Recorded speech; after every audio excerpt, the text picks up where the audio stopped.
Check 1 2. Check check. All right. Good morning, everybody. Welcome back. Day number 2 of the 84th annual Valleyfield Regatta. My name is John Tammy. Alongside me is Nick Allard. Once again, we are ready for day number 2. Nick, are you ready for day number 2? Yeah, I'm ready, John. It's going to be a wonderful day of racing. We had an awesome Friday edition with 2 finals. Got it. All right, and we had 2 finals yesterday, Nick.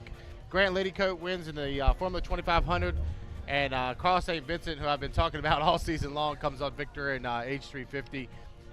Really good day number 1. Brandon Kennedy wins the time trials with a 32.699 second lap. It's going to be a good Saturday, I think. What do you think? Oui, ça va être un excellent samedi, John, comme tu viens de le spécifier. Quelle finale hier en Formule 2500 entre Grant Liddycoat et Eddie Canfouche qui s'est décidé par une demi-longueur de bateau.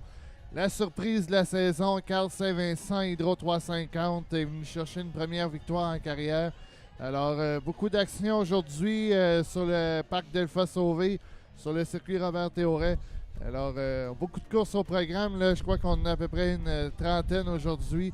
So, 30 races today for the second day of the Valleyfield Regatta. Yeah, Nick said it right. We've got 30 scheduled races for today. Unfortunately, it's a little bit breezy, so our novice, they were able to test. They tested down towards the pit area. Unfortunately, they're not going to be able to come out right now.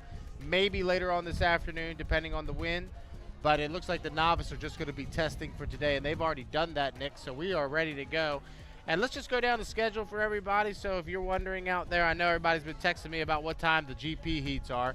I would say tentatively around the 12:30, 1 o'clock time frame for the first flight of GPs today, just so everybody's aware of that. We're going to start with the smaller boats.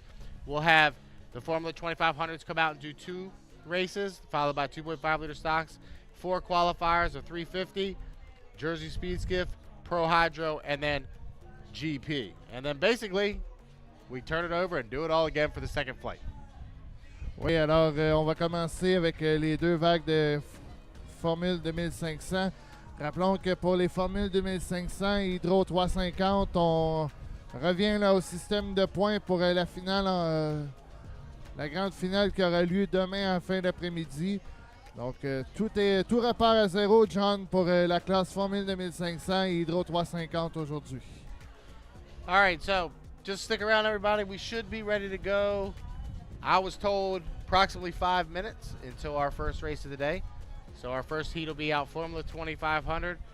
Eddie Canfouche still at the top of the ladder right now in Formula 2500, even though Grant got him. It is a tight points race between Grant and Eddie. I think it's 3 points or something coming into the day. So Eddie's still sitting at the top, but Grant is right there. And then don't forget about John Shaw. John, he had a did not finish yesterday, which really set him back. I believe he's 20 points behind, something like that coming into the day, and we'll get all that info to you. But coming up next, Nick, we should have our first heat of Formula 2500. Oui, restez là. Toute une vague qui s'annonce en Formule 2500, là, notamment avec Eddie Canfouche, John Shaw et Kevin Smith. Alors, voici les hymnes nationaux qui s'en viennent sur le parcours. Bonne journée à tous. So we have the national anthems that are going to get ready to happen.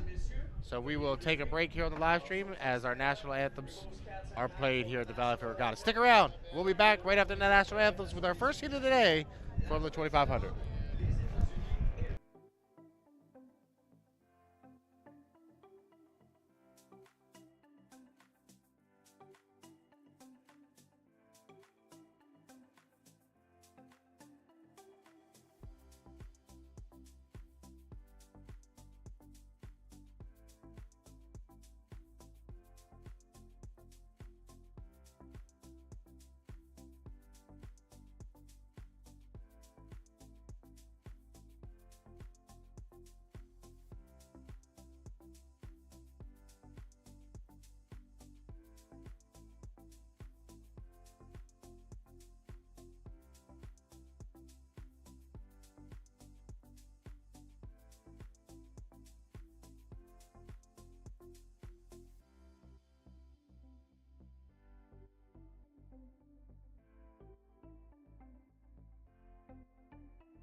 Alright, stay on that.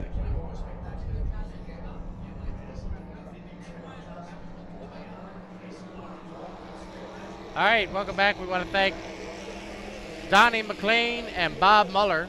The driver of the G18 is Donnie McLean, the Compulsion, and the boat on the outside, the 81 Illusion. Bob Muller for our flag laps here at the 84th edition of the Valleyfield Regatta. Once again, my name is John Tomey. I'll be joined by Nick Allard. He and I are working together to do the English and the French here at the Valleyfield Regatta. Our first heat of the day should be right at the top of the hour, 10 a.m. for our Formula 2500. As we were talking just a little bit ago, we have 30 races on tap for today here on day number 2 of the Valleyfield Regatta. If you were with us yesterday, great day for day number 1.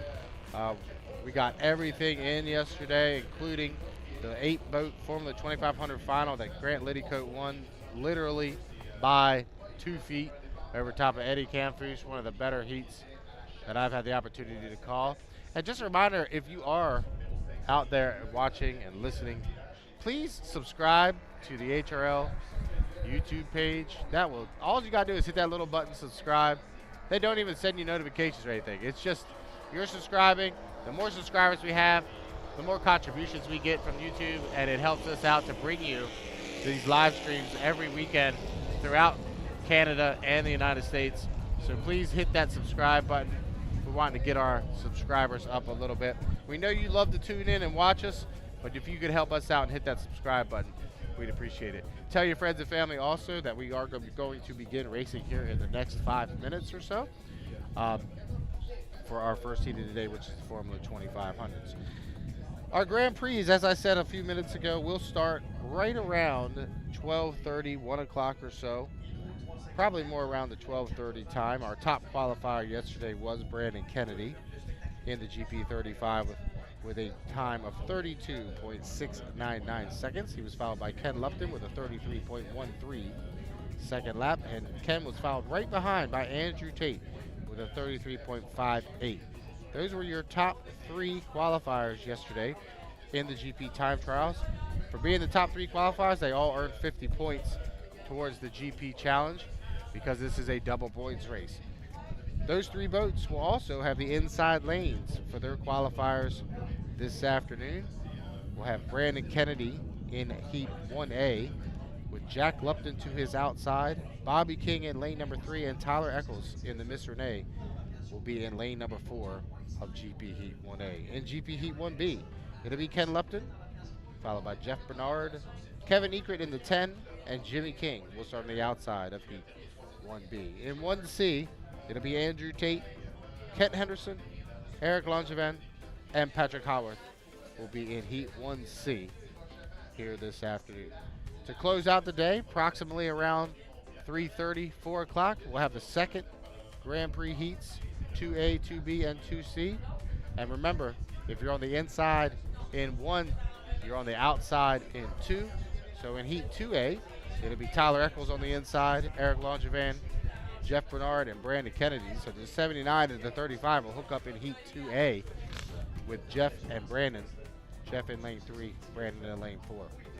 2B, it'll be Jimmy King and Bobby King. They'll be side by side. That's pretty cool. Jimmy and Bobby will be next to each other in Heat 2B with Ken Henderson and Ken Lupton to the outside. And the final heat of the day will be Heat 2C, will be Patrick Howarth, Kevin Ekert, Jack Lupton, and Andrew Tate. So that's the lineup for qualifying today for the Grand Prix Hydros. And as we said, first flight of Grand Prix should be right around 12:30. The second flight should be right around 3:30. So for those that are tuning in for the Grand Prix, mark it down right now, probably right around 12:30 and 3:30 this afternoon. Once again, please like, subscribe to our YouTube page. The more you do that, the more promotion we get, and the more we're able to bring you this production each and every weekend. Our next stop on the Hydroplane Racing League after the conclusion of the Valleyfield Regatta will be in North Tonawanda the first weekend in August 2nd and 3rd for the North Tonawanda Regatta, Thunder on the Niagara. We'll be there.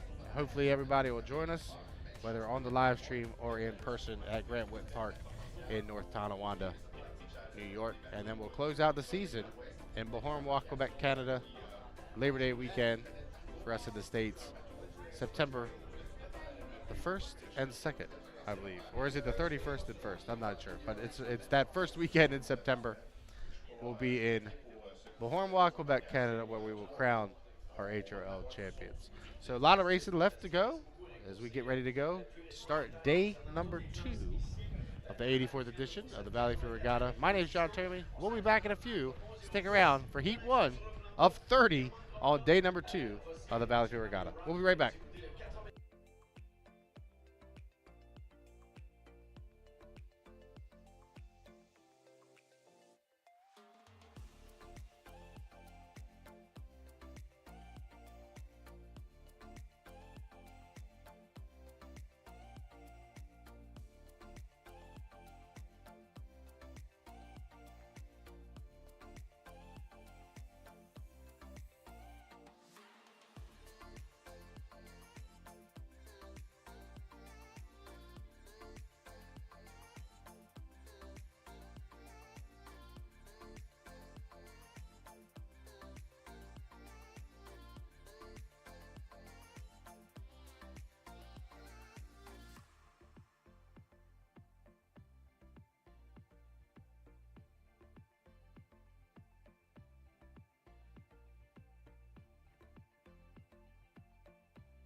All right, our first 5-minute gun of the day has sounded. First heat of the day, Heat 2A. I'm sorry, Heat 1A. For Formula 2500, we should have 7 of them make the call here for Heat 1A. Once they come back out onto the race course, we'll introduce them to you. Once again, my name is John Termy, along with Nick Allard. Nick, we're ready to go for Heat 2A, Formula 2500. Oui, qualification 1A, classe Formule 2500. On aura le meneur au classement, Eddie Canfouche à l'intérieur. John Shaw à ses côtés, le Tenacity qui a eu un abandon hier. Kevin Smith, le Dreamweaver, partira dans le troisième couloir avec le F26. Le pièce d'Auto Valleyfield, Tommy Shannon, partira dans le quatrième couloir. Le Fat Boy, F88, Alexandre Leduc, partira dans le cinquième. Guillaume Charrette, qu'on n'a pas vu hier, il est sur le parcours.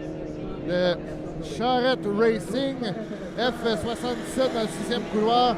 Et Michael Tremblay, le Happy Sunny, le 555, partira dans le septième couloir. Folks made their way out onto the race course. Nick just went down the lineup for you. I'll do it for you in English as we have Eddie Camfouche coming by. Here comes John Shaw, the 92 Tenacity. I talked to John a little bit yesterday. They struggled in the first qualifier yesterday. Were unable to make it into that Formula 2500 8-boat final because of it did not finish in that first, but he said they're ready to go. They came out with a strong second qualifier yesterday. Here comes Eddie Camfouche in the 500. The Cessna 16 out of Grand Island, New York, to his outside. That's the F4 of the Valleyfield Auto Parts and Tommy Shannon. Here comes the 555 and Michael Tremblay in the Happy Sunny, also out of Valleyfield, Quebec. Kevin Smith goes down into turn number 2. Kevin comes just from Peabody, Massachusetts, in the 26, the Dreamweaver. He comes off the exit 2 down here to start finish line. The Fat Boy, 88, Alex Leduc. And on his outside, Gib Charette in the 77. Charette racing. Comes by start finish line, the all-green vessel coming by. Formula 2500, 2300 cubic centimeter motors, or they're running the Honda. It all depends. In this particular heat, we have, I believe, 2 Hondas and the rest Fords, I think, here in this qualifier. Yesterday, the Fords came out on top, Nick, with Grant Liddycoat winning the final. We'll see what Eddie Camfouche does here with John Shaw to his outside. Oui, on doit s'attendre à toute une bagarre entre Eddie Canfouche ainsi que John Shaw. C'est 2 des pilotes les plus rapides de cette classe. On avait eu le droit à une finale côte à côte pendant tout près de 2 tours à Cambridge avant de voir Canfouche l'emporter. Et là, John Shaw, lui, a plusieurs points de retard là, derrière Eddie Canfouche. Il a pratiquement une cinquantaine de points de retard dans le Tenacity. Alors, il y a du travail à faire pour John Shaw. 1:35 avant le premier départ de cette deuxième journée des Régates de Valleyfield. Right now, coming into today's racing action, there is a 3-point deficit for Grant Liddycoat. So the 500 at Eddie Camfouche has 286 points throughout the season. Liddycoat has 283. John Shaw, with that disappointing Friday yesterday, is 50 points behind.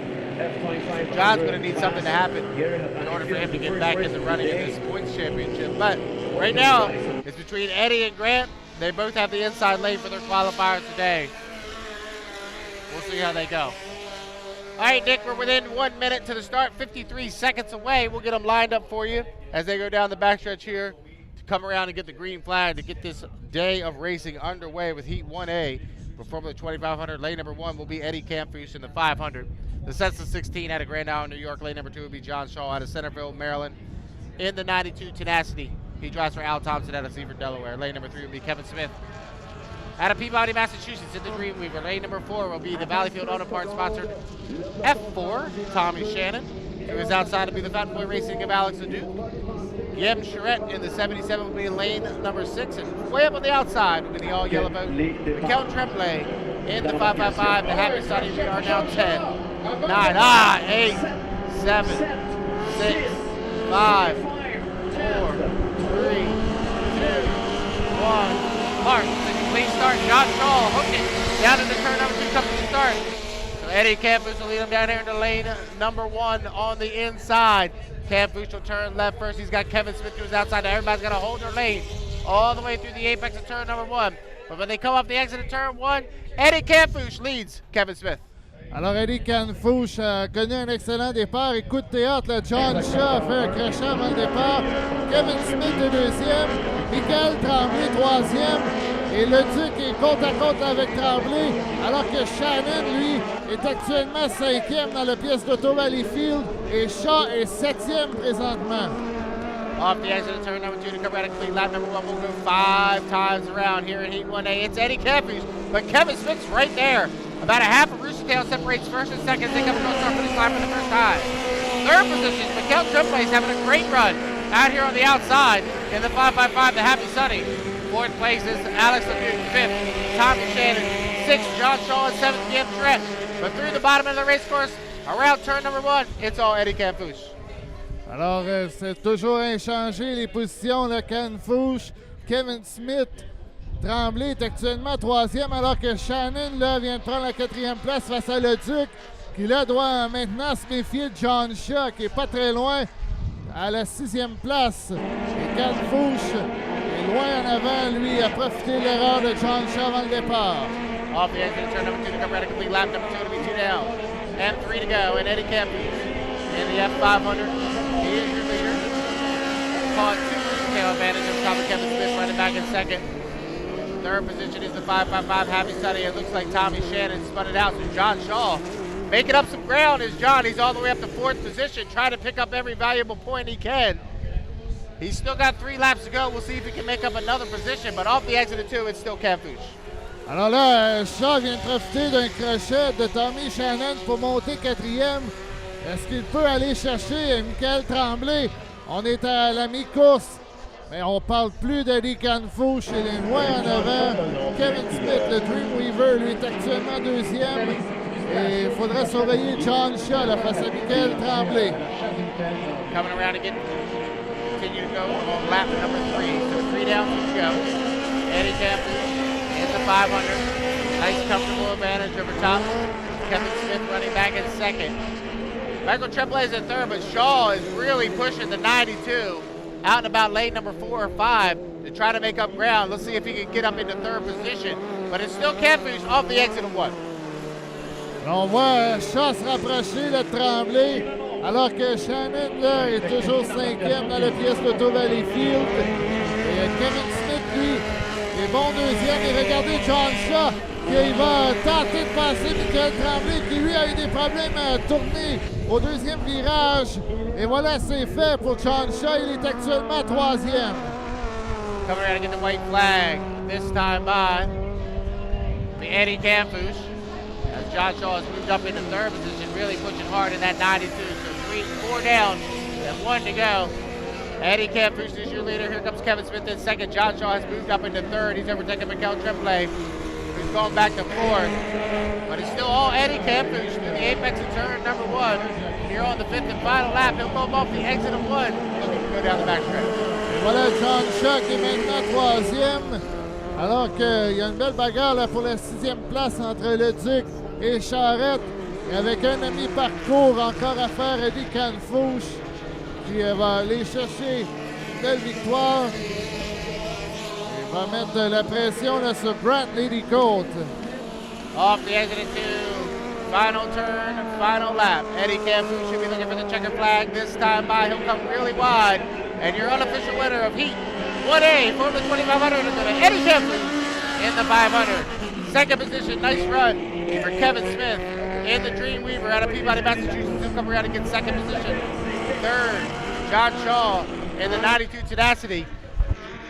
He spun it out prior to the start, comes around and picks up a third place finish. Fourth, they're going to Michael Tremblay in the 5x5. The Happy Sunny. Sixth, we'll go to the 4. Valleyfield Auto Parts sponsored Tommy Shannon in the F4. Gam Charette will get 6th. And Alex Leduc will round out the field in 7th. Here in our first team of the day, number 1 of 30 goes to Eddie Campus in the 500. Senseless 16. Nick, in that heat, two spin outs, which resulted in guys finishing probably where they should. Oui, John Shaw qui a fait un crochet avant le départ. Et ça, c'est pas... C'est une surprise là, de voir John Shaw connaître un début de week-end difficile. Mais par contre, le virage ouest, c'est la particularité du circuit de Robert Théoret. Alors, prochaine course, qualification 1B, classe Formule 2500. All right, up next, we'll have Heat 1B. Can Grant Liddycote maintain as Eddie Canfuse comes out here and gets 25 points for the first qualifier? Grant's going to have to match it to remain only 3 points behind as he'll come out here for 1B. Coming up next, 1B from the 2500.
À la qualification 1B, classe Formule 2500, à surveiller Grant Liddycote qui est actuellement deuxième au classement, à 3 points de retard sur Eddie Canfouche.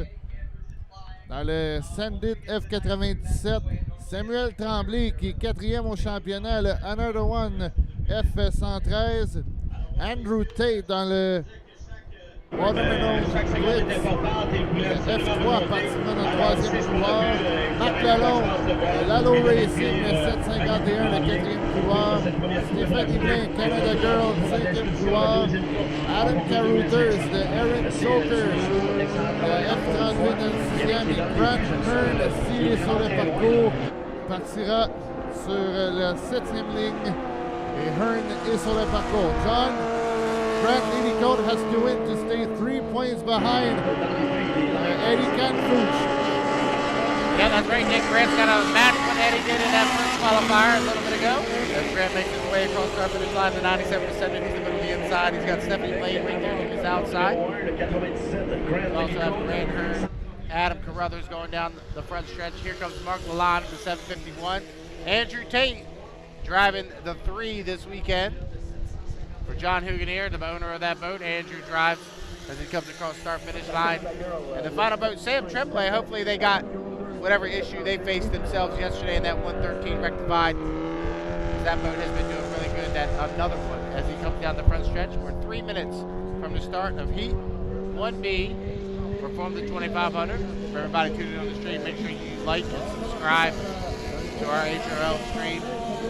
As a subscriber, you'll be able to get all the elusive content we put out each and every week regarding the Hydroplane Racing League. So please like and subscribe to our YouTube channel.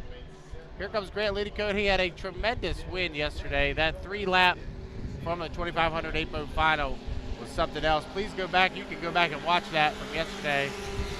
I really, really enjoyed calling that one as Grant took all 3 laps to get around Eddie Canfouche. What he did is he came across start finish line. Andrew Tate, the driver, coming off the exit of turn number 2 right now. Very interesting to see Andrew back in one of the smaller boats, as everybody knows. He also drives a Grand Prix here, the 71 Wildwood Miss Liberty. But he also drives the U91, the Goodman Real Estate Miss Madison Racing. He won the Madison Indiana Governor's Cup last weekend in that U91, and to see him go from a big H1 Unlimited down here to a 16-foot length Formula 2500 is something else, but Andrew can pretty much drive anything. Nick, 145 from the start, 145 away. Oui, à surveiller évidemment Grand Prix, le 97, ainsi que Samuel Tremblay et Andrew Tate qui est dans le F3 en remplacement d'Owen Anderson qui a conduit l'embarcation depuis le début de la saison. Alors une vague encore extrêmement relevée. La classe Formule 2500 depuis plusieurs années est aussi excitante que la classe Hydro 350. La classe Hydro 350, on la surnomme la NASCAR de l'Hydroplane. Et là, on est à 1 minute 7 du départ. All right, about 1 minute. 1 minute away from the start. For Heat 1B, Formula 2500s. As they get around turn number 1, we'll get them lined up for you here as we're ready to go for Heat 1B. The inside lane will go to Grant Liddycoat in the 97, descended out of Suffolk, Virginia. Lane number 2 will be Sam Tremblay in the 113. Lane number 3 will be Andrew Tate. Andrew Tate. On peut voir Andrew Tate là, au côté de Grand Prix. Mark Malad, the 751. Tate qui pilote là. Racing lane number 5, 7 in the 757 Canada World, lane number 6 will be Adams Brothers in the Heron Tucker Racing out of Rexton, New Brunswick. And on the outside, out of Syracuse, Indiana, will be Grant Heron in the 14, the Legacy 1. As we're 14 seconds from the start. 10, 9, 8, 7, 6, 5, 3, 1. Mark, clean start, Andrew Tate will break it first. Tate leads the cross start finish line from lane number 3, but watching the most to his inside. Sam Tremblay and Grant Liddycoat are side by side down into turn number 1. Liddycoat and Tremblay go through the apex of turn number 1. Everyone's got to hold their lane all the way through, but it's Grant Liddycoat. But Sam Tremblay, Nick, is right there. Alors c'est Grant Liddycoat, Samuel Tremblay qui est dans sa queue d'eau et Andrew Tate. Mais Tate semblait un peu trop rapide au départ. Lalonde est 4e avec Grant Hearn et Stéphanie Blain qui n'est pas très loin. Regardez Tremblay tenter de remonter sur Liddycoat. Start was good. Everybody was legal. As Grant Liddycoat comes off the exit of turn number 2 to go around and complete lap number 1. Remember, we go 5 times around here in Heat 1B. And Grant Liddycoat is your leader. Sam Tremblay running in second. Andrew Tate in third. Mark Malad with Grant Hearn on his outside.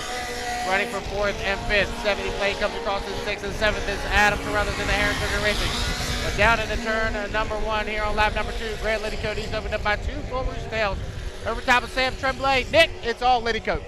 Alors Liddycoat là, qui prend toujours une avance augmentée. Tremblay, alors que Tate est maintenant rendu à l'intérieur, mais là, revient à l'extérieur sur Samuel Tremblay, qui conduit le tout premier all-in de Dominique Billette. Alors intéressant de suivre Andrew Tate, alors que Liddycoat, lui, est loin en avant. Off the end of the 2 to come around and complete lap number 2. It's all Grant Liddycoat. But Andrew Tate is trying everything he can with that 3. He went to the inside on the backstretch. Now he's back to the outside. And that F3 trying to run down Sam Tremblay. So Liddycoat leads. Tremblay second. Andrew Tate third. Look at this battle for 4th. Lalonde, Hearn, and Blaine side by side as they come across start finish line for 4th position. But Nick, Grant Liddycoat, he's almost got a half straight away. Alors regardez la bagarre pour la 4e place entre Stéphanie Blain, qui est maintenant à l'intérieur, Grant Hearn et Marc Lalonde. Et Blain qui est côte à côte avec Marc Lalonde pour la 4e place. Oh, quelle bagarre entre Marc Lalonde, Stéphanie Blain et Grant Hearn là, qui est dans le milieu de tout ça. Quelle bagarre pour la 4e place. Grant Liddycoat will come around and complete lap number 3, but I'm going to go back to the battle on the backstretch. The battle between Stephanie Blaine, Grant Hearn, and Mark Lalonde. Stephanie is really driving hard down into turn number 2. Grant Hearn's right there on her outside as those 3 boats battling it out for the back markers here in Heat 1B. But Stephanie Blaine, she is really driving hard on the inside of Grant Hearn. Hearn trying to get around her as they go down the backstretch. We'll go back to Grant Liddycoat, 1.5 laps away. Alors Liddycoat là qui a toujours son avance. Et quelle bagarre pour la 4e place entre Stéphanie Blain et Grant Hearn. Hearn qui revient après 2 week-ends d'absence. Et là, Blank qui est maintenant toujours devant le Hearn Motorsports. Quelle bagarre, on est ponton à ponton. Side by side down the backstretch between Grant Hearn and St-Felicien, but white flag being displayed. Grant Liddicoat comes around against the white flag. He's got a half a straightaway advantage over top of Samuel Tremblay and Andrew Tate running back in third. Grant Hearn has been able to move up to 4th position. St-Felicien back to 5th and Mark Milan in 6th. Adam Carruthers having issues in 7th. But down the backstretch, half a lap away from Grant Liddicoat. Alors Liddicoat là, maintient toujours son avance. Tremblay toujours deuxième. Et voilà Hearn qui vient de passer quatrième. Marc Lalonde est actuellement 6e. Il semble avoir des problèmes du côté du Lalo Racing. Et quelle performance encore une fois de Andrew Tate dans le Watermelon Blitz. Et Liddicoat complète son dernier virage. Final turn, final lap. Grant Liddicoat off the exit of turn number 2. He's going to come real wide and give him away. Your winner, Heat 1B, Grant Liddicoat, the 97 Ascendant. Second position, we'll go to Samuel Tremblay in the 113, another one out of Valleyfield, Quebec. Andrew Tate from Wild Lake, Michigan. He'll come out and get 3rd position in the F3, the Awesome Secret.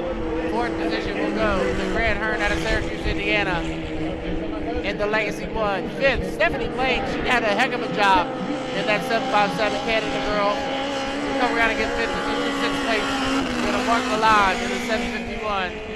And Adam Carruthers in the 38 Hair Racing will come around the 7th place finish here in Heat 1B. But Nick, they started 3 points apart, they stay 3 points apart. Oui, les deux ont réussi leur mission, c'est-à-dire garder l'écart de 3 points entre Grant Liddicoat et Eddie Canfouche.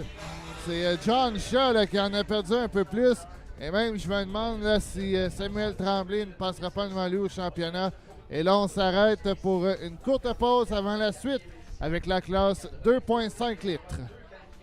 All right, coming up next, we have our second qualifiers for 2.5 liter stocks. They ran their first qualifiers yesterday. We'll run 2A and 2B 2.5 liter stocks coming up next.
All right, our 5-minute gun has set in for our first 2.5 liter stock heat of the day, Heat 2A. These guys ran yesterday.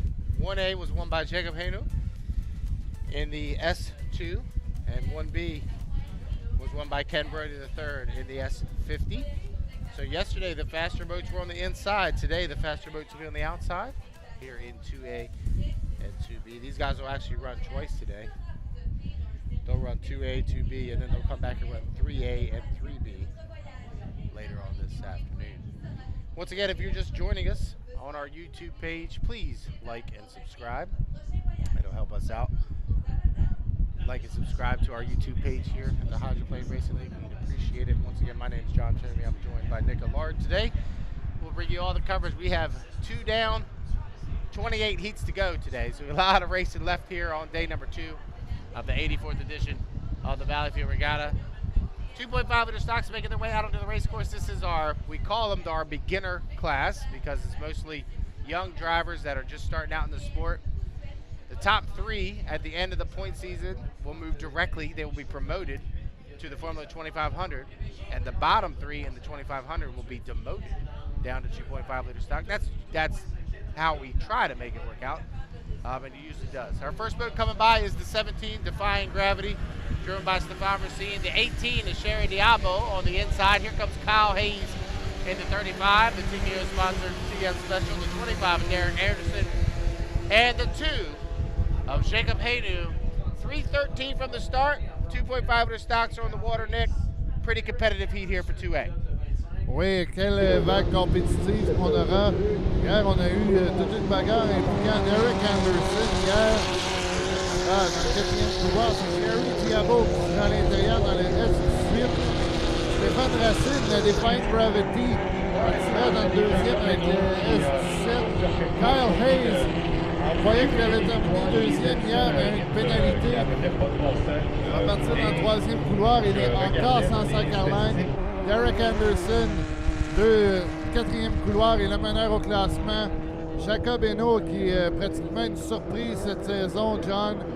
Eno, what a surprise by them. Only his first season, and he's now leading the championship from Kenneth Brody third. Yes. The Novo Racing is Jacob Hayden, who comes into today. He had a heat victory yesterday. He comes into today 23 points ahead of Ken Brody III in the senseless 15. So these 2 guys are going to be battling it out all season long over 23 points. That's only 1 qualifier, so if something happens to either one of those guys, it could make a big difference in the standings of the National High Points. Once again, 2.5 liters. Same exact boat you saw with the Formula 2500. The big difference is the experience. For the most part, except for guys like Sherry Diabo and Derek Anderson, these are up-and-coming drivers. Now, Derek has started back in 2.5 because he was out of the sport for many years. But I go back to the Triple Crown in 2010. I called Derek Anderson in that 10-boat, 2.5 liter stock final for the 2010 Triple Crown. So Derek's been around the sport a long time. Oui, Derek Anderson et Sherry Diabo qui ont beaucoup d'expérience, tout comme Stéphane Racine qu'on a connu dans le Napa Valleyfield, ainsi que le Defying Gravity en classe Hydro 350. Il est de retour en classe 2.5 litres avec son fils Marc-Antoine Racine. Alors, 1 minute avant le départ, John. We're gonna have a good heat. 52 seconds from the start. We'll get them lined up for you. Remember, this is season 2. So the lower boat, the less amount of points was on the inside. You guys are more points. Higher points on the outside. So it looks like we lost Sherry Diabo in the 18. So I'm back to the pit area. So it'll be a 4-boat qualifier as Diabo is out. St-Felicien will be in lane number 1 in the 17, lane number 2. Kyle Hayes in the 35. Thompson Automotive sponsor. River City Printing TKO Racing TM Special will be in lane number 2. Derek Anderson will be in lane number 3 in the Canadian Tire, and on the outside will be Jacob Hayden in the Novo Racing S2 7 6 5 4 3 2 1 mark. Clean start. Everybody legal. That's the St-Felicien will lead him across. Kyle Hayes to his outside, and then Jacob Hayden all the way out lane number 4. Everybody's got to hold their lane all the way through the apex of turn number 1. Remember, we go 5 times around here at 2.5 stock qualifier. Kyle Hayes gets the jump over top of Jacob Hayden, but Hayden's on his outside. Oh, it's getting tight off the edge of the 1. Oh, quelle bagarre à 3 entre Racine à l'intérieur. Kyle Hayes est déjà Jacobino qui est devant le Kyle Hayes dans le TKO Racing. Attention au virage. Eno à l'extérieur. Hayes tout près, dans le milieu. Off the edge of the turn number 2 to come around and clean lap number 1. Jacob Haynu has all the way from lane number 4 already taken over the lead after one lap. That Honda power looking really good here. The 2.5 stock qualifier. Haynu leads. Kyle Hayes in second at a clutch position in third. 17 is Stefan Mercier. And fourth is Derek Anderson. They head down here to turn number 1 on lap number 2. But 5 times around. It's a half a Rusico advantage for Haynu as they come off the 1. Toujours Hayes là, tout près de Jacob Hainaut. Racine est actuellement 3e alors qu'Anderson, lui, a raté son départ. Et là, Hayes, lui, profite d'un couloir intérieur pour rester tout près d'Hainaut pour la première place. Alors qu'on voit Anderson a tenté de se rapprocher de Stéphane Racine pour la 3e place. Alors que Diavo, elle est rentrée au puits.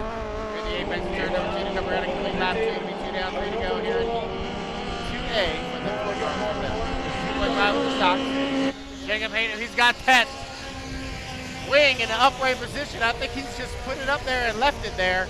He comes across start finish line with the wind in his face as he goes down the backstretch. He heads down into turn number 1 with a nice comfortable control. Rooster's tail advantage. Double Kyle Hayes running in second. Survivor Series in third. And there again fourth. Off the exit of 1, it's all Jacob Hayden. Haynaut est toujours loin en avant. Une position qui reste inchangée là, pour l'instant. Hayes, une deuxième, pourrait le ramener dans les points, lui qui est actuellement 9e à 8 points. Et Anderson, là, incapable de se rapprocher de Stéphane Racine pour la 3e place. Off the exit of 2 to come around and complete lap number 3. 3 down, 2 to go. Jacob Hayden. That wing still. I think they blocked that wing in the upright position because of the start finish line. Not a bad idea with the amount of wind going down the backstretch here on the Saturday edition of the annual guys that we got up. So Jacob Hayden down into turn number 1. Kyle Hayes solidifies himself in second position. Third position, Stefan Mercier. Fourth is Derek Anderson. Off the exit of 1. 3.5 in and 1.5 to go, and Hayden looking really good. Oui, Hainaut là qui se maintient pas tout à fait à l'intérieur dans le nouveau racing, il semble être au milieu du parcours. Hayes est toujours 2e et Racine garde toujours sa priorité là, sur le Canadian Tire conduit par Derek Anderson. Drapeau blanc, un tour à faire. Off the exit of 2. White flag being displayed on the race one more time around here. 2.5 stock to Jacob Hayden. Dominance here in the 2.5 with the stock class. Winner from Cambridge, Sorrell, and split it in Rockville. And Hayden looking really good here in 2A. Kyle Hayes comes by in the 35. The TKO spots TM special. Off the exit 1, half a lap away for Hayden. Une domination là, dans cette course pour le pilote de Beauharnois. On verra son père dans quelques courses en 3.50. Là, on a eu une trousse, là, il a ralenti. Hayes est toujours 2e, suivi de Stéphane Racine et de Derek Anderson. Final turn, final lap here in Heat 2A. And Jacob Hayden comes off the exit turn number 2. He looks for the checkered flag. Being displayed for the race course. And your unofficial winner, Heat 2A, out of Hornwalk, Texas, Jacob Hayden. Second, Kyle Hayes in the Thompson Automotive Group.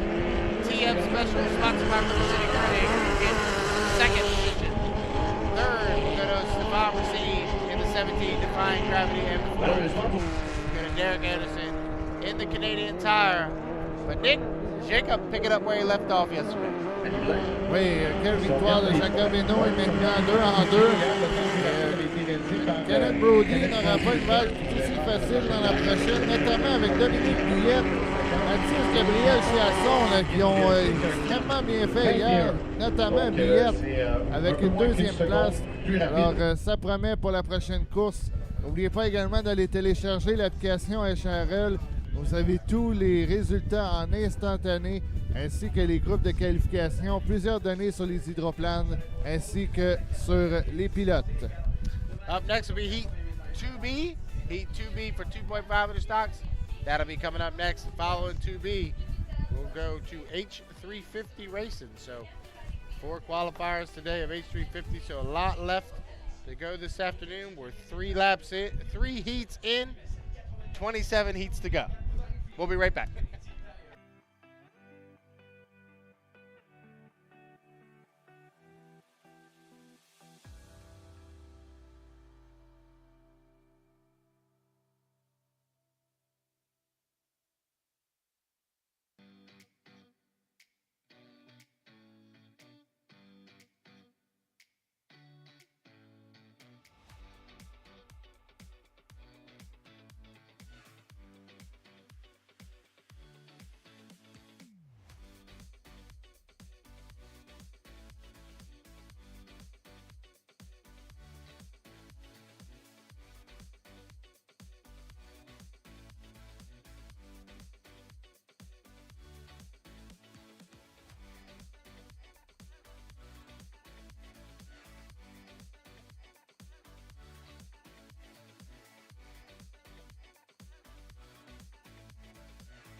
À la qualification, classe 2.5 litres, 1B. Excellente vague qui s'annonce. Dominique Billette qui fait un retour cette saison, le All-In, le S22. Benoît Toupin, le D-Rock Motorsports, partira dans le deuxième couloir, le S104 bateau vert. Mathis Gabriel Chiasson, le 57, le How, partira dans le troisième couloir. Mathieu Brown, groupe SFK, le 74, partira dans le quatrième couloir. Kenneth Brody III, le Senseless S50, partira dans le cinquième couloir. Et Rémi Beauvillain, s'il est sur le parcours, le S91, le Karma, une embarcation prêtée par Derek Anderson pour permettre à Beauvillain de vivre l'expérience des Régates de Valleyfield. Alors, toute une vague qui s'annonce là en 2.5 litres. Boats out on the race course for heat 2B here for the 2.5 liter stocks. And there really is a pretty brisk wind coming down the backstretch. So these young drivers are going to have to be aware of that and be careful as they go right down into this headwind coming off of the St. Lawrence River right here into the Bay of St. Paul. But it's pretty strong as they head down the backstretch. So we're going to have to look out for that here for 2B. As Nick said, in 2B we have Dominic Belay in the 22, the all-in. He's going down into turn number 2 right now. The boat coming off the exit of 1, or exit of 2 right now, excuse me, is Matthew Brown in the 74.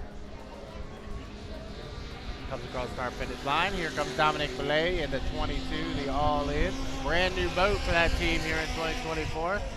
Saw him for the first time in Brockville a couple weeks ago. Boat ran really well. Doing really well so far this weekend. Boats coming off the exit 2 is Matthias Chasson in the 57, the House. Inside is the 104 of Benjamin. Way up on the outside here is the 91 by Remy Collier. And the final boat coming off the exit in turn number 2 is the 50, the Senseless 15, and Ken Brody, the 3rd. So all 6, Nick, are on the race course. We're 2 minutes and 10 seconds from the start. Évidemment, surveiller le deuxième au classement, Kenneth Brody, en 5e couloir. Attention à Dominique Billette hier qui partait dans le 5e couloir, qui est venu coiffer Mathis Gabriel Chiasson et Derek Anderson dans une bagarre à 3. Chiasson hier avait eu des problèmes avec son aileron stabilisateur, ne pouvait pas le mettre à son plus haut, à son plus bas, là. Donc décidé de ralentir. Surveiller également Benoît Toupin équipé d'un moteur Honda. Les 3 premiers corridors là. Et la Billette qui a fait un crochet, doit recontourner sa bouée. Non! Peut-être alors si le Billette doit recontourner les bouées. On est à 1 minute 20 du deuxième départ, classe 2.5 litres. 1 minute 14 seconds from the start, 1:14 away. They'll all get lined up down here on the racing course into turn number 1. Here for heat 2B. Already a lot of action in the warm-up. Boats cutting the race course. We just had another spin out. Mathis Chasson off the exit of 1. Just turned around the 57. He's going to have to go all the way back. That's going to really hurt his start. He's going to have to go all the way back around and pick up the turn. So we'll get him lined up for you. It'll be Dominic Belay in lane number 1. Ben Toban will be in lane 2. Mathis Chasson, if you catch up, will be in lane number 3. Patrick Brown will be in lane 4. Ken Brody, the 3rd, will be in lane number 5. And up on the outside will be Remy Beauvoyer in the 91. We are 25 seconds from the start. Here comes Chasson. He's really going to have to get into it. He comes down here in turn number 2 to catch up with the rest of the field. 16 seconds from the start. It'll be Belay, Toban, Chasson, Brown, Brody the 3rd, and Beauvoyer. That's how they'll line up as we are 9, 8, 7, 6, 5, 4, 3, 2, 1. Mark, please start. Ken Brody leading the start finish line in the Senseless 15, the S50 from lane number 4. Watch on his inside is Dominic Belay in the 22, the all-in, and Ben Doman right there on his outside. Come to the apex of turn number 1. And Dominic Belay, the S22, the all-in, leads after turn 1. Alors, surprise, là, le all-in est en tête. Brody qui est 2e. Et regardez, là, il y a Mathieu Brown ainsi Benoît Toupin, qui est pas très loin. Beauvillain, 5e. Chiasson est 6e. Alors, le all-in là, qui surprend depuis la journée d'hier. Et attention, virage, Brown et Toupin. As they come to the apex of turn number 2, it's really tight, and Dominic Blaze, your leader, but Ken Brody III is running really hard on the outside. Excuse me, that S50, Census 15 out of Grand Island, New York, moves up into second position. Matthew Brown in third. Fourth place, Benjamin. Remy Beauvayer having a nice run on the outside in fifth. They head down into turn number 1 here on lap number 2, and it's all Dominic Blaze who'll have a rooster tail advantage over top of Ken Brody as they come up the exit of 1. Oh, quelle bagarre là, pour la 3e place entre Brown, Toupin et Beauvillain là, qui en surprend plus d'un dans le S91. Et voilà Beauvillain qui est maintenant côte à côte avec Benoît Toupin et Brody là, qui a vacillé dans le droit. Attention, virage à l'ouest là, qui est toujours extrêmement difficile. To the apex of turn number 2 to come around and complete lap number 2 to be 2 down, 3 to go. Here in 2.5 with a stock heat teammate. It's all Dominic Belay with Ken Brody III running in second position. Matthew Brown in third place. Remy Beauvayer having a great run on the outside in that S91. He moves up into fourth position over top of Ben Topan as they come across start finish line. Bunch of leaders are down in turn number 1. Dominic Belay has got a rooster tail advantage, but Ken Brody has moved to the inside as they come up the 1. Oh, Brody semble se rapprocher, mais on voit Villette avoir beaucoup plus de vitesse. Et Beauvillain là, est maintenant 4e là, devant Benoît Toupin qui rapplique cependant. Là, il faudra surveiller Brody qui se rapproche de Dominique Billette. Billette là, qui a laissé l'intérieur à Brody. Il faudra voir avec 2 tours à faire. Off the end of the 2, 3 down, 2 to go. Ken Brody has moved to the buoy row in the senseless 15. Trying to make up ground on Dominic Belay. Dominic's running out in about lane number 3 as he comes across start finish line to complete lap 3. So 3 down, 2 to go. It's Belay, then Brody, then Brown, Beauvayer, and Topin. That's how they run. 1, 2, 3, 4, 5 as they go to the apex of turn number 1 here on lap number 4 and 5. Dominic Belay, it's still a rooster tail advantage for Belay. Rien n'est joué dans Brody, Villette et Beauvillain qui est toujours aux trousses du 74 de Matthew Brown. Ça, c'est l'ami de cœur de Caroline Daroux. Il a déjà conduit en 2,5 litres. Et là, un tour à faire. Est-ce que Brody aura le temps de remonter sur Billette? Off the exit of turn number 2, it'll be the white flag. Oh! Brody, Brody gets fait accrocher! Off the exit of 2. Let's see if he dislodged it or if he just hit it. But white flag being displayed. 4 down and 1 to go. Dominic Belay is your leader. Ken Brody III is in second. Third position is the 74 of Matthew Brown. Remy Beauvayer moves up into fourth. Fifth is Ben Topan. They go down into turn number 1. It's all Dominic Belay off the exit of 1. I don't know if that buoy's dislodged or not, Nick. We'll have to wait and see. But Belay's half a lap away. Alors, Villette là, qui va aller chercher une belle victoire. Est-ce que Chiasson a fait un autre crochet? Bref, on l'a pas vu. Et là, il faudra voir si la pénalité du côté de Brody a touché à la bouée. He hit it. Et on voit que la bouée décale un peu. Final turn, final lap. Heat 2 winner comes across start finish line. The all-in, the S22. Dominic Belay, your winner of Heat 2B. Second place will go to Ken Brody in the senseless 15, the S50 out of Grand Island, New York. Matthew Brown will come around and get third position in the S74. Remy Beauvayer will get fourth in the 91. Metro 5 will get fifth in the 104 Speed Rock Racing. And Matthew Chasson, who was late at the start, will come around and get sixth. Now, Nick, it looks like that buoy may have moved. Oui, est-ce que c'est délogé sur le coup de l'impact de Ken Brody? Et là, avec Dominique Billette, John qui vient de l'emporter. C'est un favori de plus en vue de la finale, ainsi que du reste de la fin de semaine, encore avec 2 qualifications à faire dans la classe 2,5 litres. Alors, ça promet pour le spectacle en classe 2,5 litres.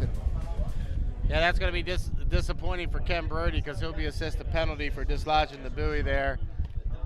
And that's really going to hurt him in the points race because he came in to today 23 points behind but Jacob Haynu, and instead of getting the 18 points for the second place finish, he's going to end up with only 8. So that's going to be disheartening to that Brody team. But good run by Dominic Belay in the 22. Very impressed with that brand new boat out of the box. All right, next we'll go H350 racing. This ought to be exciting with this headwind. Stick around, we'll be right back. H350s.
All right, welcome back here to the 84th edition of the Valleyfield Regatta. The 5-minute gun has sounded for Heat 1A for H350.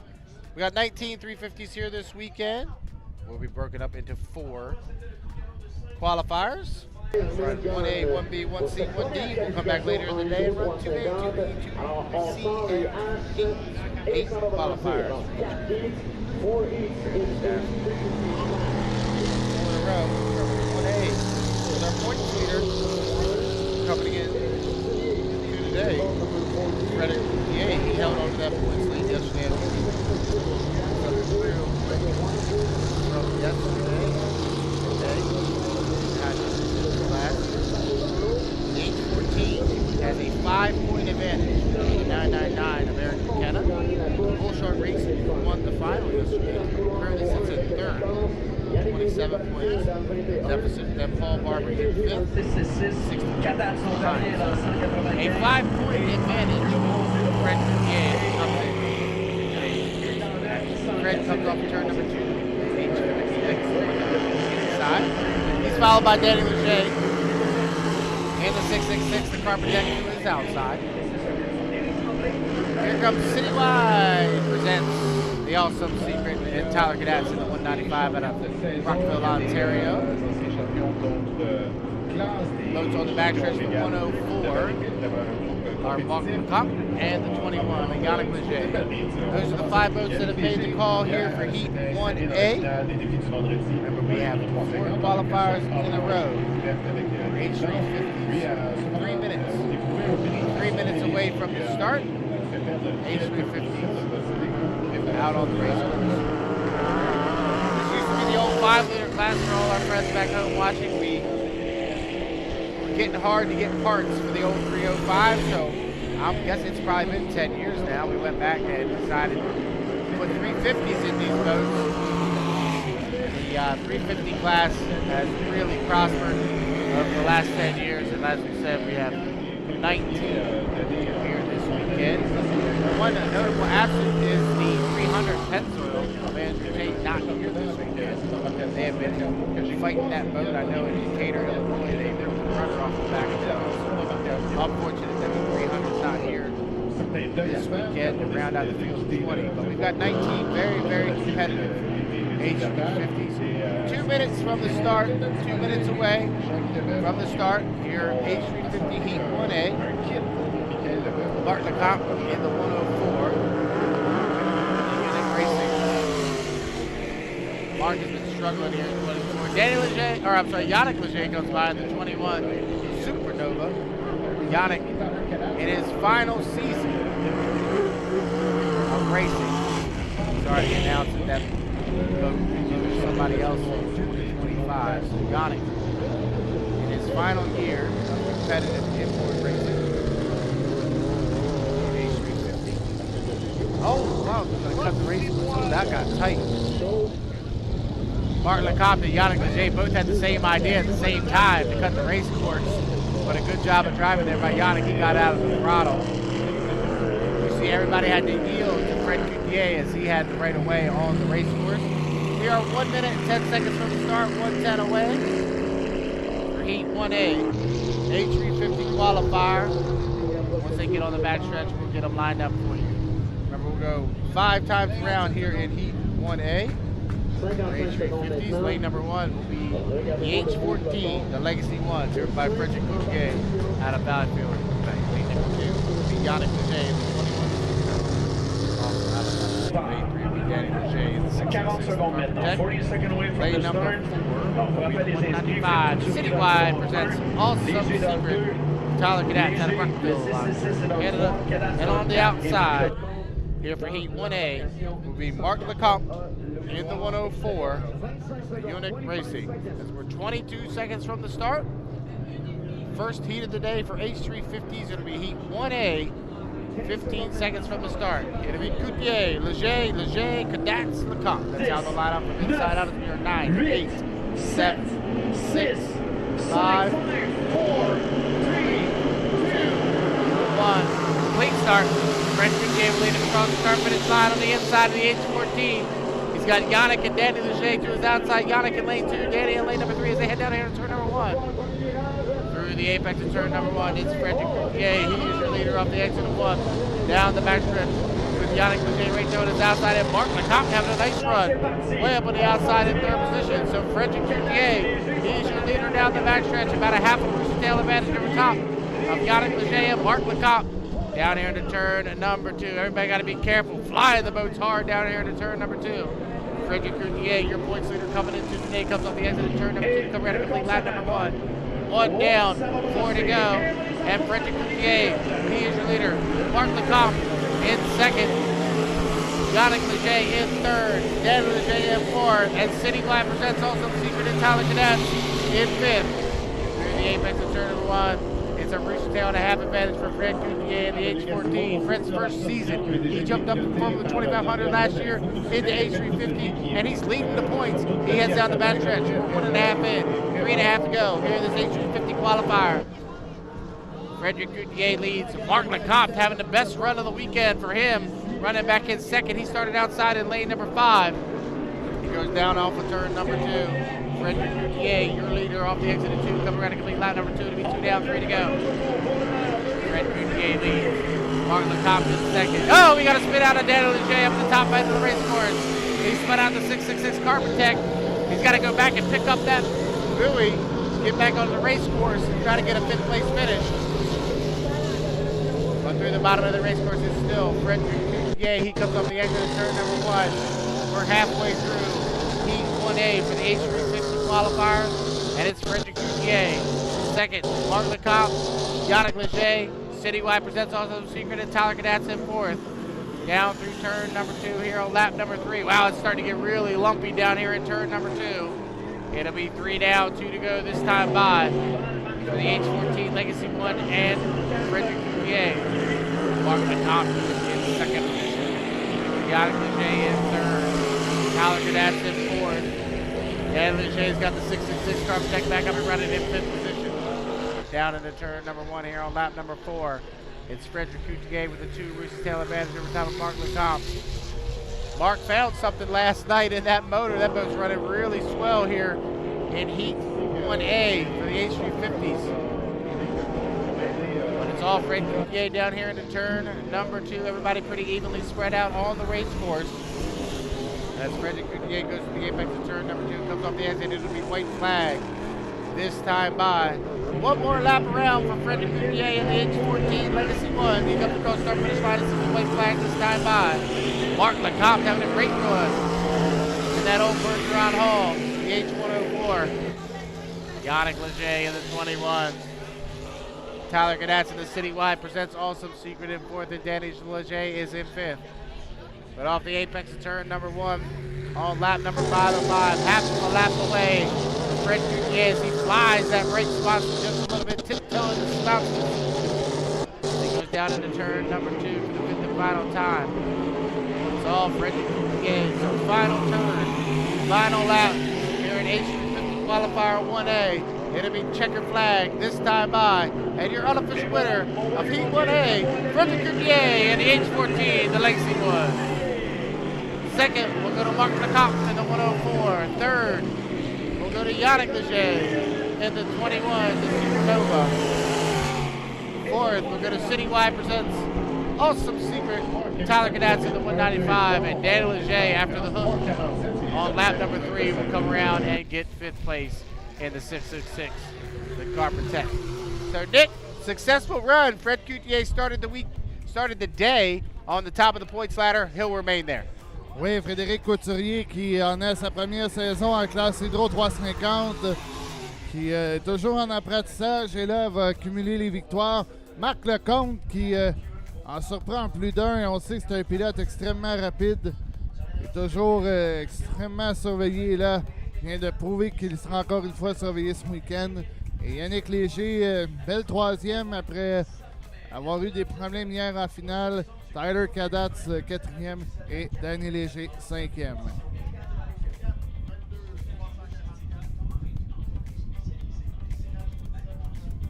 Et on vous invite également à télécharger l'application HRL où vous avez tous les résultats en instantané ainsi que les groupes de qualification, plein d'informations sur les classes ainsi que sur les pilotes.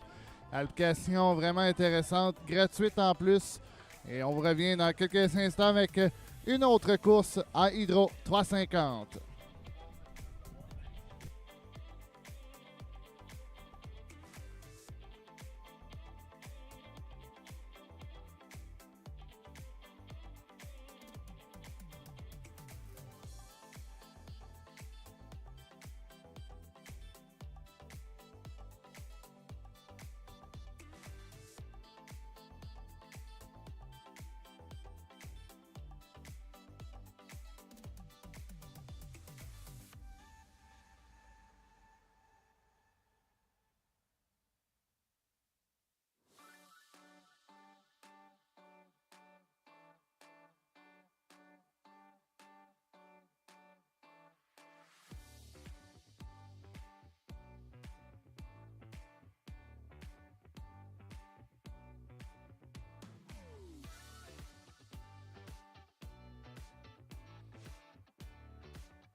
Qualification 1B, classe Hydro 350, et ça s'annonce être toute une vague, notamment avec Éric McKenna, la bête noire, le 999, qui a connu une excellente journée hier.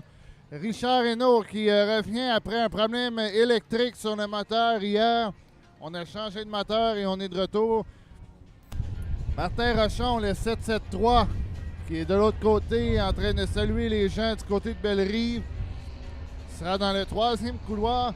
Bobby King qui n'a fait qu'une course hier puisque sa première course a dû abandonner, est toujours à surveiller dans le quatrième couloir, le LDC Construction. Et dans le cinquième, Louis-Alexandre Baudouin, le Another One. Lui qu'on verra un peu plus tard en classe Jersey Speed Skiff. All right, 3:20 away from the start of heat 1B, and Nick and I were talking before this heat started. This should be a pretty good one. We got some really fast H350s here. It looks like Richard Hainu got his problem fixed from yesterday. He scratched yesterday, but he's back out here on the race course. That's good to see the H2, the Nova Racing, and Richard Hainu. Also have Eric McKenna, winner from yesterday, one of the qualifiers.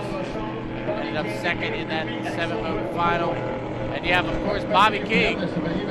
Bobby had a coupler issue in the first qualifier yesterday. Comes out and smokes everybody in the second. So set down the fastest time of the day. He did 3 laps in just over 2 minutes and 11 seconds. That 242 LDC construction. Here comes the 113. Another one, Louis Bourdais, out of Sorel Tracy, Quebec. And Martin Sean, my good friend Jeff Taylor calls Rock On Sean, out on race in the 773. The RTX sponsored H773. So those are the 5 boats. All 5 have made the call. We're 2 minutes away from the start, Nick. 2 minutes away. Alors Martin Rochon, qui a gagné la dernière finale à Brockville, est un pilote extrêmement surveillé. Éric McKenna, évidemment, à l'intérieur, le 999, la bête noire, est actuellement deuxième au classement, n'était qu'à 7 points de Frédéric Couturier avant le début de la journée.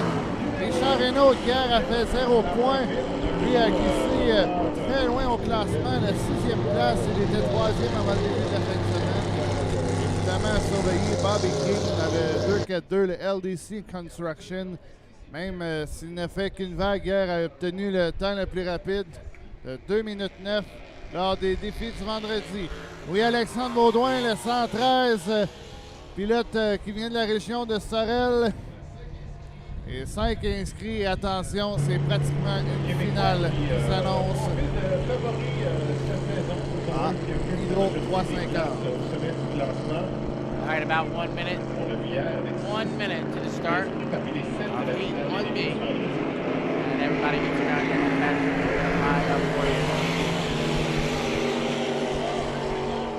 As they go down here to turn number 1. 38 seconds from the start. Lane number 1 here in 1B will be Eric McKenna, the 999. The black piece comes into today, currently second. High points championship, 5 points behind. Lane number 2 will be Richard Haydu in the H2 the Nova Racing out of Warm. Welcome back. Martin Rashan in the 773 RTX sponsor. H773 will be in lane number 3. Bobby King in the LDC Construction out of Sterling Heights, Michigan. 242 will be in lane number 4. And Louis Bourdain in the another one out of Sorel Tracy, Quebec will be in lane number 5. We're 13 seconds from the start. H350 Heat 1B as we are 9, 8, 7, 6, 5, 4, 3, 2, 1. Mark, beautiful start for Bobby King. The 242 will lead him across the start finish line from lane number 4. Now he's got to hold his lane all the way through the apex of turn number 1. He's going to allow the most to his inside, McKenna and Haydu, to take the advantage through the apex of 1. Eric McKenna is there, but King is there as well. McKenna and King off the exit of 1. Alors déjà, Bobby King partait du 4e couloir. Et là, c'est serré entre McKenna et Bobby King et Martin Rochon qui est actuellement 4e. Eno est dans le milieu. Bagarre à 3. Et McKenna à l'intérieur. King. Eno. On se touche entre Richard Eno et Bobby King. Quelle bagarre! Off the exit of turn number 2. Bobby King from lane number 4 will take over on top of Eric McKenna. 1 lap in and it's King. McKenna, Haydu. 1, 2, 3 as they cross start finish line as they head down here into turn number 1 on lap number 2. We'll go 5 times around here in A350 qualifier 1B, and Eric McKenna uses an inside lane to his advantage, but King is ready there. They are side by side off the exit of 1. Oh, quelle bagarre! Et là, McKenna prend une légère priorité sur Bobby King qui rapplique. Battle between the 242 and the 999 du Hydro 350 à son meilleur. McKenna subit une pression appelée Bobby King. Off the exit of 2, coming around to complete lap number 2. We've got a side-by-side battle. They're dueling here in Heat 1B. King and McKenna are deck-to-deck across the start-finish line. Bobby King, the 242 LDC Construction. Eric McKenna in the Black Beast. Go down here to turn number 1. McKenna makes up a lot of ground as they head down here into turn number 1. McKenna leads King as they come up the exit of turn number 1. They are still side-by-side. King est toujours là. Prend une légère avance sur McKenna, Rochon, et non, c'est presque touché. Et King rapplique avec le 2-4-2. Et c'est pas fini, on va compléter le 3e tour. Oh, quelle bagarre entre le LDC Construction et le 999. Off the exit of 2, Bobby King will come around and complete lap number 3. 3 down, 2 to go. Now King has separated himself by about a root tail over top of Eric McKenna back in 2nd. Mortan Rashad in 3rd, Richard Haydu in 4th, and Louis Bourdain in 5th. Now King's move over to about lane number 2, trying to throw up a little bit of time as he goes down the backstretch. We're 3.5 in, 1.5 to go, Nick. Et là, King semble prendre une légère avance. Et Rochon est actuellement 3e devant Richard Eno. Est-ce que Eno a des problèmes? Alors, quelle vitesse de Bobby King. King will come off the exit of turn number 2 with about a roost tail and a half advantage now over top of Eric McKenna. He'll see the white flag this time by. One more lap around, what a drive for the 242 LDC Construction. Bobby King. 4 down, 1 to go here in H350 qualifier 1B. King leads. McKenna is 2nd. Rashawn is 3rd. Haynu is 4th. Bourdain is 5th. Off the exit of 1. 2 roost tail advantage for Bobby King. Alors, là, King vient de s'éloigner de plus en plus. Vachon 3e, Hainaut 4e, Baudouin 5e. Alors, à suivre, intéressant à suivre là, le temps de Bobby King qui amorce son dernier virage. Final turn, final lap for Heat 1B, and Bobby King out of Sterling Heights, Michigan, your winner of H350 qualifier 1B, the 242 LDC construction. Second position, Eric McKenna in the 999, the Black Beast. Third, we'll go to Martin Rashawn in the 773. Fourth, we'll go to Richard Hainu in the H2. And fifth, we'll go to Louis Boudin in the 113. Another one, but from lane number 4, everybody was worried about this 242 coming back, and he proved it right there from lane 4. He goes around the outside of everybody, and he wins Heat 1B pretty comfortably in the end. Oui, Bobby King parti du 4e couloir et a réussi à remonter sur Eric McKenna, mais McKenna lui a chauffé le tout pendant 2 tours et demi. Et ensuite, King a pris une moitié de plus en plus. Et King a fait un temps de 3,39, 8 secondes plus rapide que le temps fait par Frédéric Couturier.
All right, 5-minute gun has sounded for Heat 1C.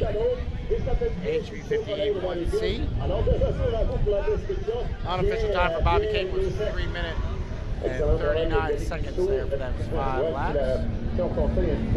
Scratching.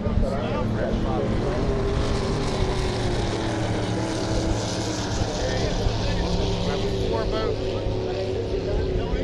qualifier, and we'll have our winner from yesterday's final, Carl St. Vincent, who I talked about him yesterday a lot, and I've been talking about him all year. I mean, he is, ever since Cambridge, he's impressed me in that 37. He's done a great job in that bull shark racing, and he proved to everybody yesterday that that 37's here to win. He ran really well yesterday. Oui, Carl Saint-Vincent, quelle histoire pour lui. On a trouvé le problème qui était sur l'embarcation, et là, depuis l'an dernier, ici même à Valleyfield, va excessivement bien. Je vous invite également à aller voir son entrevue d'après-course hier, après la finale. Entrevue extrêmement touchante. Et ça, c'est une autre finale pratiquement de Carl Saint-Vincent dans le Bull Shark. Patrick Howard dans le Game On, le 9-24 en remplacement de Bert Anderson. Ken Anderson, le 5-19 de Ben Connett. Et le Last Minute Again de Michael Tremblay, le H8. Alors attention, ça va brasser. This one seed, we got 4 entrants. We got Carl St-Vincent in the 37 Bull Shark Racing, Patrick Hayward in the 924 in the Game On, Ben Henderson in the 519,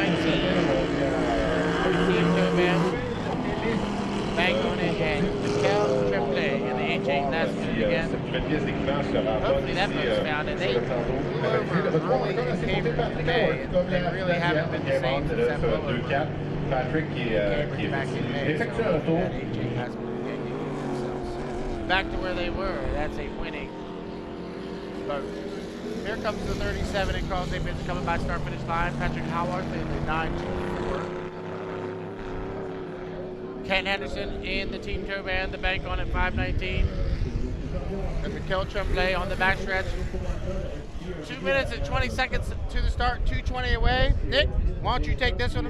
I'm going to head downstairs for a second. You take over and do one seat. Alors, merci John. Alors, quelle qualification classe Hydro 350 qu'on vient d'avoir, possiblement la meilleure course de la journée jusqu'à maintenant entre Carl Saint-Vincent, entre Bobby King et Eric McKenna. Je suis désolé, je regardais le nom de Carl Saint-Vincent. Et lui, parlant de Saint-Vincent, quel moment, lui, pour sa famille hier. Son père, je l'ai rencontré ce matin, il était très heureux. Il a dit, le moment le plus grandiose, ce serait qu'il gagne la finale demain. On sait qu'à Hydro 350, tout peut arriver. John Buccaneer a déjà dit que c'est la classe la plus spectaculaire au monde. Il a tout particulièrement raison depuis le début du week-end. Des courses extrêmement spectaculaires. On est à 1 minute 18 du départ. Ken Anderson, Ben Connett a gagné multiples championnats en 2,5 litres, notamment avec le CS 2-0. Patrick Howard a déjà gagné 9 fois ici à Valleyfield. Alors, On va tenter d'aller chercher une dixième victoire. On est à 54 secondes. De toutes les classes, à 1 minute, 50 souvent le seconds away timing est from bon start. et tout le groupe, Carl tout le Saint-Vincent will be at va se lane placer 1, dans le Patrick virage Howard 1 in the lane number et on 2. monte dans le backstretch tranquillement. Vous allez voir qu'à mi-parcours, Ken il va- Anderson will be the third, and Michael Tremblay will be at the outside in the lane number 4. 32 seconds. lui qui a gagné la finale du vendredi hier, extrêmement content. 26 secondes. Alors Patrick Howard est là Howard est actuellement 7e au classement. dans le 18.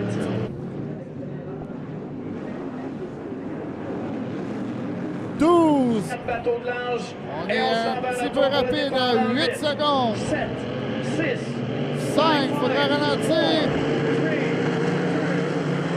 Oh! Je crois que tout le monde a devancé le départ. Faudra voir. I think everybody jump pour l'instant. C'est le Bull Shark en tête. Carl Saint-Vincent. On perd dans les queues d'eau. Patrick Howard à ses côtés. Oh, le Game On et le Bull Shark. Oh, Howard là, qui réplique face à Saint-Vincent alors que Tremblay est actuellement 3e. Oh, Howard, Saint-Vincent qui coliboué.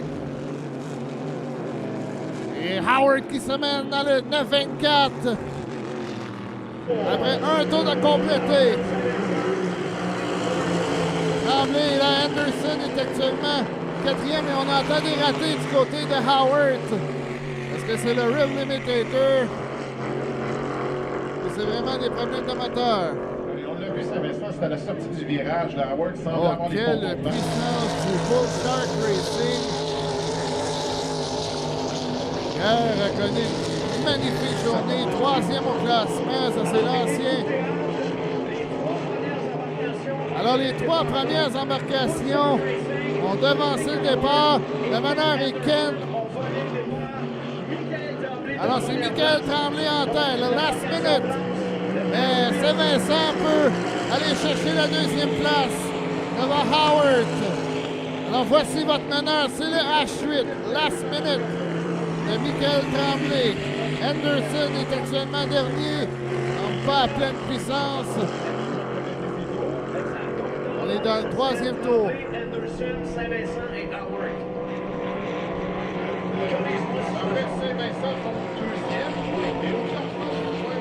Alors là, Tremblay est actuellement en tête. Saint-Vincent, lui, qui tente d'aller chercher malgré tout la 2e place avec 5 points en moins. So 3 jumpers on this race. The leader is Michael Tremblay in the H8, the last minute.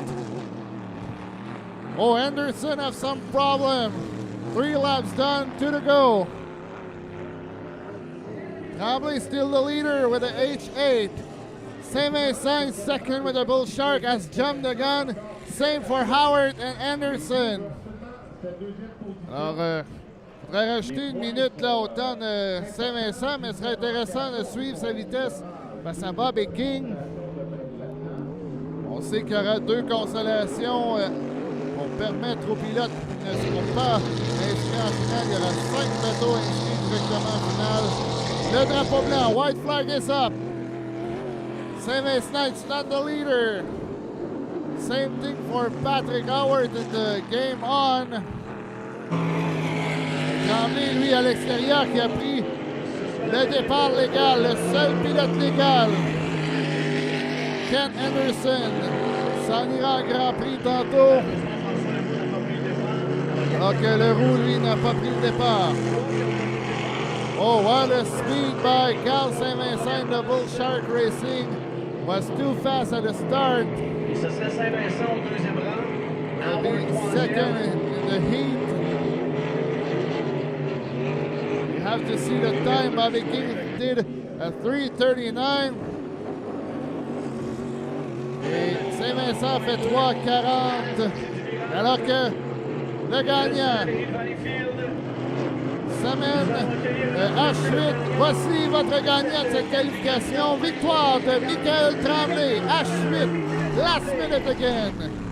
2e, Carl St-Vincent. 3e, Patrick Howard ainsi que Ken Anderson. So John, 3 jumpers on this race.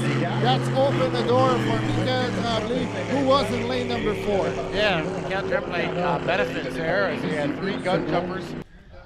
All 3 of the boats, St. Vincent, Howard, and Henderson jumped the start. So that opens up the door for Cal Tremblay. He'll get the 25 points. Everybody else will be regulated down to below 8 points. So that's going to be a tough hole to climb out of here in the first qualifier of the day for those guys. That's tough for Carl St. Vincent too, because he's been running really well, and that's going to really hurt his chances to make it directly into the final. With 19 boats here, only the top 5 make it directly in. Everybody else has to go through the 2 consolation heats. So we're coming up next, heat 1D. 1D will have Paul Barber, Joe Less, Tommy Shannon, and Eric Allard. That'll be next.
All right, H350 Paul Barber. Heat 1D making their way out on the race course. Number 306. After this, we'll have our Jersey Speed Skiff qualifier. And then do we move right into GP or vintage? No, we'll have a vintage Jersey Speed Skiff vintage GP. So we are getting close. For all our friends watching out there on the live stream, 3 heats away from the first qualifiers. Grand Prix Hydro. Here in 1D, Nick will have Paul Barber, Joe Less, Tommy Shannon, and Eric Allard. A pretty good field of these 4 boats making their way out. Oui, Paul Barber, actuellement 4e au classement, c'est à l'intérieur dans le Legacy 1 H52. Joe Less de St-Felicien qui fait un retour cette saison, le E500. Depuis il y a quelques années avec notamment Ken Brody. Même l'avait conduit dans le début des années 2010.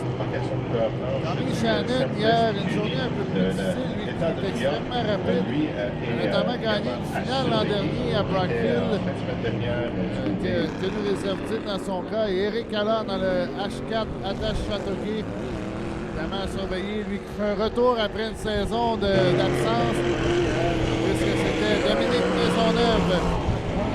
L'embarcation l'an dernier et alors cette saison fait un retour, lui qui a eu un avarie assez sérieux là, à Sorel-Tracy. 312 from the start, 312 away from the start of H350 1D. Down the back stretches, Paul Barber in the H52, the legacy one. He's out of Ottawa, Ontario. The 306 Dog Nasty of Tommy Shannon out of Valleyfield, Quebec. The H4 Big Decision of Eric Allard. The final boat is Joe Less, the all-white boat, the 500 out of Grand Island, New York. Joe Less in the Senseless 14, the final boat out on the race course. Coming by right now, Paul Barber. I've been impressed with Paul all season long, currently sitting in 4th position in the High Point Championship. He'll come across start finish line on a time run. Paul has anything that you can imagine happened to him has happened here in 2024. He's had a couple engine failures. I talked to him yesterday. He said, I just built a brand new one for this weekend in Valleyfield. I'm looking to have a good weekend, so hopefully Paul can put it together. Nick, we're 2:10 from the start, 2:10 away. Oui, à 2 minutes 5 du départ. À surveiller Paul Barber qui a été deuxième en finale à Cambridge. Il avait connu une excellente fin de semaine. Il était deuxième au classement après les régates de Cambridge. Et on se rappelle, à Sorel avait eu un abandon. Et les problèmes ont commencé. Mais là, hier, extrêmement rapide pour le H52, un coq Ron Jones. Tommy Shannon, le 306, qui est une équipe à l'effligé de Mathieu Daou. On est à 1:30. Et Eric Allard qui fait un retour cette saison dans le attache Châteauguay, le H4. 1:15 from the start, 1:15 away. Once again, if you're just tuning in, I'm John Tomey. Alongside me is Nick Allard. We appreciate you tuning in here to the 84th edition of the Valleyfield Regatta. We would love for you to like and subscribe to our YouTube page. If you're watching us on YouTube, just hit that little subscribe button there. That helps us out to make sure that we bring you all these events each and every weekend. We're 50 seconds from the start of Heat 1D. Lane number 1 will be Paul Barber in the H52, the Legacy 1 out of Ottawa, Ontario. Lane the 500, the Census 14 out of Grand Island, New York. Lane number 3 will be Tommy Shannon in the 306, the Dog Nasty out of Valleyfield, Quebec in the final boat. On the outside, the Big Decision of Eric Allard, the H4. Also out of Valleyfield, Quebec, as well. Boats are lined up nicely as we head down here to turn number 2 for the start of Heat 1D. 20 seconds from the start. Barber, Less, Shannon, Allard. That's how they will be lined up as we are 10 seconds from the start. Oh, Paul Barber! Barber has hooked it at a turn as we're 7, 6, 5, 4, 3, 2, 1. Mark, oh, it's tight. Tommy Shannon will lead him across the start finish line. Shannon in lane number 3 as they head down here to turn number 1 with Joe Les on the inside and Eric Allard on the outside. So Les will turn left first. He's got that inside and short away around to his advantage. But Tommy Shannon's right there. Nick, as they come up the exit 1, it's Les. Alors, c'est Joe Les là, qui est côte à côte avec Tommy Shannon. Et Barber, lui, qui a eu un crochet avant le départ. Et attention, Joe Les qui a vacillé dans le droit. Oh, Shannon. Les, alors, voyons voir au virage. Les à l'intérieur. Oh là là! On s'est touché! Et Les qui a fait un semi-crochet. Off the exit of 2, Joe Les rode the tail of Tommy Shannon and got out a little bit out of hand there as he went down into turn number 2. That opens the door for Shannon. Tommy Shannon in the 306 Dog Nasty leads. Joe Les in second, Eric Allard in third, Paul Barber in fourth. They head down here to turn number 1 on lap number 2. We go 5 times around here in Heat 1D. A lot of action in this 4-point qualifier. It's a 2 rooster tail advantage for Shannon. Alors Shannon qui mène toujours. Les. Et regardez Eric Allard même se rapprocher là, de Joe Les qui est pas très loin, là, à peine une queue d'eau derrière. Et Barber, lui, qui tente de remonter dans le Legacy One. Oh, Shannon, vraiment rapide, là. Off the exit of turn number 2 is Tommy Shannon, the H306. The Dog Nasty still leads over top of Joe Les. Eric Allard is running really hard to try to take over Joe Les for second position. We're 2 in. We've got 3 to go here in 1D. Shannon, Les, Allard, Barber. That's how they run as they come across the start-finish line here to complete lap number 2. But it's Tommy Shannon at the top end of the race course coming around off the exit of 1. He's got a full 3 rooster tail advantage. Il augmente son avance et regardez toujours Eric Allard se rapprocher de Joe Les, le 500 et le 4. Et Barber là, qui même se rapproche un peu. Il va rester encore 2 tours à faire. Est-ce que Barber peut sauver les meubles? Shannon, lui, est loin en avant. Off the exit of 2, Tommy Shannon still leads, but let's go back to the battle for second between Joe Les, Eric Allard, and Paul Barber's not out of this yet. He's making up a lot of ground on the inside. They'll come off the exit of 2. The battle for second is between Les, Allard, and Barber as Tommy Shannon is checked out on the rest of the field. 3 down, 2 to go here in Heat 1D. It's all Tommy Shannon, but I'm going to go back to second position. Les, Allard, and Barber battling up for second position to go to the apex of number 1. Alors regardez cette belle bagarre là, entre Joe Les, Eric Allard et Barber. I know, I'm trying. Qui se rapproche là, tranquillement, pas vite, de Eric Allard. Regardez Barber dans le 52, se rapprocher du H4. Off the exit of 2, it's all Tommy Shannon, but back in second, third, and fourth, Paul Barber is trying to make up any type of ground he can. Joe Les comes off in second. Paul Barber stuck in the middle of Eric Allard. Allard still holds on to third. Barber is fourth. White flag being displayed on the race course. Tommy Shannon's checked out on the rest of the field, but it's Joe Les running in second. Eric Allard in third. Paul Barber's going to go to the inside, Nick, and try to make up ground. Alors à surveiller Barber. Et là, qui tente toujours de se rapprocher d'Eric Allard, mais Barber est dans la position un peu plus dure. Et là, c'est presque fait. Et Barber qui a presque monté dans la queue d'eau. Et là, c'est fait. Barber maintenant, 3e. Off the exit of 2, it's Tommy Shannon's race. He'll come around and get the checker flag, but we're going to go back to the battle for third. Joe Les is oh, Barber really hooking hard down into turn number 2. Joe Les will come off the exit. He'll get second position. Eric Allard looks like he's going to be there to hold off Paul Barber, and Eric Allard will get third. Paul Barber will get fourth. But a heck of a run for the 306 Dog Nasty and Tommy Shannon picking up the victory there in 1D. Up next, we will go Jersey Speed Skiff qualifying. Their first heat of the day. Jersey Speed Skiff qualifier 1A coming up next. Oui, quelle course là, pour la 2e place entre Joe Les, Eric Allard et Paul Barber qui a fait un crochet avant le début de la course. Et on a vu Shannon également sortir côte à côte avec Joe Les à l'amorce, la sortie du premier virage. Et là, on va avoir 8 bateaux GSS qui s'en viennent. Restez là. Regardez la 84e édition des Régates de Valleyfield.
All right, welcome back here to the 84th edition of the Valleyfield Regatta.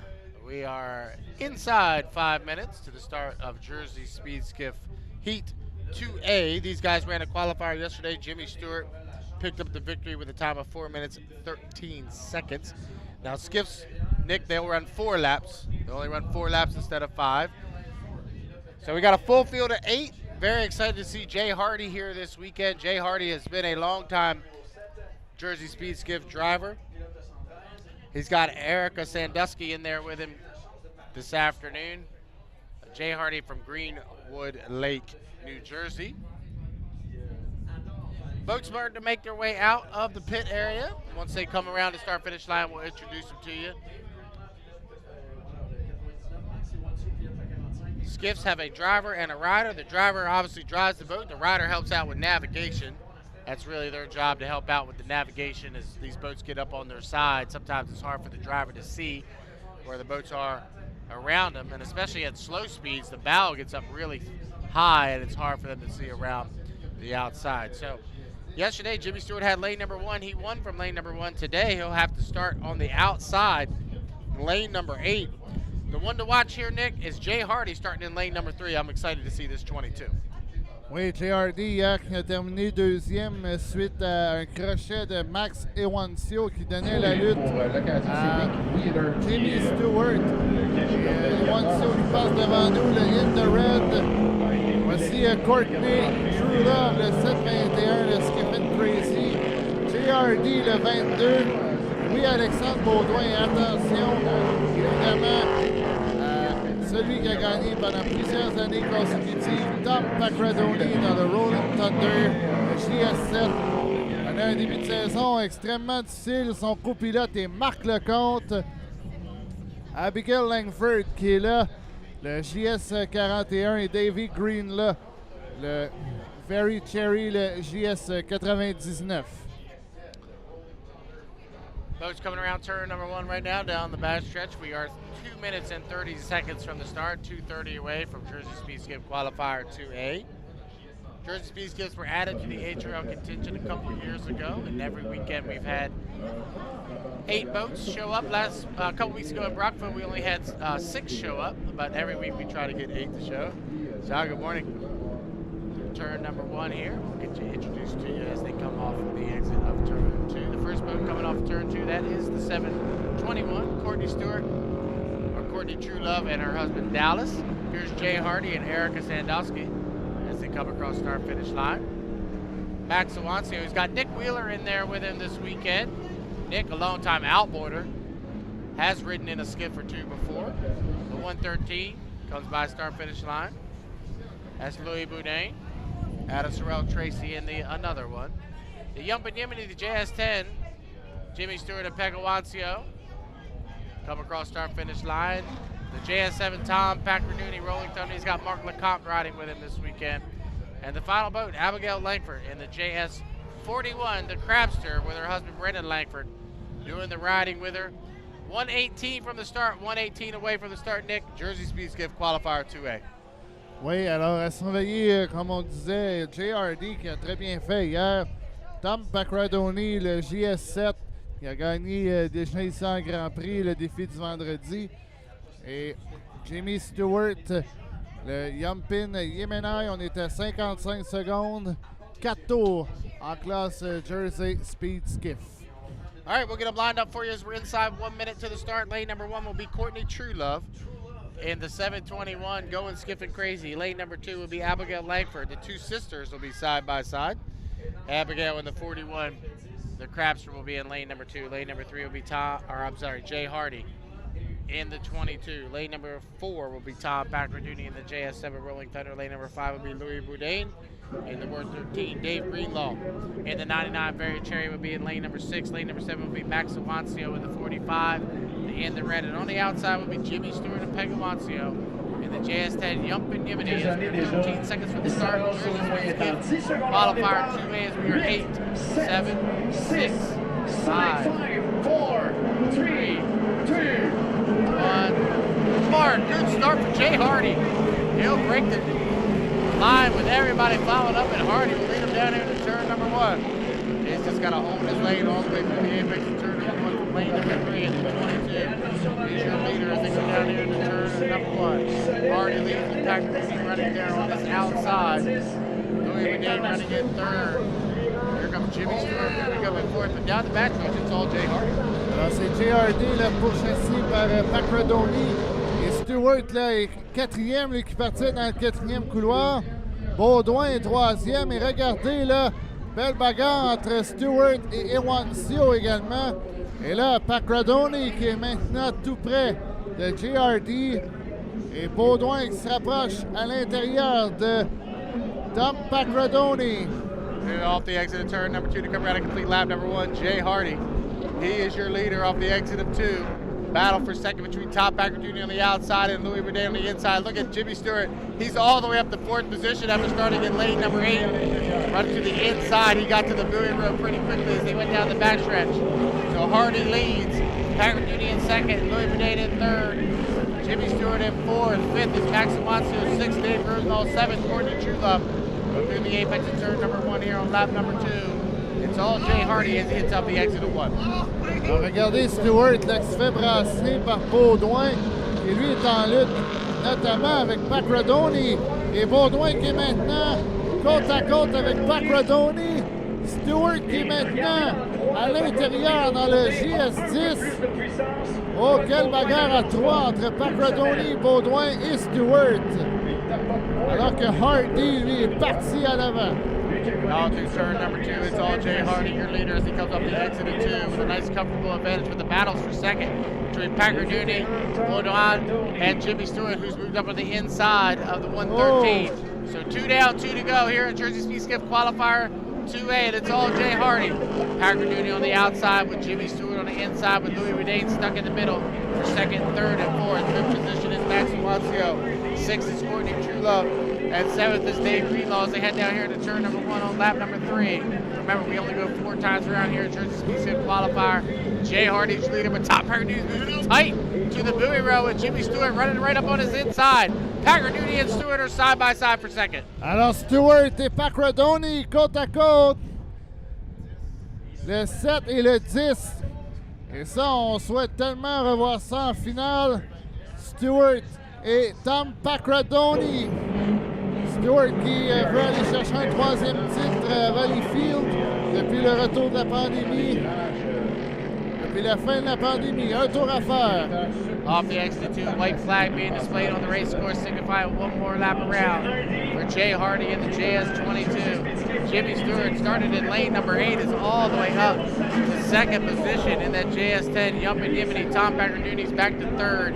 Louis Renee is 4th, Max Amancio is 5th, Courtney Trulove 6th, and Dave Greenlaw is 7th with Abigail Langford in 8th. But Jay Hardy through the bottom end of the race course in the JS22. He is your leader out of Greenwood Lake, New Jersey, off the exit of 1. Hardy là, qui lance un message à Jimmy Stewart.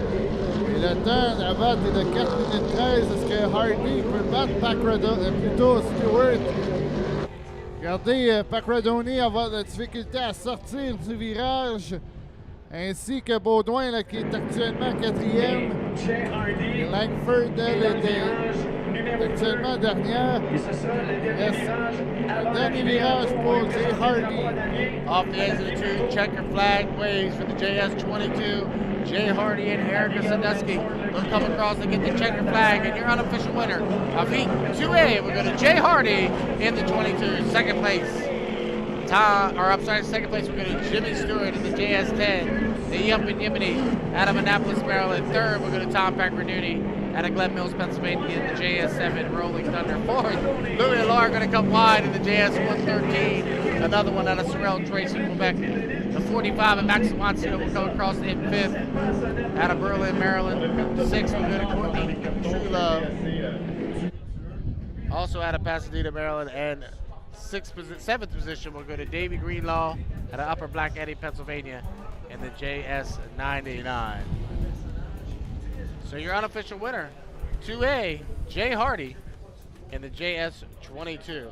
Up next, we'll go some vintage hydros out on the race course. Oh, ProHydro? They changed the schedule? Okay. So we're gonna go ProHydro next before vintage. All right, stick around for ProHydro coming up next.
All right, 5-minute gun has sounded for ProHydro. I was mistaken. I thought Vintage was going to have a fleet of Vintage come out, but we're going to run a ProHydro heat.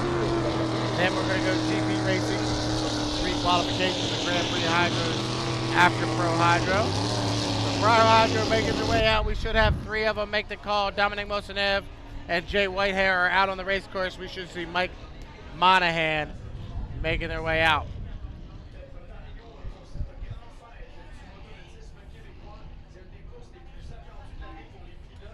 Alors Dominique Maisonneuve qui mène le classement avec 105 points. À surveiller le V109, le Formax. Jay Whitehair partira dans le deuxième couloir. Et là, des problèmes pour Maisonneuve qui va s'arrêter.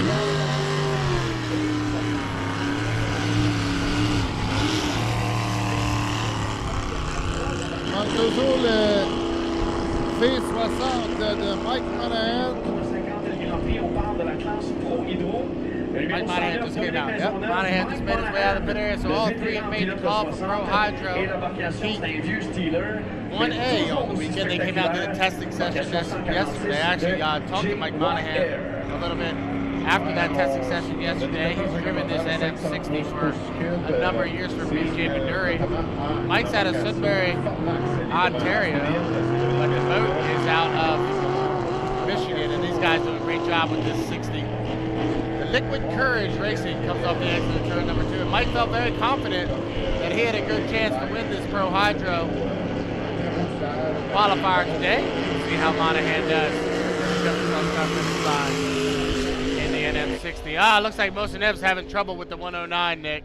Mosenev's having trouble keeping that boat up and running as he comes off the exit of turn number 2 down here to start finish line. Jay Whitehair in the old Steeler, the 146. That's start finish line as well.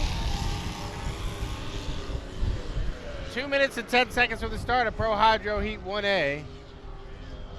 Here at the 84th edition of the Valleyfield Regatta. Dans la classe ProHydro qui se veut la moitié entre un Grand Prix et un Hydro 350. Vraiment appelé la classe 7 litres là, pour la famille Vintage. Maisonneuve qui est arrêté là, à la sortie du virage numéro 1, le V109, le Formax. Et ça, c'est pas à son habitude. D'avoir Maisonneuve s'arrêter de la sorte. Mais on l'a vu, John, avoir des problèmes, là, notamment devant nous avec son embarcation. Dominic Mosenev still trying to turn that 109 over and get out, back out on the race course. It looks like, though, he may have trouble getting that boat up and running.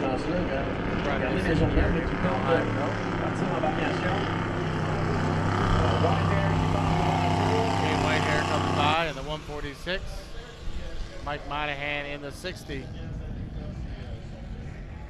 And Mosenev's still cranking on that 109, but doesn't look good. Yeah. Merci. 39 seconds to the start, Nick. I don't think the 109 is going to be able to make it here. 1A Hydro.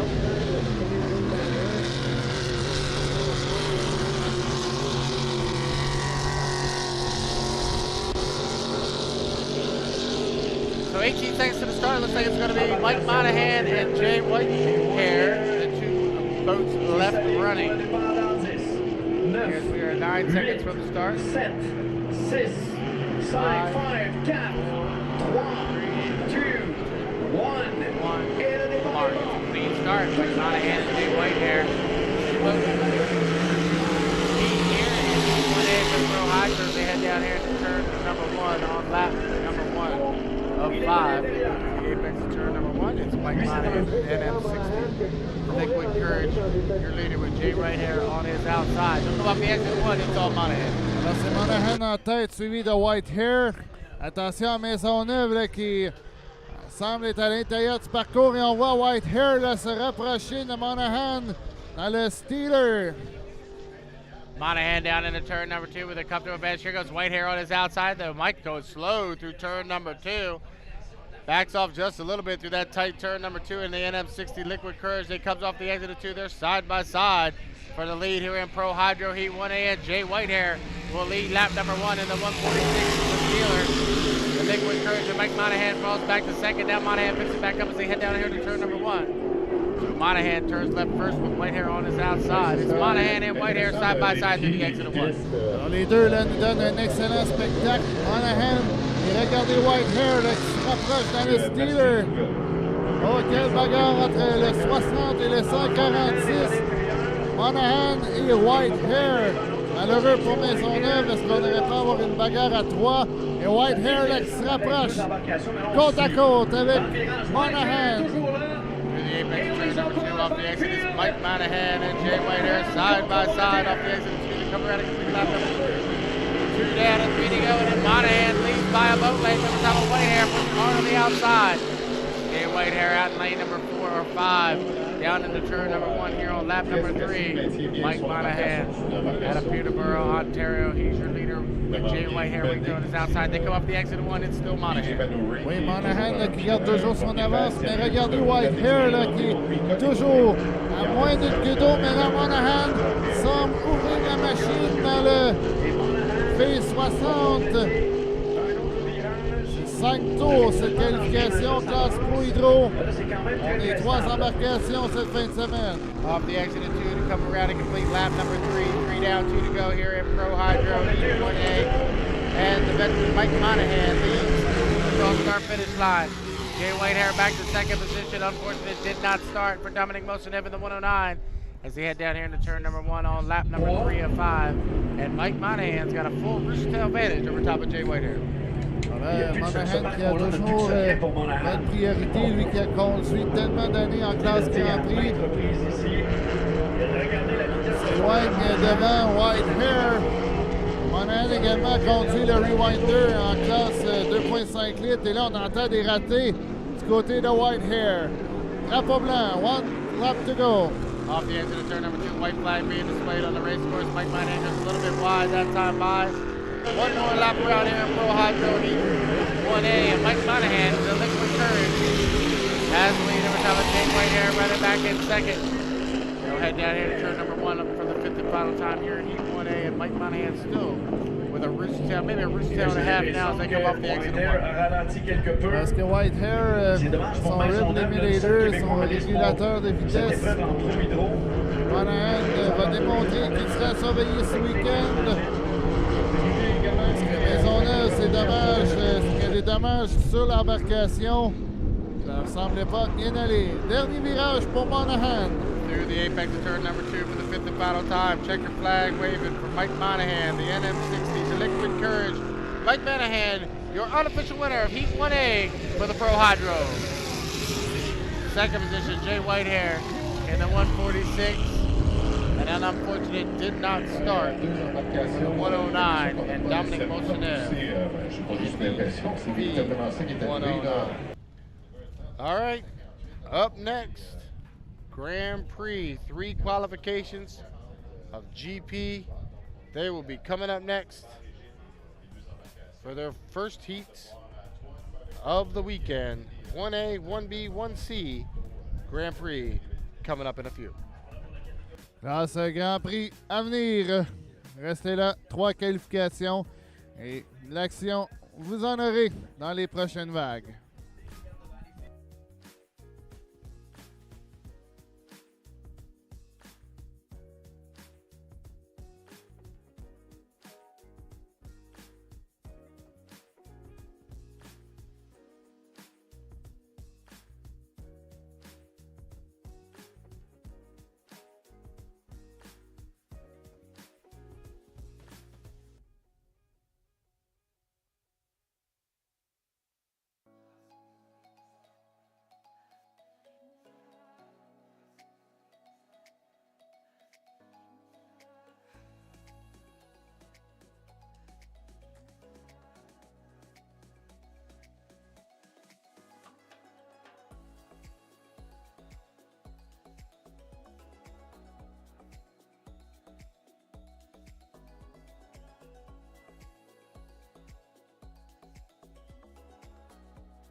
All right, here we go for Grand Prix Heat 1A.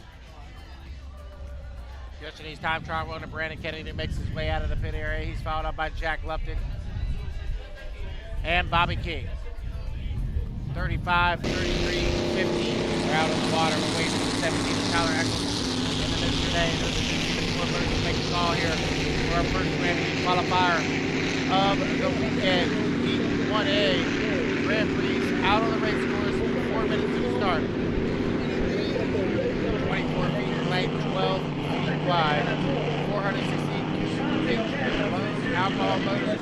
Brandon Kennedy going to come by the grandstand a little bit wide and wave out to the fans here in Valleyfield 35. Thompson Automotive Group presents the GM Special, the TKO Racing River City Printing sponsor, the Freedom. And Bobby King out of Sterling Heights, Michigan does the driving in the Freedom. The 33 Lupton Motorsports of Jack Lupton out of Waverly, New Zealand, and the Miss Renee and Tyler Eccles out of the great state of Washington. GB17. Nick with 3 minutes and 10 seconds, 3:10 from the start of Heat 1A for the Grand Prix Hydro. À surveiller Brandon Kennedy qui a eu le meilleur temps hier. C'est lui qui mène actuellement le classement du Challenge Grand Prix, le TKO Motorsport. Jack Lupton a eu le 4e meilleur temps hier, toujours à surveiller dans le ainsi que Bobby King dans le Freedom. Et un bateau de la classe Grand Prix américaine, la Miss Renée avec Tyler Eccles. À ne pas négliger le GP17. 4 bateaux, ça va brasser sur le circuit Robert Théoret. 2 minutes, 20 seconds to the start, 2:20 away. Grand Prix Heat 1A. Brandon Kennedy, current points leader in the GPA challenge. Well, remember, it's double points. The Grand Prix Hydro this weekend, and the GPA challenge, top 5. But implies a pool of $40,000 as they come into the weekend here. Brandon came in with the points lead in the GP challenge.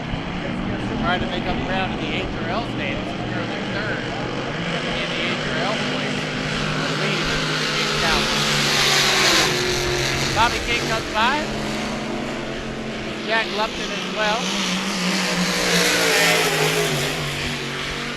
Tyler Eccles and Brandon Kennedy slow off of turn number 2, just trying to burn some time off the clock. 1:30 to the start, 1:30 away. Kennedy's up here a little bit early, so he's trying to come off some time. 35. River City Printing.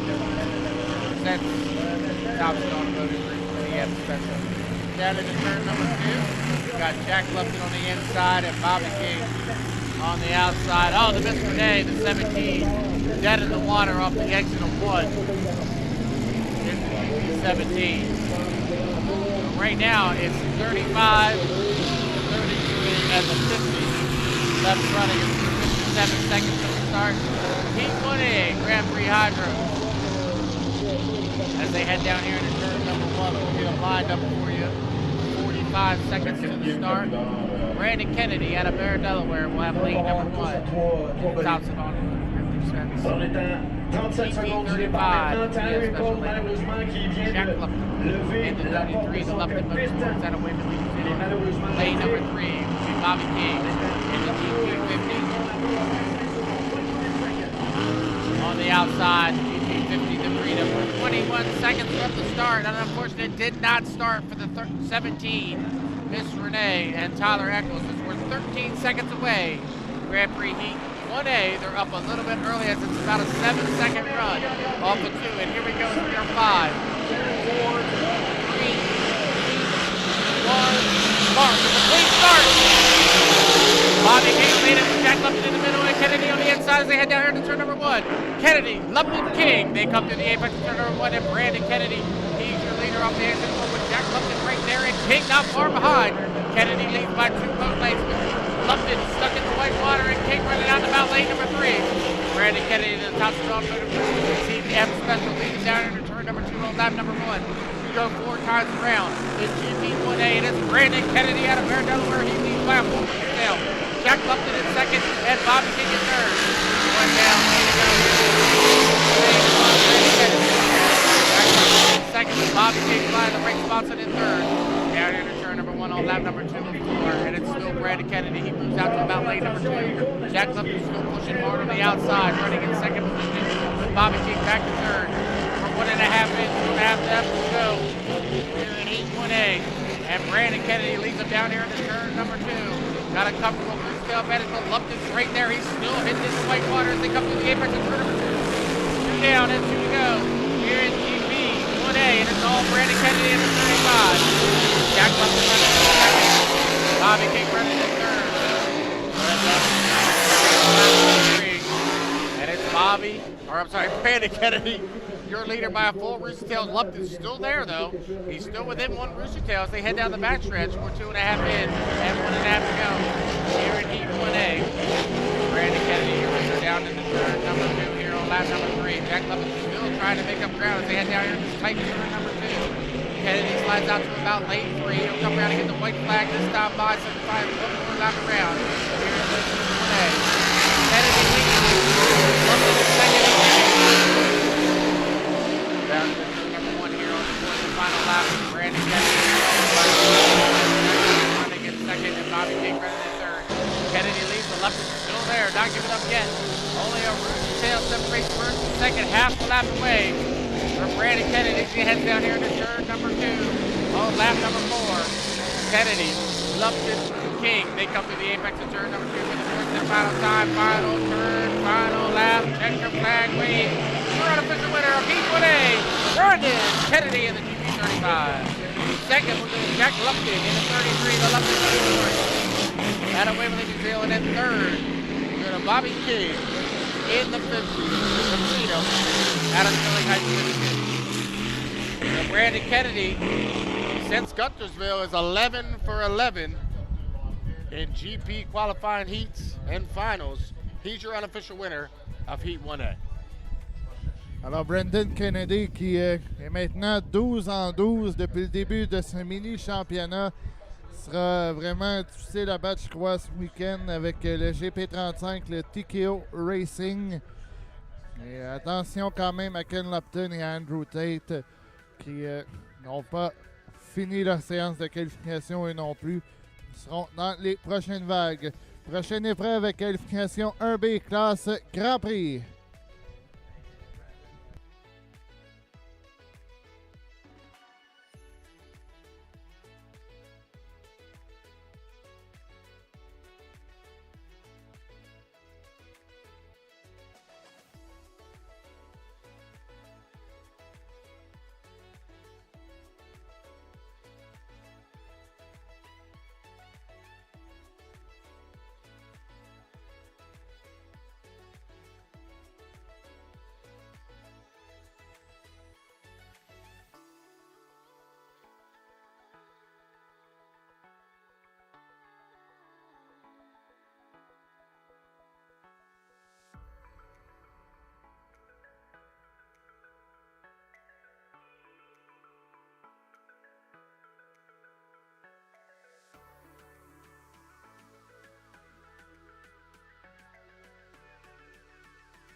Qualification 2-1A en classe Grand Prix. On aura à l'intérieur le GP 577 Ken Lupton.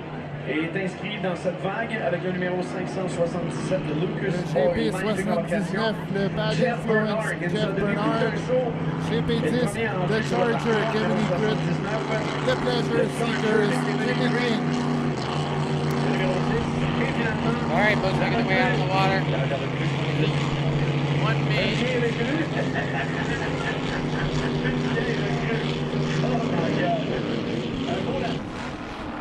Jeff Bernard and a Kev Washington comes off the exit of turn number 2.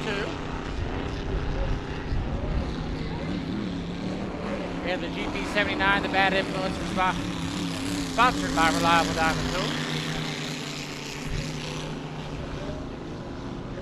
Ken Lupton in the 577. Missing the soil. That'll Waverly, New Zealand. GP3, Jimmy King in the Pleasure Seeker Racing. Jimmy's out of Michigan. He comes down start finish line. Drives for Roger Mahan, GP3, the Pleasure Seeker. The final vote out on the race course. GP10, Kevin Egret in the Charger. Those are the 4 boats that have made the call here for heat 1B. 1B out on the race course 3 minutes to the start. Jeff Bernard comes by on the timing run. Here with us yesterday, we said the timing run from the exit of 2 down to start finish is about 7 seconds. Anywhere between 7 and 8 seconds. Wrestling hydros. They'll do laps right around 32, 33, 34 seconds. So we'll have the 4 laps done. Just over 4 minutes. Jimmy King coming by. They got that much figured out. They are just, obviously it's only the second race. They were down in Guntersville, Alabama 2 weeks ago. Had some mechanical issues in that GP3. Came out yesterday in time trials. Weren't as fast as they wanted to be, obviously, but new boat, new equipment, trying to get themselves together out on the race course. This will be a good battle between the 79 and the 577. And you can't say enough about what Kevin Egret and this Ken team have done. They've just been consistent. They come into the weekend currently second in the GP Challenge. And as we said all weekend long, double points here in Valleyfield for the GP Challenge. And every heat is worth 50 points to the winner, not 25. So lots and lots of points still on the line. Brandon Kennedy came into the weekend in the lead in the GP Challenge. But any little mistake from him could open the door for somebody else to sit atop that ladder. We are 122 from the start, 122 away. The second fastest qualifier was 577 on this Lucas Oil. Kenny Lupton. He had a time of 33.1 seconds yesterday. Here we'll have lane number 1. As you see Jimmy King circling through. A little bit early. Off the exit 1 already is the 577. So lane number 1. We're going to Ken Lupton in the 577. The Miss Lucas Oil. He'll be inside in lane number 1. Jeff Bernard will be in lane number 2. GP79, the bad influence. Sponsored by Reliable Diamond. He'll have lane number 2. Washington lane number 3. Kevin in the GP10, the Charger. And on the outside, Jimmy King, GP3, Pleasure Secret Racing. That's how they'll line up. Inside to out, it'll be Lupton, Bernard, Egret, and King here in GP Heat 1B at the 84th edition of the Valleyfield Regatta. We are 15 seconds away. Everybody lined up pretty nicely. A little early, actually. They're 8, 7, 6, 5, 4, 3, 2, 1.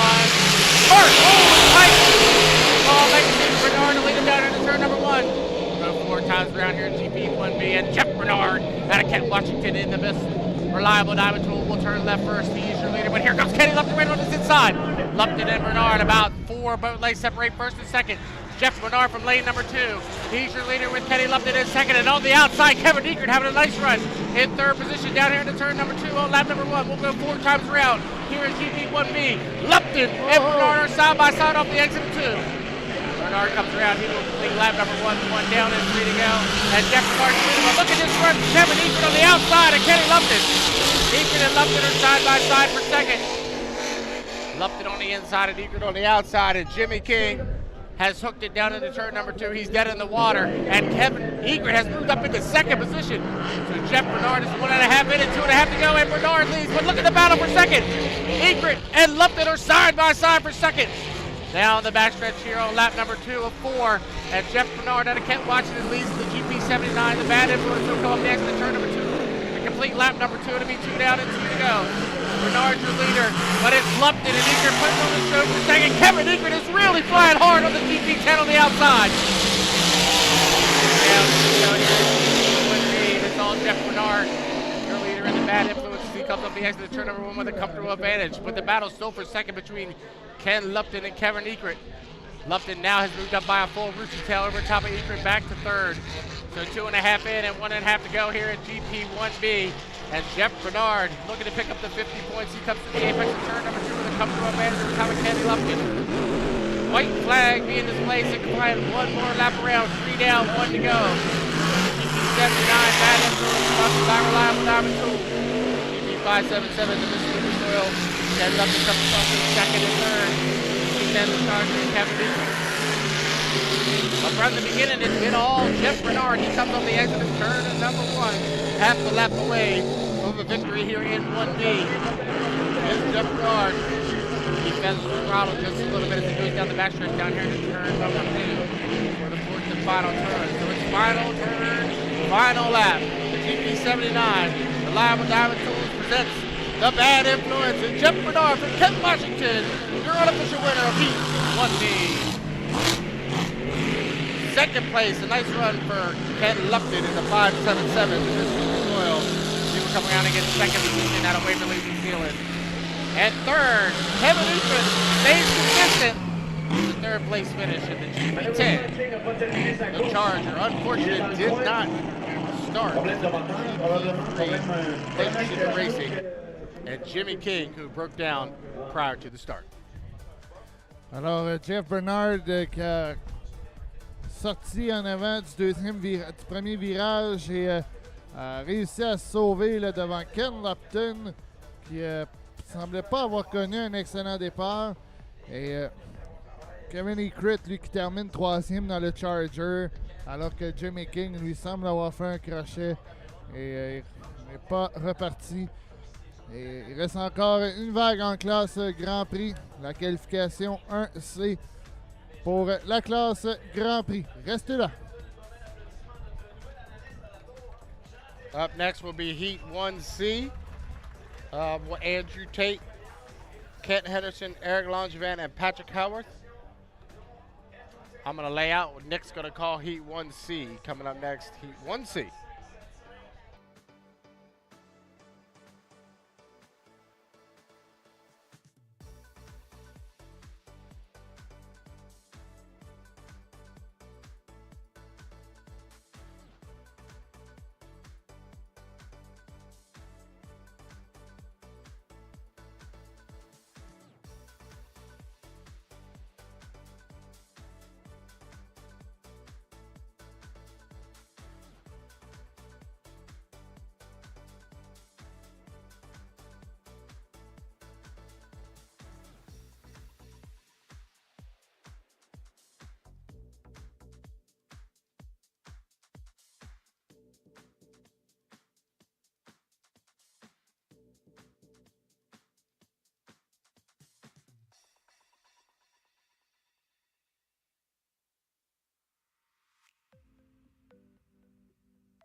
La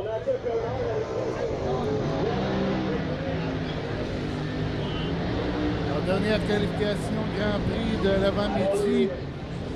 On a le GP71, le Wild One avec Andrew Tate qui mène le championnat HRL. Ken Anderson, le Canada Boy, revient après un avarie CB au Régates de Valleyfield.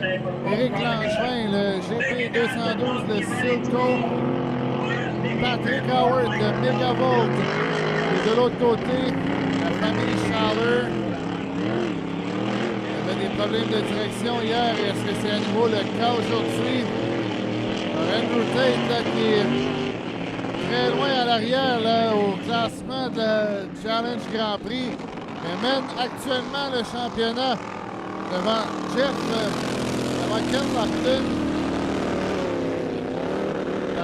Environ 12 points, là, peut augmenter son écart à 16 points avec une victoire. Patrick Howard, le Megavolt, ça ne peut pas avoir un beau son. Et là, les flammes qui sont sorties de Patrick Howard. Semblait pas avoir un beau moteur, et là, c'est drapeau rouge.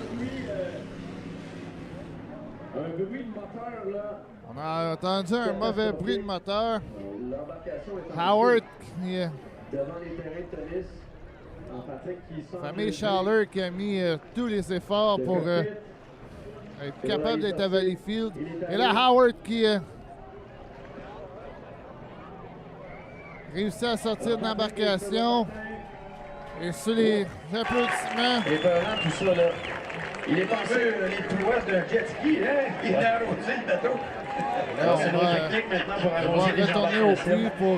C'est rare que pompier fait partie de toute autre tâche connexe. Mais qu'est-ce qui s'est passé là? Il est passé devant la tour avec le Megavolt, on le saluait, tout à l'heure bien, mais il y a eu un bruit dans les moteurs. il y a comme un genre de coup de canon, un backfire. Les gens n'avaient pas aimé ça. J'ai l'impression qu'il était revenir avec la qualification ESC. Je suis plus dans l'engin. Donc on va se tenter d'arroser l'embarcation pour éteindre le feu. On a entendu des drôles de rapports. Puis si on se demandait si on le verrait à l'eau, on a discuté avec Pat Howard qui disait que le comportement du bateau était difficile à maintenir là, hier. Mais malheureusement, un incident imprévu, c'est triste de voir ça. L'important, c'est que Patrick soit correct. Oui.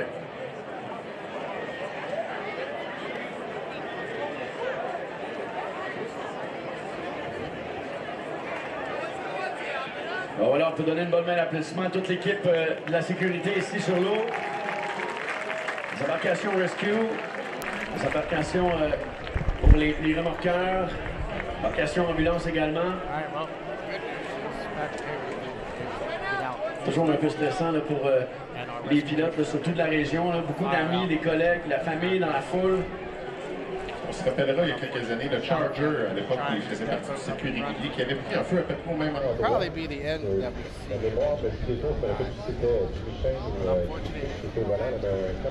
Patrick Hayward and the 49 shower team. Red flag this heat, obviously. Alors voilà, je crois que Patrick est sur une motomarine, là. Direction les pieds et un reprise de terre, bien évidemment. Chose qui vient de se passer pour le heat numéro 3 en Grand Prix. Et là, on va voir qu'est-ce qu'on fait avec les embarcations. On ramène tout ça au puits et on redescend le heat numéro 3 un peu plus tard. On s'arrête pour une courte pause. On aura des vintage dans les prochaines minutes également. Nick will definitely have to rerun. All right, so we'll take a time out here on our live stream. Once again, thank you for tuning in. And if you are watching us at home, tune in, please subscribe to Facebook and our YouTube. Or subscribe if you have before. Please hit that little subscribe button. All right, we will be on a little bit of a break so we can get the 39 and the 3 towed back in, and once we do that, we'll come back with racing and we'll fill you in on the schedule. So stick around, we'll be right back.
right, it's vintage hydro time.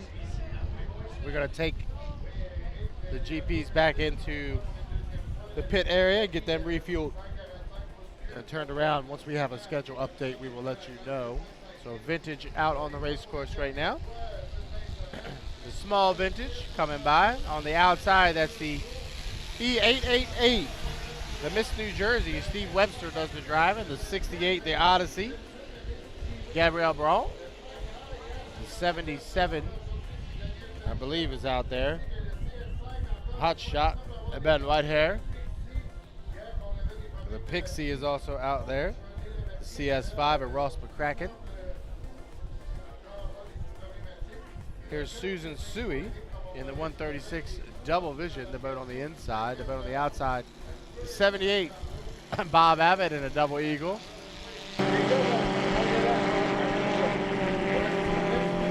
And the 69, the S69, the Gee Whiz of Jim Benson.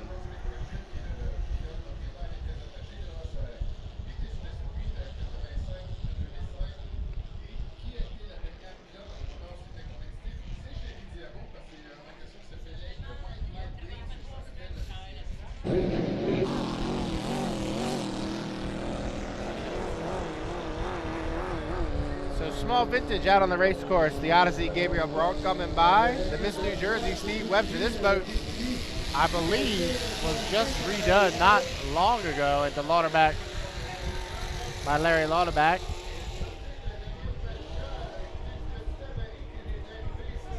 I think that might have been Andre Bergeron in the 78 going by.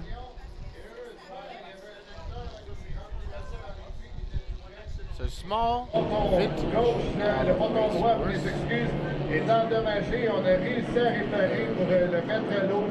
Yes, c'est André Bergeron. You have, I believe, you have 19 vintage calls here this weekend. We're going up against a vintage event in New Martinsville, West Virginia at the same time. But it's good to see these guys. Everybody loves to watch boats. Used to put on a great show here. Guys will come out. We've got 4 Grand Prix here this weekend as well. They will make a showing sometime today. I'm not sure if it will be right after this or a little bit later on this afternoon. That's a cool shot right there. Susan Suey, Bob Abbott, and Jim Benson come by the start finish line. Steve Webster and the 888. I was told that Mike Webster, the former Unlimited driver of the Montano Home, will be in that boat sometime this weekend. Not sure. I did see Mike walking around the pit area a little bit earlier today. With Steve Webster and Mike Webster, longtime hydroplane enthusiasts in the sport. Used to went all the way up to the Unlimited ranks. Not too many years ago did Mike Webster, so we'll see those guys out here. He's got his foot in it down the back. All right, I'll sit down and let you enjoy a little bit of the small vintage. Like I said, it's 1 o'clock here on the east. So once we get an updated schedule for you, we do have to obviously rerun E1C Grand Prix. Not sure if that'll be right after this or if those guys will go on the trailer. But we will give you an updated schedule after this flight of vintage. Stick around. We'll be right back with more of the 84th annual Valleyfield Regatta.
encore pour son sport des hydroplanes. Oui, Hydroplane, on en parlait tantôt.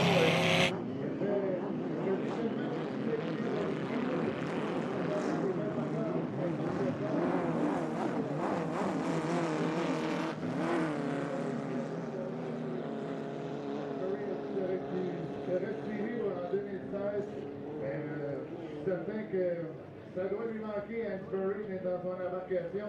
Et je suis sûrement convaincu qu'il est encore plus heureux de voir que McKenna est en avant avec son embarcation et qu'il est extrêmement rapide. Et tu parlais de François Campeau, il est justement assis à quelques pas de la piste. Donc on salue François et Sylvain Campeau dont on parlait tantôt. On verra ces deux anciennes embarcations. Les embarcations de pitch qui vont retraiter au but alors que les pénages sur la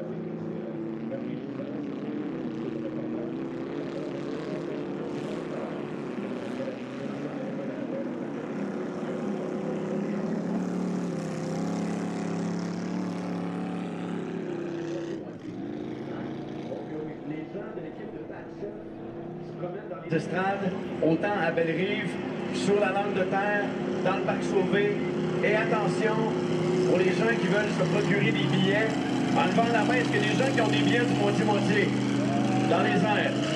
La personne, on est rendu à près de 20 000 $ pour le moitié-moitié.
Alors, qualification 2A, classe Formule 2500. On va attendre quelques courses pour faire la qualification C, classe Grand Prix, suite au feu pris dans le bateau de Patrick Howard.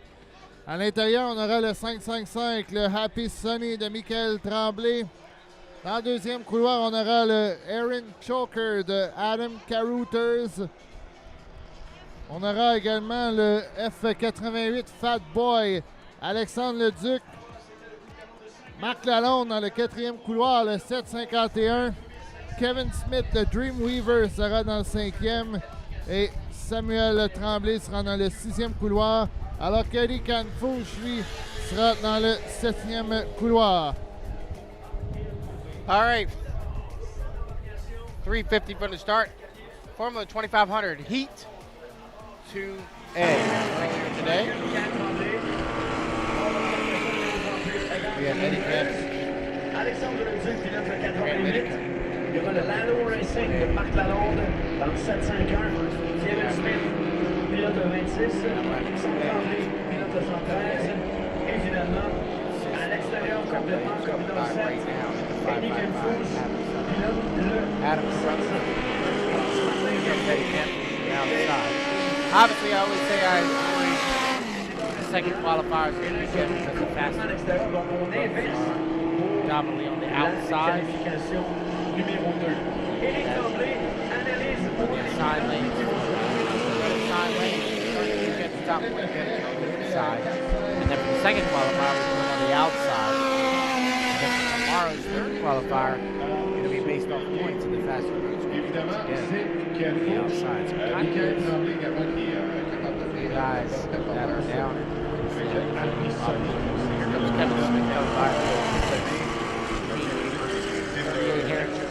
Racing from Adam. C'est des bonhommes, il est toujours très impliqué dans l'équipe. Dans un autre rôle, très désolant. Et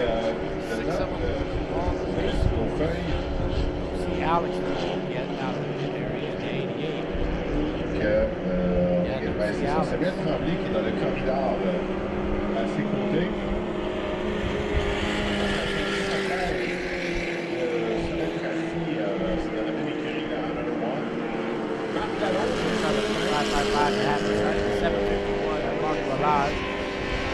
Here comes Eddie Camp, 500.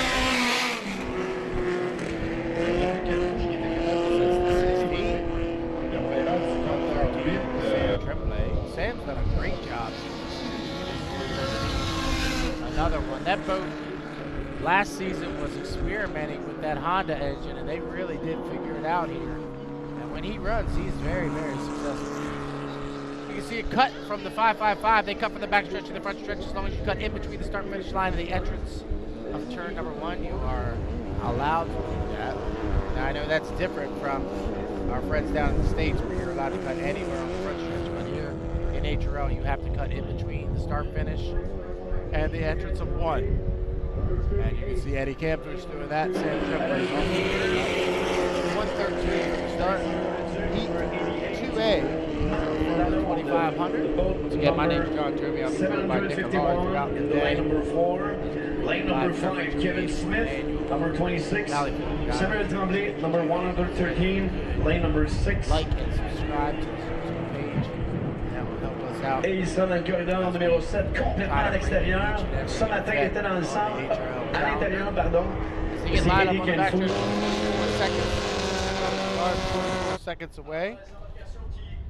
Start of Heat 2A. Lane number 1 will be Michael Tremblay in the 555, the Happy Sunny. Lane number 2 will be Adam Curlers in the 38 Heron Sugar Racing. Lane number 3 will be Alex LeDuc in the 88 if he made it out. I don't see him. So lane 3 will be Mark Lalonde in the 751. Lane number 4 will be Kevin Smith in the 26. Sam Tremblay will be in lane 5, and on the outside will be Eddie Camfus starting from lane number 6 in the 500. The senseless 16 as we are 8, 7, 6, 5, 4, 3, 2, 1. Mark, Kevin Smith right on it as they cross start finish line. The 26 Green Reaver lead him down here to turn number 1. We'll wait and see if there's any calls. It's really tight for Kevin. Take him down here to turn number 1. Oh! Somebody rode the tail. It looked like the Heritage Racer rode the tail, and the Adams brothers had to back out of it. But right now it's Kevin Smith. There's Eddie Kempers on the outside there, or side by side off the exit of turn number 1 here in Heat 2A for the Formula 2500s. Kempers running out in about lane number 6. We've got Sam Tremblay with Kevin Smith and Mark Lalonde on his inside. All four head down here into turn number 2 together. We go 5 times around here in Heat 2A for the Formula 2500s. And Eddie Campus from lane number 7. He'll come up the exit of turn number 2. He's back about 2 boat lengths from Kevin Smith. So Smith, your leader. Campus. Now Eddie on the outside takes over the advantage as they cross over the line and complete lap number 1. 1 down, 4 to go here in Heat 2A for the Formula 2500s. And Eddie Campus. Here comes Sam Tremblay on the outside of Kevin Smith for second. So it's Campus, Tremblay, Smith, Lalonde. That's how they run through the apex of turn number 1 here on lap number 2. Campus had a grand altitude. They go down the back stretch with Kevin Smith on the inside. Sam Tremblay running in 3rd. And Mark Lalonde running in 4th. 1.5 in, 3.5 to go here in the Formula 2500 Heat 2A. And Eddie Campus out of Grand Island, New York. He started out in lane number 6. He's already up to position number 1 here on lap number 2. Kevin Smith flying it hard down into turn number 2 to try to make up ground on Eddie as they come up the exit from lane number 5. It's Eddie Campus. The F500. The 716 leads lap number 2. 2 down, 3 to go. Kevin Smith running in 2nd. 3rd is Samuel Tremblay. In the 113, another one. 4th is Mark Lalonde in the 751 Lolo Racing. Heron Treasure Racing, the 38 of Adams Brothers running in 5th. Mikel Tremblay has had nothing but issues this heat in the 555 Happy Sunny as he spun it out down here in turn number 2. But your leader down the backstretch by 3 full Rooster Tails here on lap number 3. We're halfway through the Formula 2500 qualifier 2A, and it's all Eddie Campus by 2 full Rooster Tails every time of Kevin Smith and Samuel Tremblay. So Campus comes up the exit of turn number 2 to come around and lead lap number 3. It'll be 3 down, 2 to go. Eddie Campus in the 500, the Central 16. Kyle Wilson across our finish line. 26 Green Weaver running in 2nd. Samuel Tremblay running in 3rd. Everybody pretty evenly spread out on the race course. We've lost Mark Lalonde as well. As Heritage Racing, Adams Brothers comes by in 4th. 3.5 in, 1.5 to go. And fast Eddie Campus. He's got it going all his way. His father Dan Campus on the line with him, hopefully telling him he's got an insurmountable lead. He's just got to keep it on the water as he gets down into this breezy turn number 2. Got it. White flag this time by 4 down, 1 to go. Eddie Campus in the F500, Census 16. He's the leader, he takes the white flag. Kevin Smith out of Peabody, Massachusetts runs in 2nd. 3rd is Samuel Tremblay in the 113, and 4th is Adams Brothers. And the Heron Sugar Racing as they head down here to turn number 1. On lap number 5 of 5, off the exit of turn 1, it's Eddie Campbell. And the F500, Census 16. Half a lap away from the 25 points, and another victory to retain his advantage in the Formula 2500 standings. He goes down here in the turn number 2 on lap number 5. Eddie Campbell in the 500. With about a 4 Rooster Tail lead. He'll come around final turn, final lap off the exit of turn number 2. Your unofficial winner of Heat 2A for the Formula 2500. Eddie Campbell. Second position go to the 26, Kevin Smith out of Peabody, Massachusetts, still holding on to get 2nd place in the 26 Green Weaver. 3rd will go to Samuel Tremblay. Troisième place In the sur le 113, podium. another one and fourth. Adam Carruthers in the Hair Sugar Racing. Temps de 6 secondes, c'est plus qu'une seconde au tour. 38, Quand même, so Fast Eddie bonne performance pour goes lui. 2 for 2 Là, on va procéder on the Saturday edition. à Bissoni. Lui, For Daniel Valleyfield Regatta. That'll set him up pretty good for tomorrow's third and final qualifier. We're waiting to see if there was any calls. It was really close at the start for the 26. Start was good? Okay, so the start was good. That's good to know. So, legal start.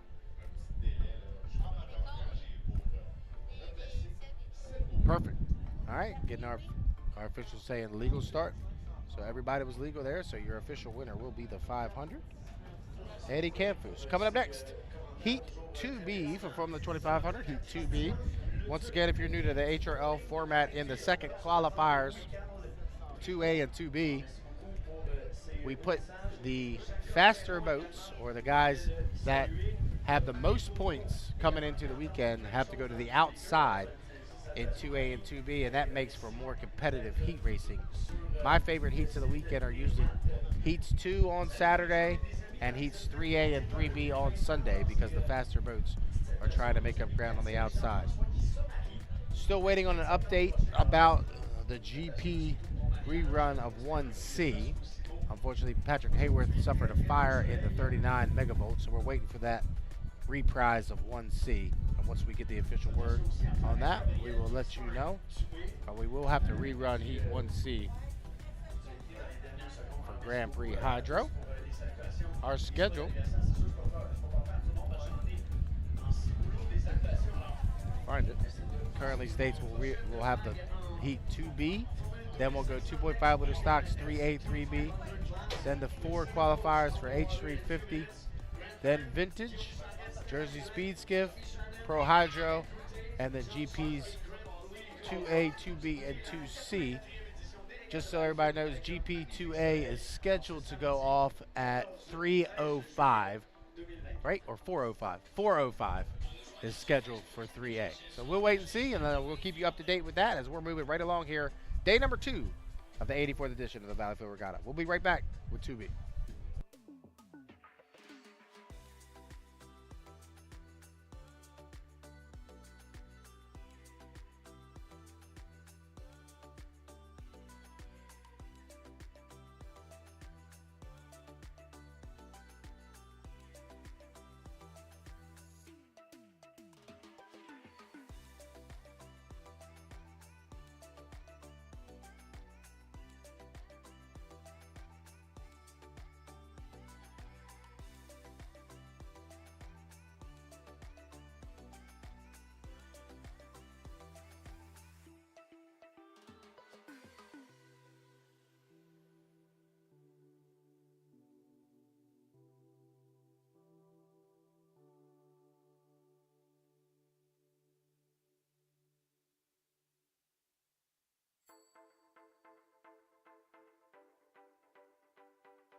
Alors pour ceux qui se posent la question, la qualification ainsi en Grand Prix devra être prise d'ici une trentaine de minutes, puisque Andrew Tate, lui, s'en va présentement dans le Watermelon Blitz, le F3. Donc, il doit changer de siège et par la suite reprendra le siège du GP71.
À la qualification 2B, classe Formule 2500,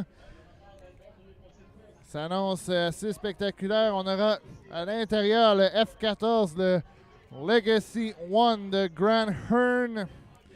Il aura à ses côtés Guillaume Charette, qui connaît une saison quand même difficile. C'est pas dans son habitude avec le F77 de Charette Racing. Stéphane Hubert, la Canada Girl, troisième couloir, F757. Tommy Shannon, la pièce d'Auto Valleyfield, partira encore une fois dans le quatrième couloir. F4, Andrew Tate, qui aussitôt que la course se termine, retourne dans son embarcation en Grand Prix. On va reprendre tout de suite après la qualification 1C Grand Prix. Regardez à l'extérieur le F92, John Shaw et le 7e couloir, Grand Prix dans le Samedi. Alors on s'attend à toute une bagarre, notamment entre Grand Lady Coat et John Shaw, qui ce matin a terminé troisième après avoir fait un crochet avant le départ. Là, sera dans le 6e couloir, le Tenacity. F3 conduit par Andrew Tate en fin de semaine. C'était Owen Anderson dans l'embarcation depuis le début de la saison. Et le propriétaire a repris l'embarcation du F3. Rappelons qu'hier, c'est Grand Lady Coat qui est venu chercher la victoire dans la finale du vendredi.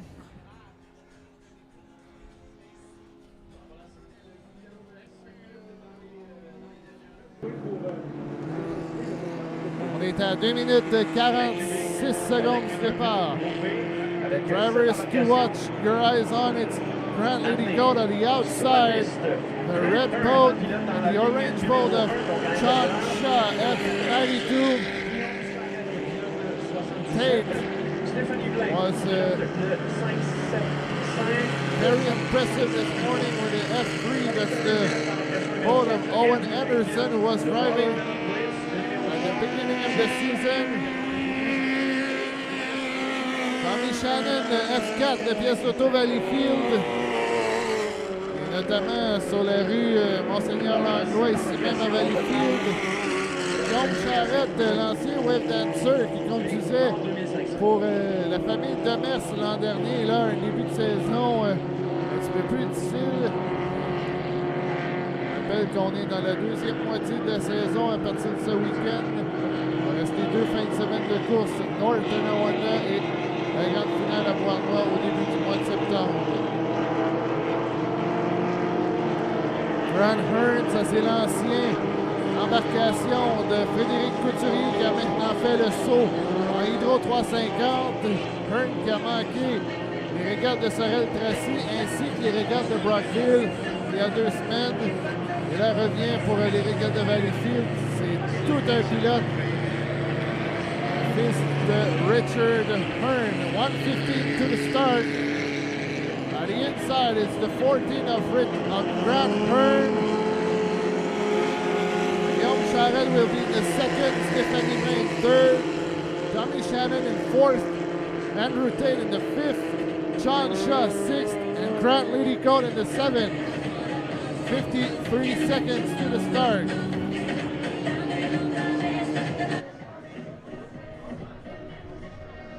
«45 secondes». Formule 2500 vont se replacer pour la procédure du départ. Donc là, Je rappelle les couloirs. la deuxième qualification, c'est les couloirs inversés par rapport au championnat. Leadycoat en étant deuxième par l'extérieur. 27 secondes. 22 seconds away to the start.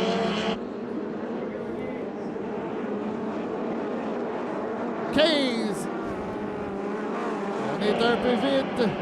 10 secondes. Et John Shaw encore une fois en retard. 5, 4, 2 secondes. Et ce sera bon pour Grant Leadycoat à l'extérieur. Great start for the Senate on the outside. Alors qui prend les devants, c'est Grand Hearn, Leadycoat à l'extérieur. Le 97. Et Shannon là, est dans le milieu avec Stéphanie Blain. Tate et John Shaw est actuellement 6e. Alors c'est Leadycoat en tête, suivi de Grand Hearn. Et attention à Tommy Shannon qui n'est pas très loin.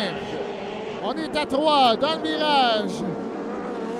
Hearn qui est très loin à l'extérieur, mais attention à Leadycoat qui rapplique et s'éloigne. Et Shaw qui tente une remontée. Vient de s'insérer là au milieu du parcours. Shaw arrête, qu'est-ce qui se passe du côté du F77? Et Shaw est maintenant 5e devant Stéphanie Blain. Pas le week-end espéré que John Shaw souhaitait, lui qui a gagné ici l'an dernier, ainsi que Steve Armstrong en 2022. Alors Leadycoat loin en avant, Grand Hearn est bon deuxième, suivi de Shannon, Tate et John Shaw. Plein 6e. Regardez. Tate là devant. Tommy Shannon. Shaw qui veut venir entre les deux dans le Tenacity. Leadycoat à plusieurs longueurs sur Grand Hearn. Et voilà Tate qui est maintenant 3e. Tate is now in front of Shannon. John Shaw qui est pas très loin des deux. Et là, attention au vent là, qui semble un peu plus menaçant. On va compléter le 3e tour. C'est toujours le F97 Grand Leadycoat. Pilote de 16 ans. Grand Hearn est 2e. Il doit se méfier maintenant d'Andrew Tate qui n'est pas très loin. Et regardez John Shaw qui s'amène. Et maintenant 4e. Est-ce qu'il aura le temps d'aller chercher le F3? Et ça va faire mal pour Shaw avec la finale.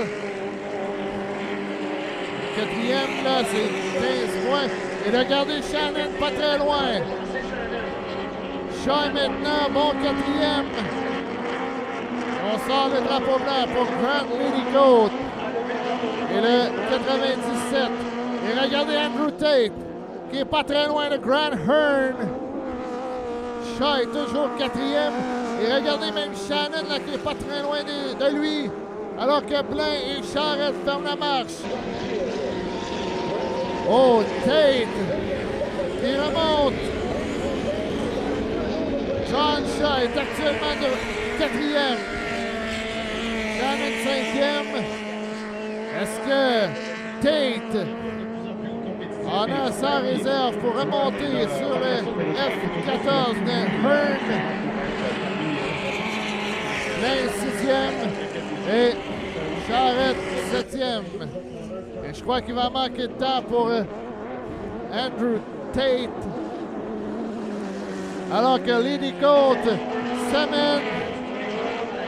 Ce sera la victoire 2-2 pour Grand Lady Cote. Send it. Et là, regardez pour la deuxième place. Est-ce que Tate en a réserve? Ce sera Grand Hearn par à peine une longueur de kudos sur Andrew Tate. John Shaw 4e, Tenacity. Tommy Shannon en 5e place dans le pièce d'auto Valleyfield, suivi de Stéphanie Blain et de Guillaume Charette. Alors Tate qui doit changer de siège et retourner dans le GP71 pour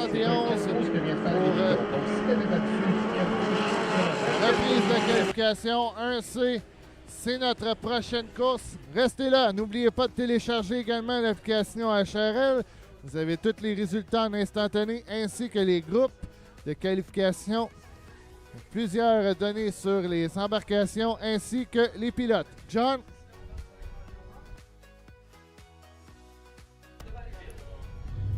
All right, good job by Nick there. Coming up, we have a rerun of 1C. So 1C will be coming up next for Grand Prix Hydros. Nick's going to do that call with Andrew Tate, Ken Henderson, Eric Longevan, and unfortunately Patrick Hayworth. We know he suffered the fire in the earlier running. So up next should be the rerun of Grand Prix 1C. 1C, stick around for that.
On m'a soumis à l'information tantôt que si on enlevait tous les testings en Grand Prix ainsi que les vintage et les tests en ProHydro, on serait rendu là, à notre 34e course de conclus.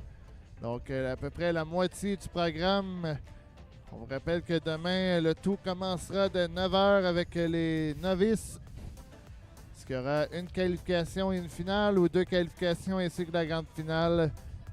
Restez des nôtres demain matin dès 9h. Encore beaucoup d'actions à venir aujourd'hui. Et n'oubliez pas, pour ceux que ça intéresse ce soir, le feu d'artifice de 22h. Donc, mon nom est Nicolas Allard et on est avec John Tomey pour la partie anglophone. Ça s'annonce assez intéressant. Hey, we got a big development out of last heat. Grant Liddicoat, who on the water won, was actually called for a P9 penalty for cutting off the 3 and the 92 at the start down in turn number 1. So that's a big penalty for Grant. That's unfortunate for him because that's going to take it from 25 points down to 8. Alors oui, comme on vient de l'apprendre, là, Grant Liddicoat vient de recevoir une P9 pour, je crois, avoir fermé John Shaw au départ. Et ça va faire mal pour Liddicoat en vue de la finale. Est-ce qu'il devra peut-être passer par la consolation? Il reste encore une vague de qualification demain. Mais là, ça, c'est extrêmement coûteux. Ça fait monter John Shaw à la 2e place, à la 3e place, alors que Grant Hearn vient chercher la victoire. So the winner is Grant Hearn in the F14. Second, it's Andrew Tate. Yep. And John Shaw will be third. Alors la raison du délai, c'est que Tate là, doit changer de siège, sauter du F3 au GP71. So a double heat for Andrew Tate. Has run the F course, and now he's going back in the GP. Yeah, so Andrew's got to get out of the F boat and into the GP71. The Miss Liberty presents the wild one. And Heat 1C is going to be coming up next. We have a 3-boat Heat 1C with Andrew Tate, Ken Henderson, and Eric Langevin. Coming up next, the rerun or the reprise of Heat 1C will be on the water next. Once again, if you're tuning in on our live stream, please hit that subscribe button. We'd greatly appreciate that to get our numbers up so we can promote the sport even more. All you gotta do is hit subscribe. They're not gonna send you anything, just hit subscribe, and it, lets you know when we're gonna have these live events, and you'll get updates from us here at HRL. We will try our very best. Next stop will be North Tonawanda, first weekend of August, and then we'll close out the season the first weekend in September in Beauharnois, Quebec. Are you going to Beauharnois, Nick? Oh, cool. Nick will be in Beauharnois, so maybe you can get some time on the mic there in Beauharnois, man. I am not planning on going to Beauharnois. I will be in North Tonawanda, but I am not planning on Beauharnois. Alors, John qui me demande si je vais être à Beauharnois. Oui. Reste à savoir si je serai avec vous pour la description du live stream ou dans les estrades. Donc, à suivre dans les prochaines semaines. On espère que vous appréciez le spectacle. En tout cas, nous, on se fait un plaisir fou à vous décrire les courses. Et il reste encore beaucoup d'actions ce week-end, notamment les grandes finales demain. Donc, ça promet encore beaucoup de courses et a lot of surprise, John, until tomorrow. Yes. Full day of racing. We're about halfway through our program for today. As we said, the rerun of Heat 1C coming up next, and Nick will have the call of Grand Prix Heat 1C. They'll be on the water in just a few. Here we go.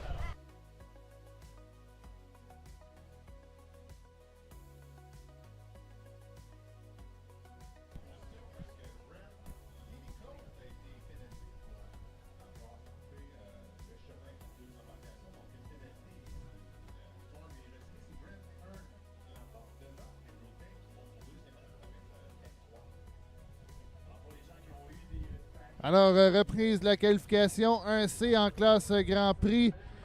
Là, je vais réaliser un de mes rêves. Un de mes rêves était de décrire aux Régates de Valleyfield. C'est fait. Et là, je vais décrire ma toute première course Grand Prix.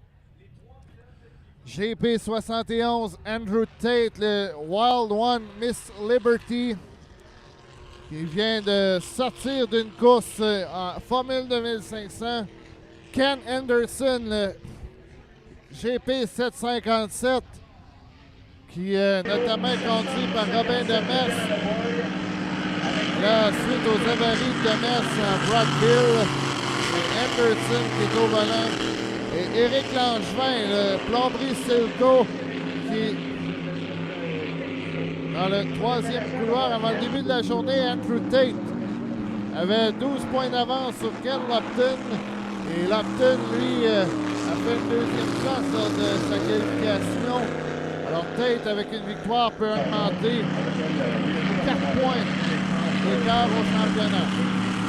Si Ken Anderson et Éric Langevin qui a déjà conduit en Grand Prix le long shot, notamment l'ancien ADL Diesel, le Pierre Maher qui a gagné ici avec le Miss Dynamite.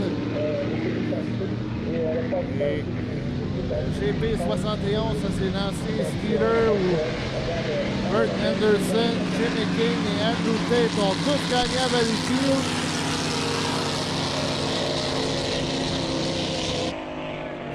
Et le GP 757 était préalablement supposé être le nouveau GP 444, le GP Valleyfield, qui aurait été propriété de Frank Richardson.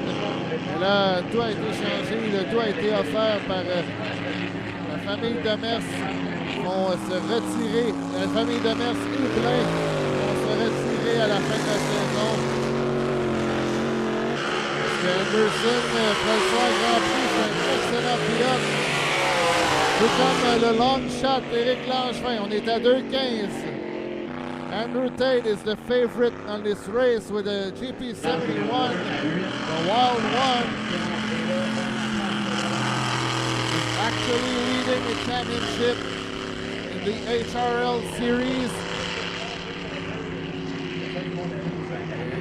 Actuellement très loin là, dans le GP Challenge.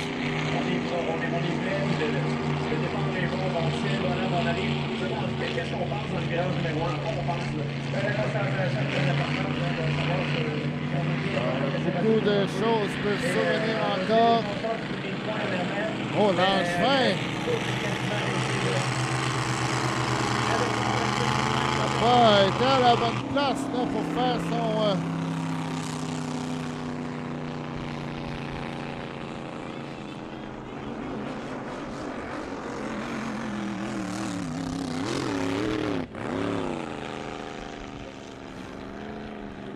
Une 12.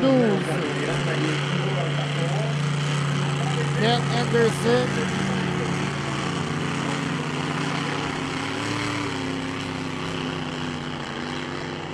Je ne sais pas ce qu'a fait Éric Langevin dans le Silco. Ouais, notamment contourner les bouées avant la moitié du parcours. On est à 48 secondes. Andrew Tate will be inside. Ken Anderson on the second lane, and Éric Langevin will be third.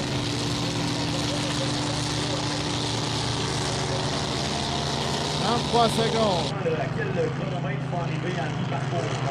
Est-ce que Anderson va démontrer toute sa rapidité? On est à 18 secondes. 15. 12! Regardez ce départ! 7 secondes! 3! Oh! Bon départ pour Ken Anderson! Qui va prendre les devants? Est-ce que c'est sa surprise? Andrew Tate! The Wild One is on the lead with Andrew Tate! And Ken Anderson is second. Langevin is closing the march. Alors Andrew Tate, qui est loin en avant de Ken Anderson. Oh, quelle vitesse de Anderson qui montre beaucoup de belles choses. Cette fin de semaine, dans le Canada Boy. Éric Langevin, troisième, dans le plomberie Silco.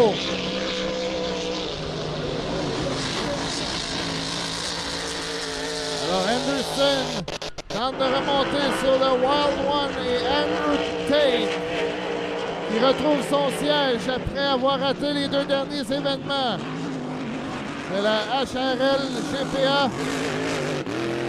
Et là, des problèmes pour Éric Langevin. Problem for the Silco on the backstretch. Henderson, deuxième. Oh, ça pourrait être un soulagement pour l'équipe du Canada Boy de voir que tout va bien.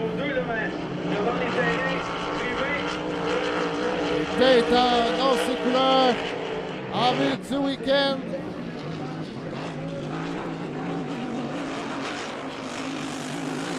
The white flag is up. One more lap for Andrew Tate.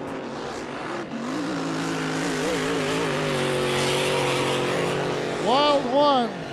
Anderson is now second, and still second. Regardez la carline là, qui a été refaite.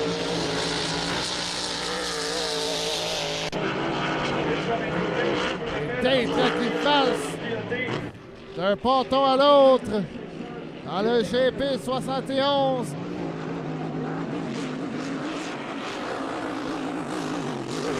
Passe quand même très près d'Éric Langevin. But your winner, Andrew Tate!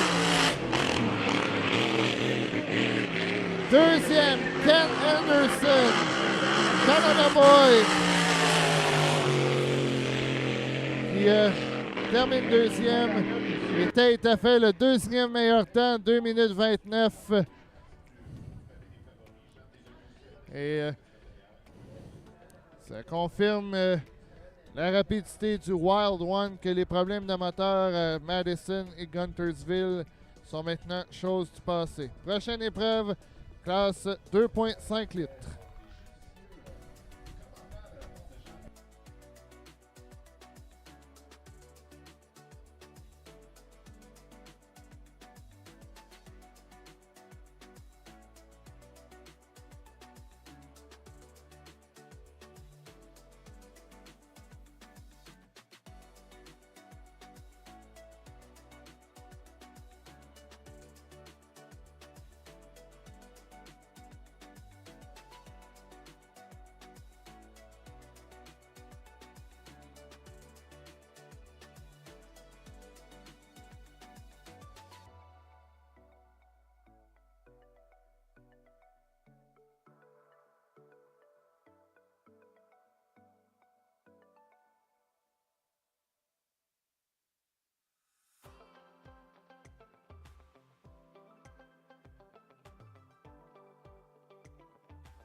All right, folks, out on the race course for Heat 3A. Heat 3A, 5 winners making their way out. 3A and 3B this afternoon. Currently, Jacob Hayden, 50 points. Patrick Brown. Top 3 in the leads coming in here. Third round of qualifiers. 2.5 starts. 2.5 starts to run.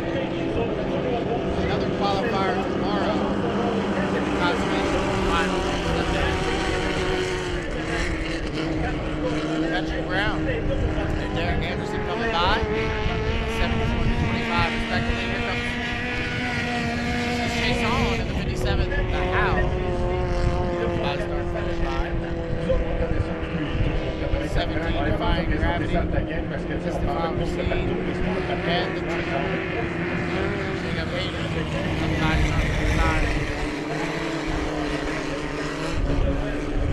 Those are the 5. Heat 3A looks like Sharon Diabo might be out to start. S18. Là, ben, on va regarder. Il n'y a pas trop de réaction. J'ai dit, je vais vous montrer un petit là. Regardez ça. Et après ça, on va travailler sur quelque chose. Ça a pas bien le jour. C'est un appel de mon patron, le directeur. 2.5 liter stocks. Again, it's 2 o'clock here on the East Coast. Our current scheduled time for our next running of Grand Prix Hydros is 4 p.m. 2 hours from now, we will have the runs of the second qualifiers for the Grand Prix Hydros on schedule for the remainder of the day. We'll have 2 qualifications of 2.5 liters, 54 qualifications of Hydro 350, a vintage run, Jersey Speed Skiff qualifier 3A, ProHydro qualifier 2A, and then Grand Prix scheduled to go right at 4. That's our calendar for the remainder of the day. On the back, Je veux qu'on arrive à amener ça à la télé parce qu'il y a une étude. Là, ben, c'est en train de s'installer tranquillement. Fait que là, déjà, on travaille sur la saison 2.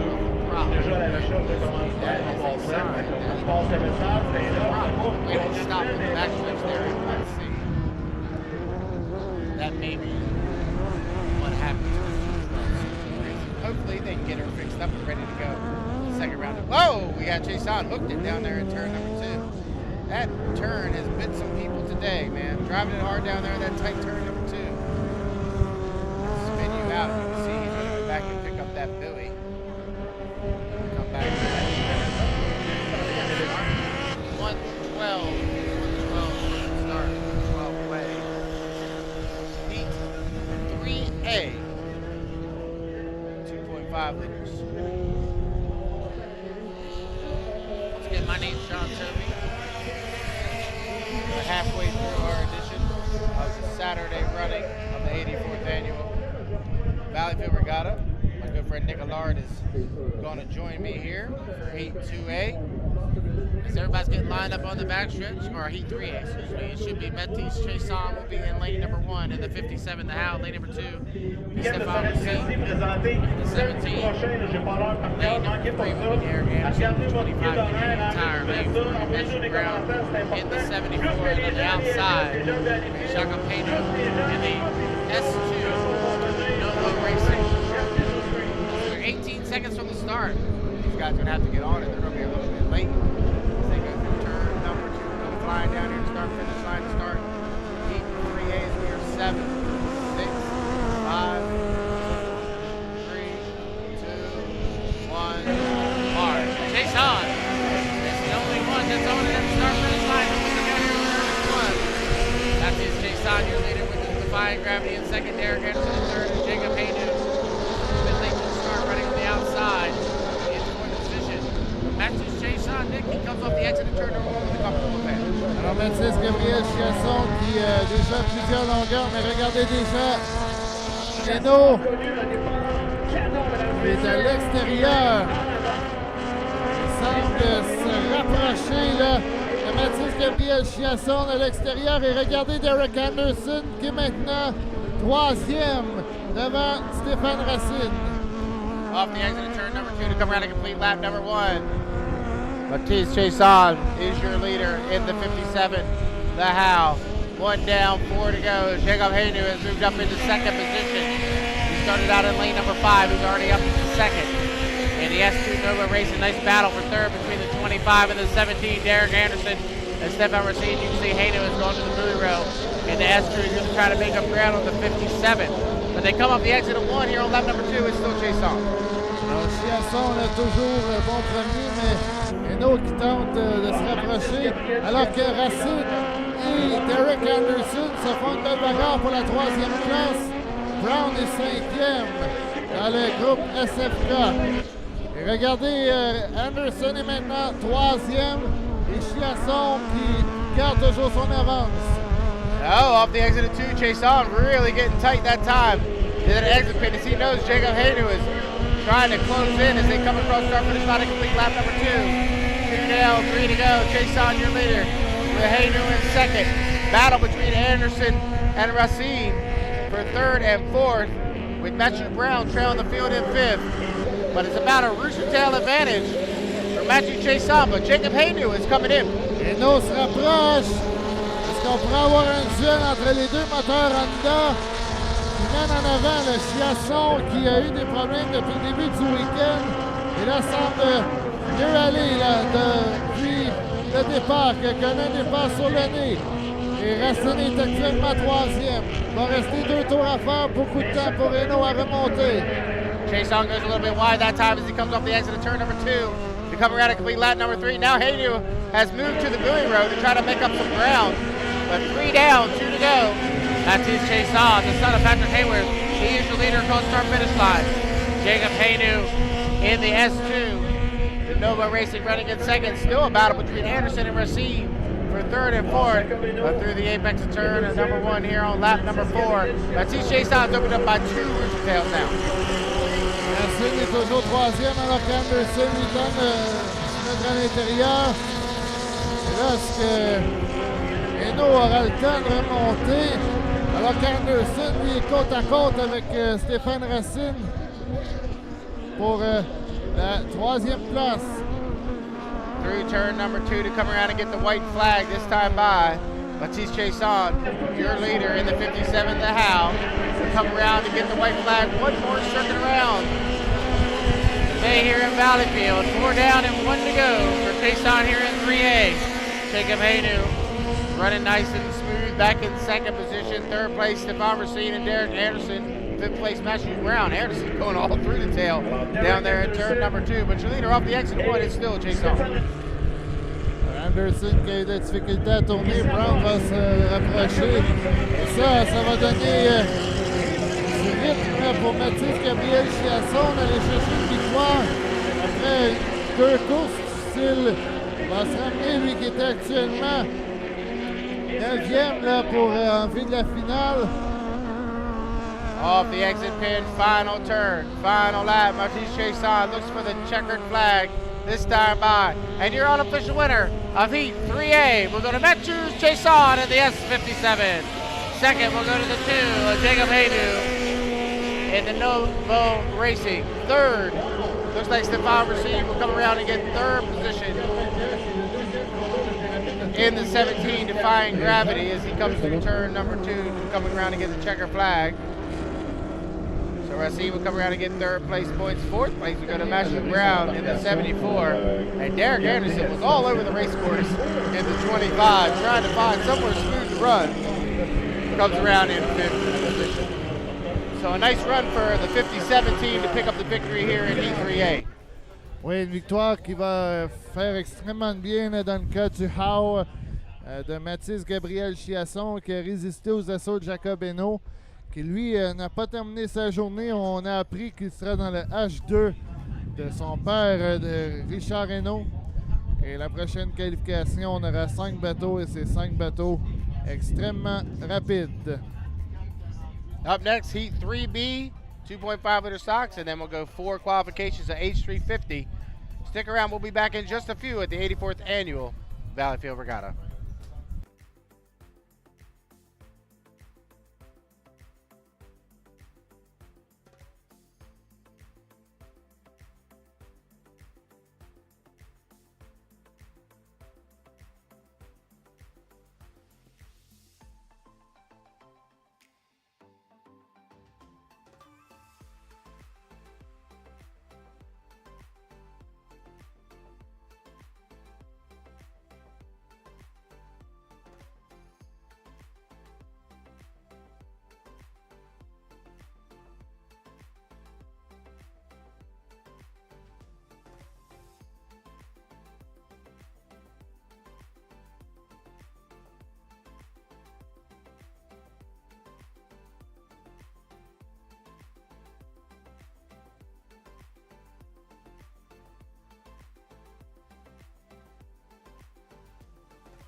right, 5-minute gun has sounded for Heat 3B. Heat 3B, 2.5 liter stocks. Make their way out to the race course. This will be their final qualification heat of the day. And since tomorrow they will run one more qualifier, a consolation, and a final. So in this heat we'll have Kyle Hayes in the S35.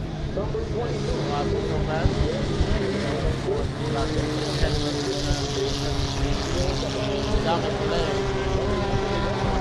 all in and Remy Boyer, 91 on the outside. 5 boats making their way out of the pit area for Heat 3A with 4 minutes. 4 minutes to start. Beautiful day here in Valleyfield. The wind is coming right down the bay. It is a headwind as they go down here to the turn. So far, so good. The drivers are pretty smart driving down to the turn. Always the big money is tomorrow. Somebody wants to try to make it through the day unscathed to get into Sunday competition where it's pretty much whatever you got, you let it roll. But today, everybody's driving with their head so far here this afternoon. Boats coming by the start finish line. Remy Boyer was the first one. Benjamin Bay was second in the 204-degree boat. And then Kyle Hayes in the 35. TKO Racing, TM Special, sponsored by Representing Greg. Here comes Dominic Lane.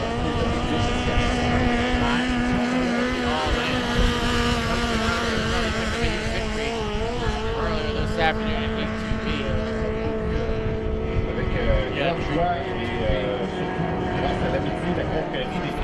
Made the call. We're still waiting on Kevin Brody. Kevin Brody, the third in the S50, is not out. His dad's in the radio corral, so we're still waiting for the 50 to make his way out of the pit area. Not sure. Alors, est-ce que Ken Brody va apparaître sur le parcours? Lui, s'il ne vient pas sur le parcours, ça va faire extrêmement mal. Il est actuellement à 33 points, 5e au classement, côte à côte avec Toupin et Kyle Hayes. Il reste 2 minutes 25, ça semble pas être bon là, pour Kenneth Brody. Where is Kenneth Brody?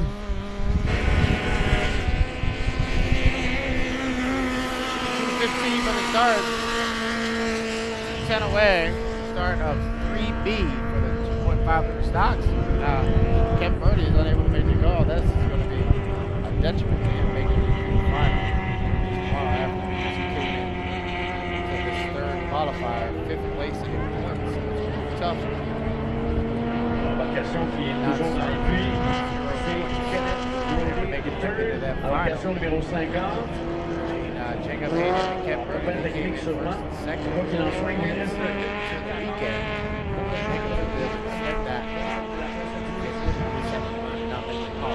130 from the start, Nick, 130 away, and it doesn't look like Brody's going to make it. Non, on attend toujours l'arrivée de Ken Brody. Est-ce qu'on le verra sur le parcours? Je crois que non. Et on dit que la répartie du quai et que l'embarcation ne veut pas coopérer. So, John, that's going to be hard for Ken Brody.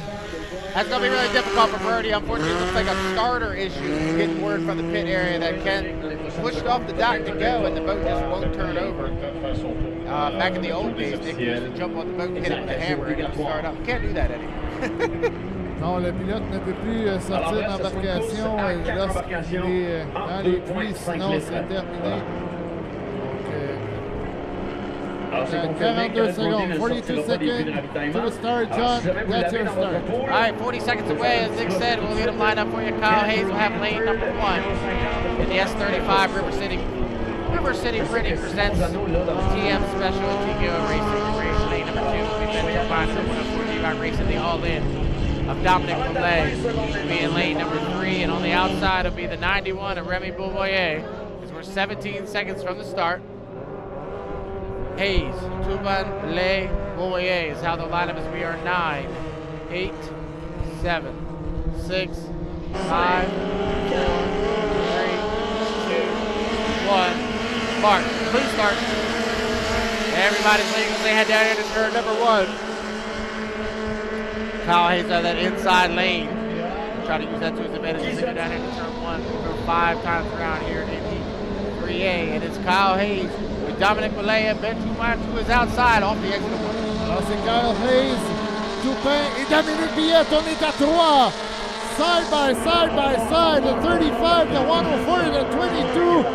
Et regardez, Benoît Toupin s'avancer tout près de Kyle Hayes dans son virage. Toupin, Hayes, oh là là. Through the apex of turn number 2 to come around a complete lap number 1. Nice driving by the young drivers with Kyle Hayes using that inside lane to his advantage. He'll lead him off the exit of turn number 2 to come around a complete lap number 1. 1 down, 4 to go here in 3B for the 2.5 liter stocks and the TM Special.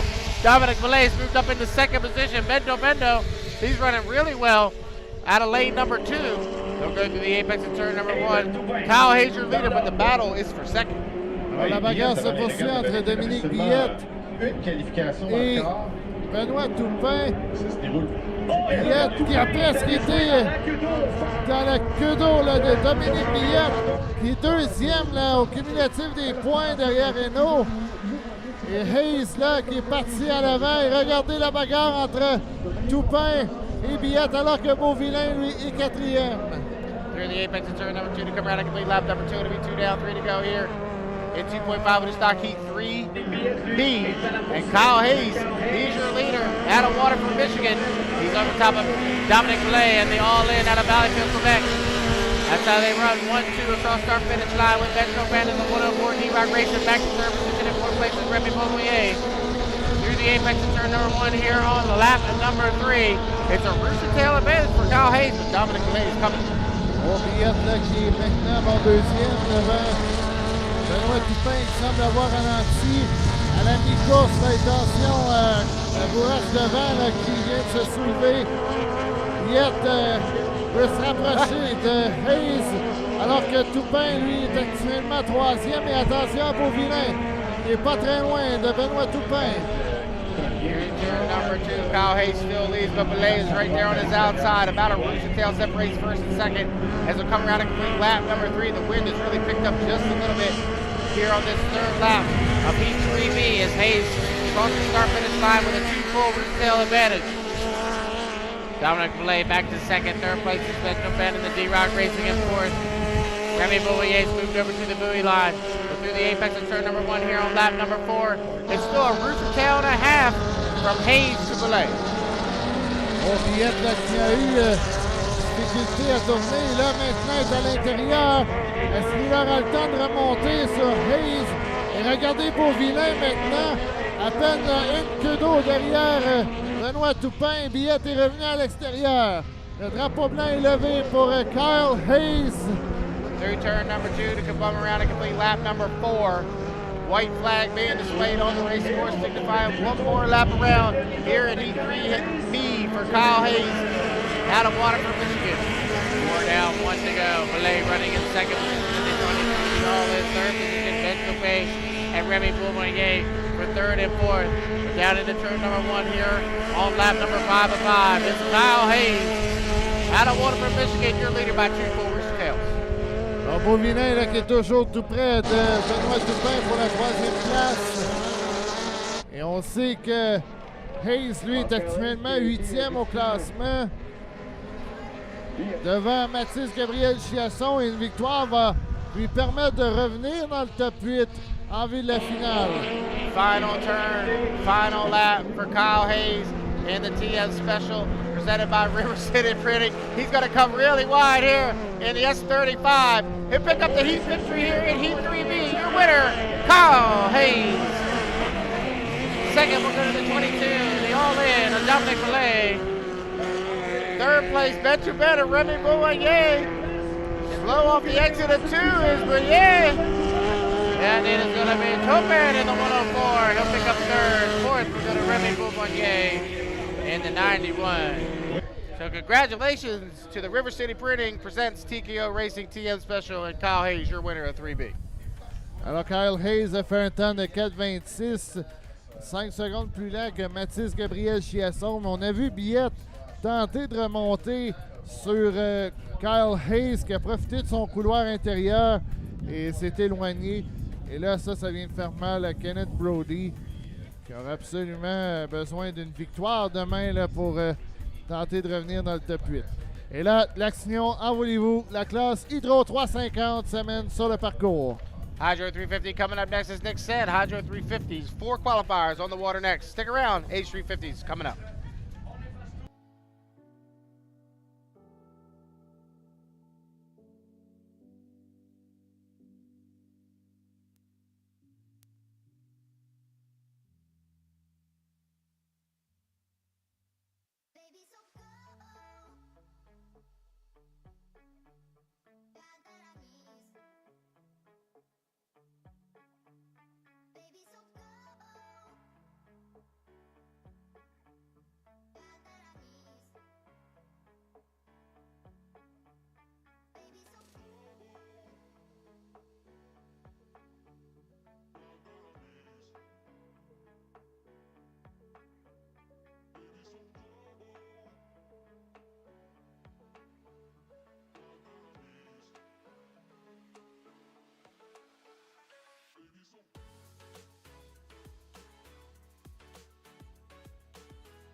Alrighty, welcome back here to the Valleyfield Regatta, 84th edition of the running of the greatest inboard powerboat race in the world. We are in Valleyfield, Quebec, Canada.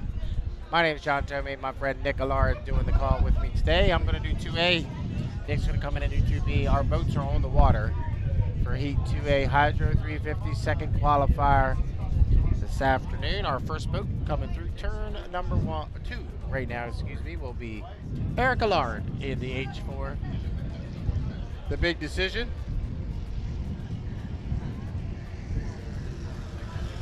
Eric had a decent run earlier today. I believe he picked up a third place finish in 1D. Kent Henderson coming through turn 2 right now, the 519, the bank on it, sponsored by Team Toban out of Brockville, Ontario. Kent has he's had a rough go here in 2024. I was able to talk to him a little bit yesterday. They're still trying to figure out how to get that motor running. Frederick Coutier comes by in the 14, the Legacy 1. Jacob Haynu is driving the H2. So Richard Haynu is letting his son take over the wheel of the H2 here in qualifier 2A. So the driver change. Jacob Haynu is driving the 2. And the final boat, the 104, Mark Lecomte, driving the H104, the Unit Racing. So those are the 5 boats that have made the call. 3 minutes to the start of Heat 2A for for H350. Most competitive class, in my opinion, in inboard hydroplane racing is this group of H350s we've got assembled here. Yeah, we've got 19 of them here in the 84th edition. We've got them. We're missing one of them, though, the 300 Pennzoil. Andrew Tate, who doesn't drive, is not here this weekend. Those guys suffered some issues in Decatur, Illinois, back in the Eastern Divisions earlier in the season. I think we go here. But I know we'll see them again. There's 19 H350s vying for 5 or 6 spots. They're vying for 6 spots in the final later on tomorrow afternoon. Every point counts. Going to the second heat of qualifiers. If you're just tuning in,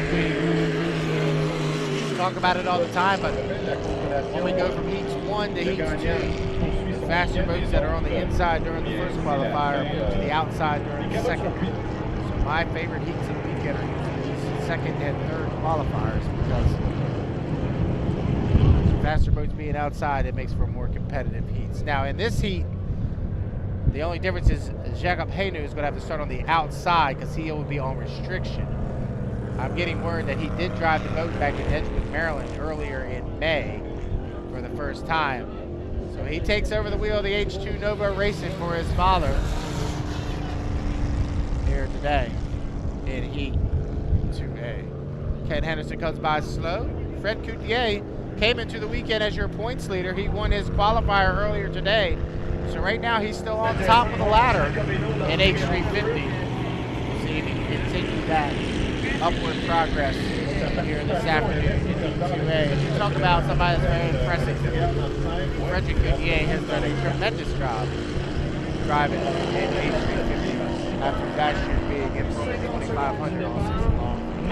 He has really done a tremendous job. 45 seconds to go. 45 seconds away. We'll get them lined up for you on the backstretch. Lane number 1 will be Mark Lecomte in the H104. Lane number 2 will be Eric Allard in the H4. Lane number 3 will be Kent Henderson in the 519, the bank on it.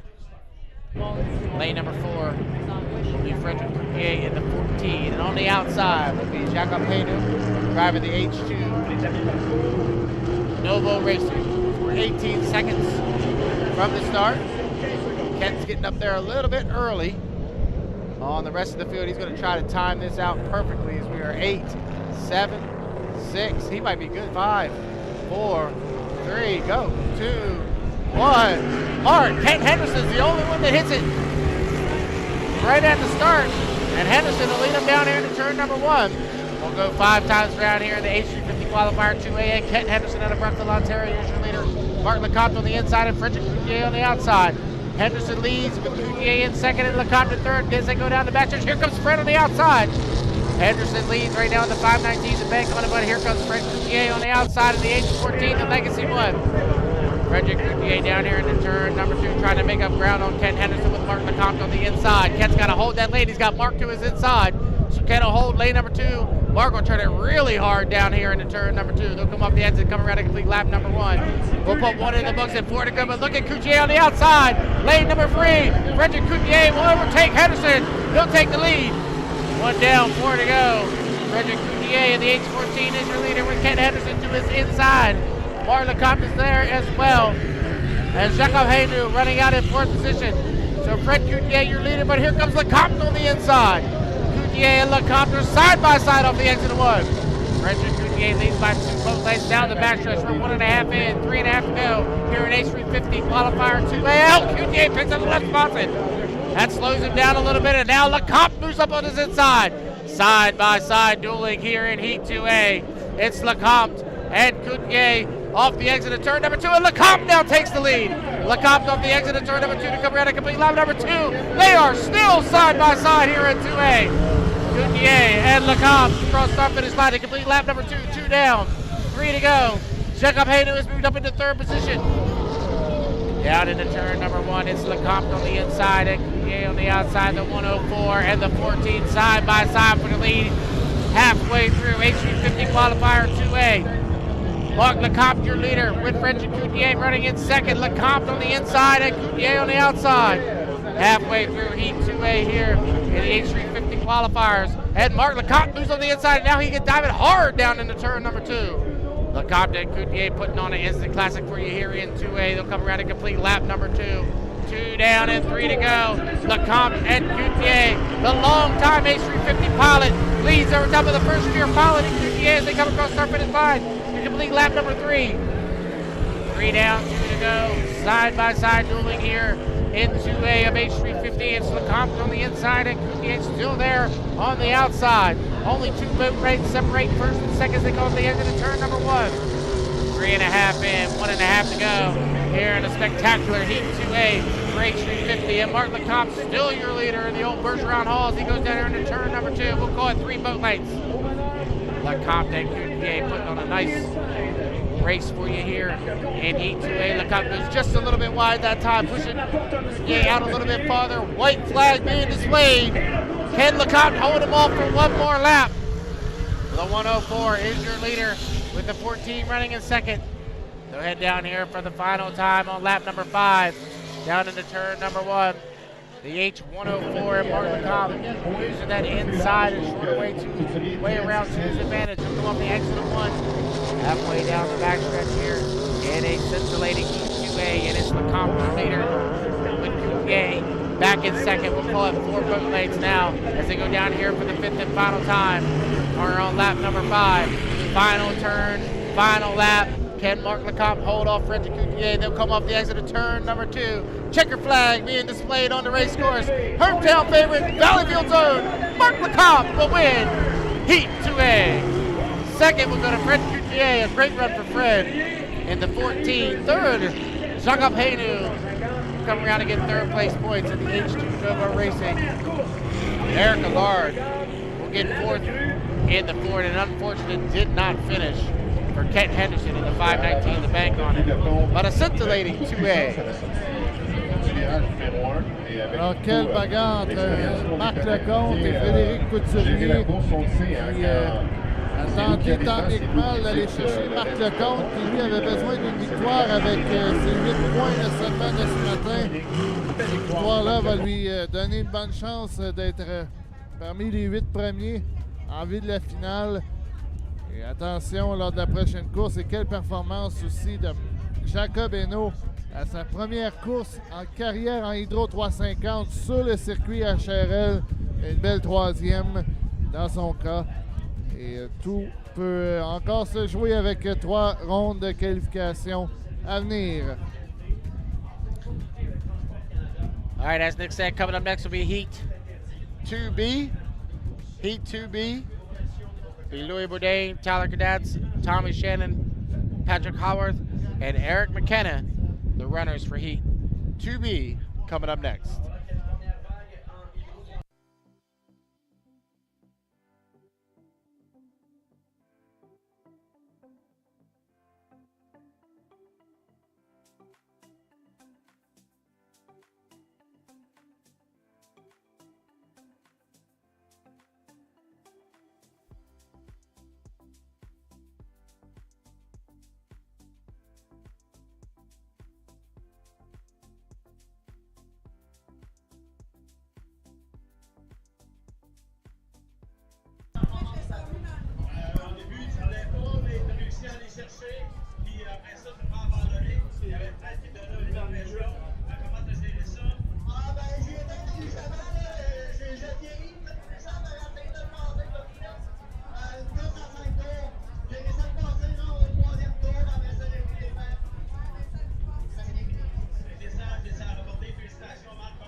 Yeah, black flag being displayed on the race course. They fired the 5-minute gun,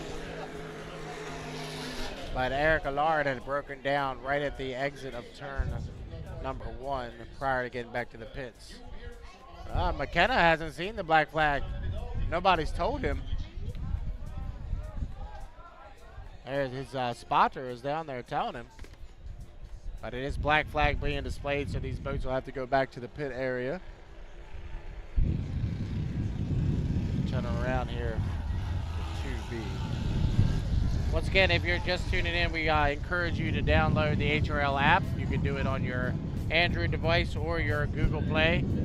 But that is the best place to get all the up-to-date, like minute-by-minute stats. As soon as I'm done calling a race here, they turn in the paperwork and they put the stats right up there on the HRL app, and it is updated throughout the day with the up-to-the-date points. You can go to the ranking section and determine where your favorite driver stands as we get ready to go into the latter part of the Saturday racing edition. You can also see the results and the schedule.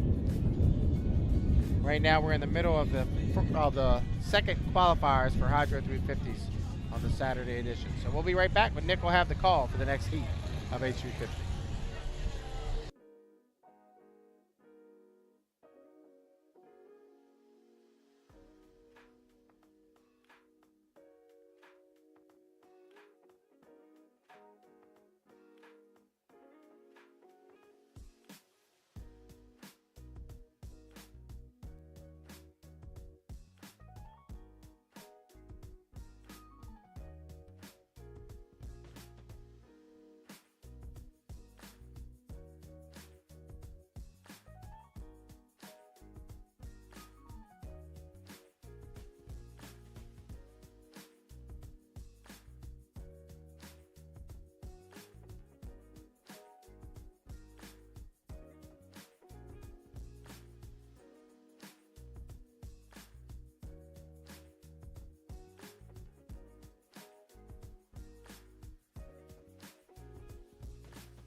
All right, we're going to run 2C, 4:30 from the start of Heat 2C. Hydro 350.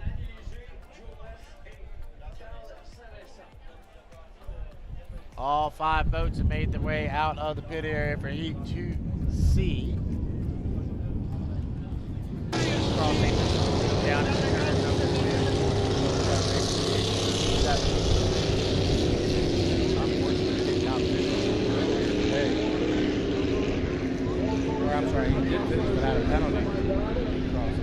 Number 242, Bobby King. Number 666, the boat short race from the outside. Bobby King and his 42, the LDC construction comes across. Here's the 447, the missing OMG, Francois Leroux. Hopefully they figured out whatever they had going on. They had to scratch earlier today. Here comes Danny Leger and the 666 from Carbon Deck. And the 500 is show less. And a Grand Down New York. The H500. 5 c'est sa chance. out on the Parce race qu'il y a course. 3 pièces qu'on va les départ. Donc c'est 21 points. Et depuis 3 saisons déjà, on devrait changer plus de points comme on a déjà fait à l'époque. Ça coûtait 5 points d'avoir un départ. Black out prior to the start of 2B, so they'll be out on the water next, I'm sure.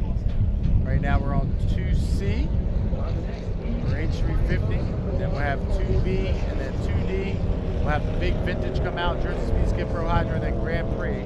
Right now, Grand Prix is scheduled to go around 4 o'clock. It might be a little bit after that, but I'm not sure.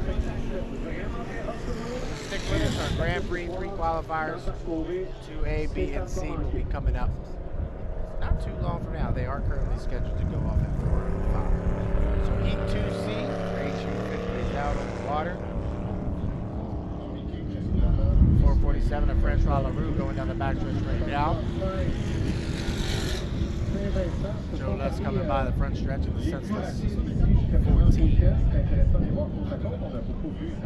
All 5 boats have made their way out. Looking pretty good here during the 5-minute warm-up period. If you're just tuning in, it's your first time watching inboard hydroplane racing. This is the 5-minute warm-up period. The boats come out on the race course during this time period and find their way around. Now these guys all have assigned lanes, so they're not doing any fighting for lanes, no slowing down and putting around the race course or anything like that. They come out, they do their warm-up, they do a couple timing runs based on their lane assignment. Pick a buoy, usually off turn number 2 or inside turn number 2 somewhere, and they'll pick one of those buoys, throttle down, see how long it takes them to get to that point to the start-finish line.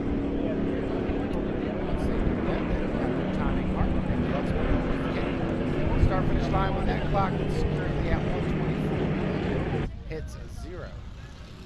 That's the ultimate goal. For all the boats here this weekend, every single time they come out on the racehorse is hitting a good start.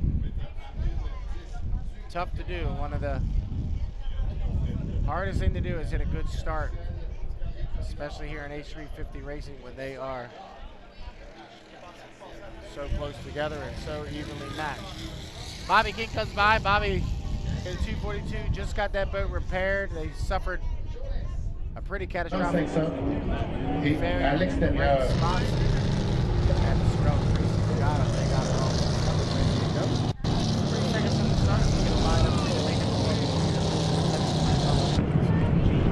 Lane up 2 will be Bobby King in the 242, the LDC construction lane number 3. Will be Donnie Leger in the 666, the Carbon Deck lane number 4. And Joe Less in the 500 and on the outside. Carl St-Felicien in the 37 Bull Shark Racing. We are 18 seconds from the start. H350 Heat 2C. 10, 9, 8, 7, 6, 5, 4, 3, 2, 1. Mark, it's close. Oh! Tank goes up the tail. Bobby King went up the tail of the 666. And we've got damage on the race course.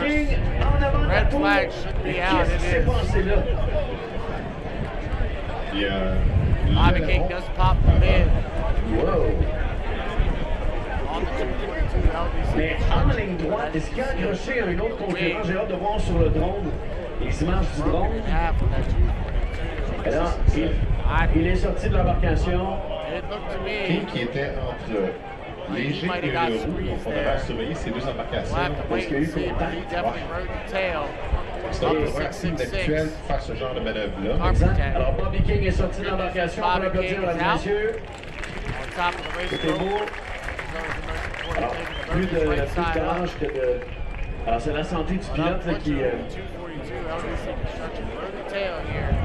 prime. On était serré au départ, je ne sais pas, là, comme la course s'est arrêtée, est-ce qu'on vérifiera vraiment Oui, s'il y avait on ne quelqu'un sait qui pas avait trop volé ce le qui s'est départ. passé, là, Mais notamment au départ. inhabituel. On ne peut pas avoir eu de place. Il y a un morceau qui flotte de l'embarcation, ça semble être l'aileron stabilisateur. Et souhaitons-lui qu'il n'y a pas de dommages. Mais là, John, ça vient de relancer la journée d'aujourd'hui parce que Bobby King est un pilote extrêmement rapide. Et là, devra possiblement passer par la finale consolation. Avant qui est complètement détaché de l'embarcation. L'aileron avant qui est dans le bateau rescue. Everybody will admit he's got the fastest boat in H350. We all know that. He's untouchable. But we can see, we're looking right now at the front, that the canard is completely broken off of that H242. Not sure if they'll have a replacement wing or not for tomorrow, but that's just unfortunate for Bobby King and the 242 LDC construction. He just rode the tail of one of his competitors. As a couple were early to the start, we'll have to wait and see if there's any penalties or not prior to the rerun of 2C. But we'll have to wait and see, as it got really tight in there between the 447, the 242, and the 666. But from my vantage point, it looked like the 666 may have came over on the 242. We'll wait and see. All right, we'll get the 242 towed back. Bobby King will be checked out. Excuse me, be checked out by the locals rescue team here, as they have to go to the local EMT tent here in Valleyfield to get checked out prior to being released. But he should be fine. He got right up out of the boat quickly. So once we get the 242 on the hook, we'll throw the black flag and get the boats back to the pit area. But just an unfortunate circumstance for the 242 LDC construction and Bobby King. So he rode the tail, but came down right side up, which is always a good sign. So it'll probably be 2B coming up next, and then go back to 2C and 2D. So we've had some trouble getting off the last two H350 qualifiers. But once we do, we will come back with that live coverage of 2B and 2C. Stick around, we'll come back in just a few.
À la reprise de la vague 1B qui a été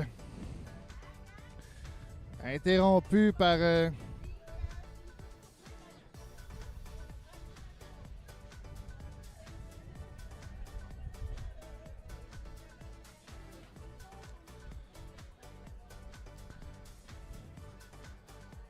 alors qualification 2B. On reprend, c'est Louis-Alexandre Baudouin, le Another One qui sera à l'intérieur, le H113. Tyler Kadatz dans le Awesome Secret partira du deuxième couloir. Lui, il a besoin de points. Tommy Shannon, le Doug Nasty, le 306 là, qui s'amène sur le parcours avec Tyler Kadatz. Patrick Howard, le 924, le Game On dans le quatrième couloir. Et Eric McKenna qui, avec une victoire, pourrait réduire l'écart de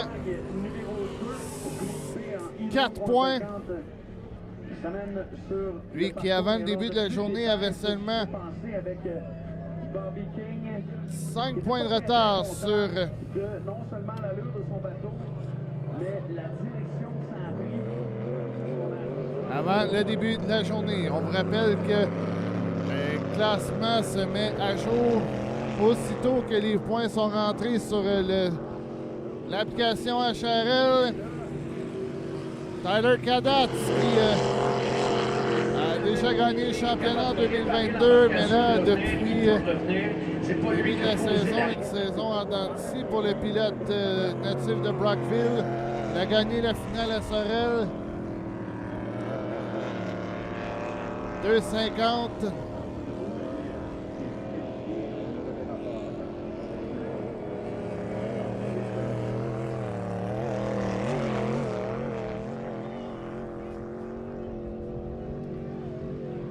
Eric McKenna de 999 de la Bête Noire.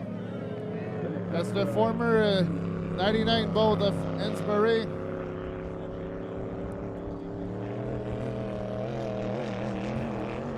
On est à 2,17. Tommy Shannon qui a remporté ce matin sa vague en 3 minutes 51. Ça a été le temps le plus lent de fin d'avant-midi. Il sera également surveillé. Et attention là, quand même, à Patrick Howard, le 924, qui lui a pris les commandes depuis Brockville suite à l'accident de Bert Anderson. Le Another One de Louis-Alexandre Baudouin qui ira en Jersey Speed Skiff dans quelques courses. Après les qualifications Hydro 350. 135. On est à 1 minute 33 du départ maintenant. Course qui est reprise suite, away from the start. puisqu'on avait débuté la course alors que Eric Allard Pour les gens qui avaient François Leroux pour des raisons de dans leur pool sécurité. de régate, eh bien, sachez qu'il est disqualifié. Voilà. On a repris la course.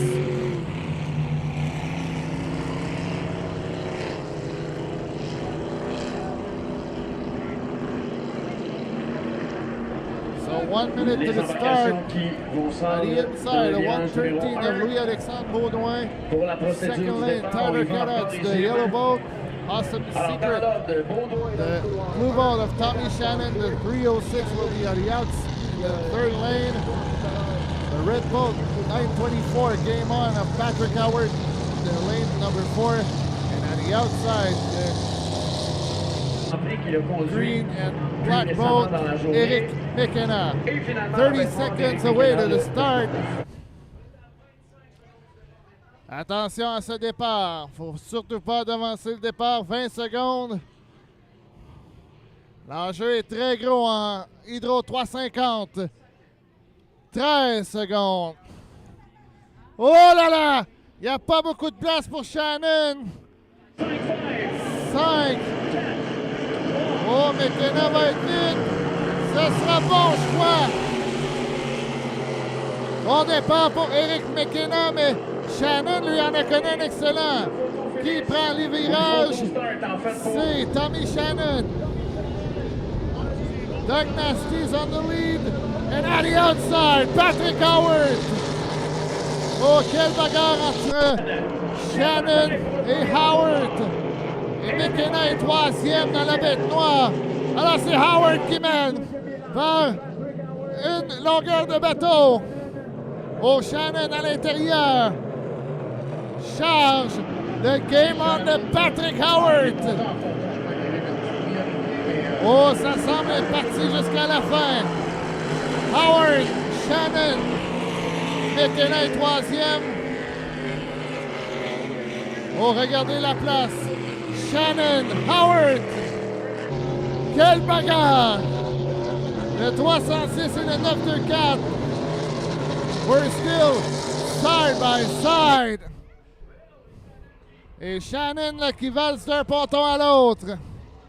Voyons voir au virage. McKenna qui reste toujours troisième devant Baudouin. Quelle bagarre entre Patrick Howard et Tommy Shannon. Shannon qui a le dernier bateau construit par Anderson Hydroplane. Oh, c'est serré. McKenna est toujours troisième devant Baudouin, Cadet cinquième. Et c'est pas fini. Et là, Shannon qui va s'arrêter. Le Doug Nasty et McKenna qui vont en profiter. Et voilà, c'est fait. McKenna est maintenant deuxième. Mais Shannon qui réplique. Oh, le Doug Nasty. Et Howard is now way in front. On va compléter le troisième tour. Baudouin suivi de Tyler Cadat. Oh, quelle bagarre! McKenna est proche.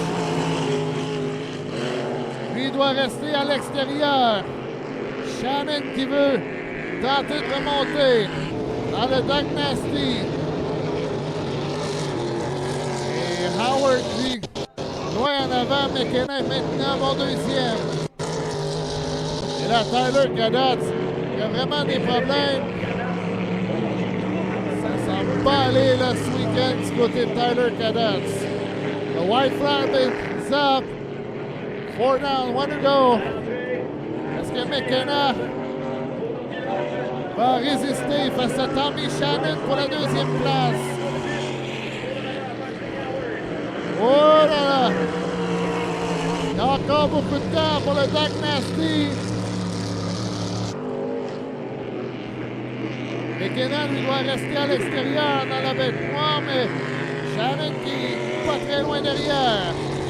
À moins d'une queue d'eau. Howard qui, lui, file vers une victoire. Avec une belle course ce matin là, dans le Game On. Et ce sera, s'il n'y a pas de pénalité, une très belle victoire de Patrick Howard. Dans le Game On, victoire de Patrick Howard. Deuxième, Eric McKenna dans la bête noire. Tommy Shannon, troisième. Suivi de Louis-Alexandre Baudouin dans le Another One. À l'extérieur des trois pilotes de la région, malheureusement pour il y avait une capitale à l'intérieur sur Howard et il maintenait quand même une belle distance. Howard avait des temps, mais Howard a été 5 secondes plus vite que Marc Lecomte. Il fightait pour la victoire, finalement, on se contentait d'une troisième place. Ça donnait un temps de 3:48. C'est pas parmi les plus rapides qu'on a connus aujourd'hui. Le groupe était peut-être un peu plus Tyler Cadat qui va terminer 5e. Alors on va poursuivre le programme de course avec la qualification 2D en classe Hydro 350. On aura Michael Tremblay, Martin Rochon, Yannick Léger et Paul Barber.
Alors, on poursuit avec la qualification 2D Hydro 350.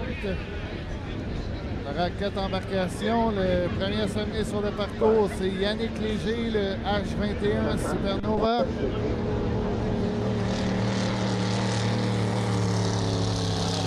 Sur le circuit Robert Théorème. Le deuxième à s'amener sur le parcours, c'est Paul Barber, le Hern Motorsports international à nos Régates dans les estrades avec 52. Interrochons le 773, le RDX Wheels. Et Michael Tremblay, le Last Minute Again, propriété de Bill Vilauer. Alors, 4 embarcations extrêmement rapides. Michael Tremblay qui a remporté sa qualification ce matin, alors que tout le monde avait devancé le départ. Le partira à l'intérieur, c'est le champion défendant de la saison. Il a manqué les régates de Salaberry-de-Valleyfield en vertu de son accident à Cambridge. Paul Barber, pilote de Ottawa, extrêmement rapide, revient après une année sabbatique. Interrochons le 773, gagnant à Brockville. Il y a 3 de ces embarcations qui est en finale des défis du vendredi hier. 3 des 4 embarcations est en finale des défis du vendredi hier, dont il y a eu une embardée à Paul Cambridge. Barber, Martin Rochon spectaculaire qui avait été capté. Yannick Vous allez Léger. suivre la HRL et les Régates de Valleyfield sur les C'est à événements. 2,45. Plateforme de réseaux sociaux, Instagram, Facebook et également à télécharger l'application pour suivre So we are at l'actualité des 2:37 away to the start. Nova qui se retirera à la fin de la saison a décidé de prendre une pause d'au moins 1 an. C'est Marc Delon qui sera aux commandes de cette embarcation la saison prochaine. Tous vos téléphones intelligents. So, look at the boat of Paul Barber. Lui qui a impressionné il y a 2 ans. Martin Rochon, saison un peu plus difficile, mais toujours à surveiller le RDX Wheels. Le Détroit en 2019, les annonceurs l'appelaient Martin Rock-On. Très sympathique. Vous pouvez évidemment aller le rencontrer dans l'équipe. 1 minute 40.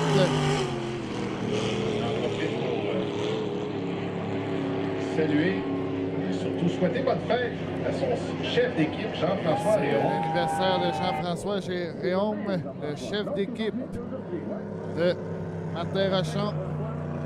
1:20 to the start. So in the lane number 1 will be Michael Tremblay with the last minute again. Second lane will be Martin Rochon at 7:73. Yannick Léger will be third lane, and Paul Barber has to go to the outside with the Hern Motorsports. Barber qui était 4e au classement avant le début de la journée.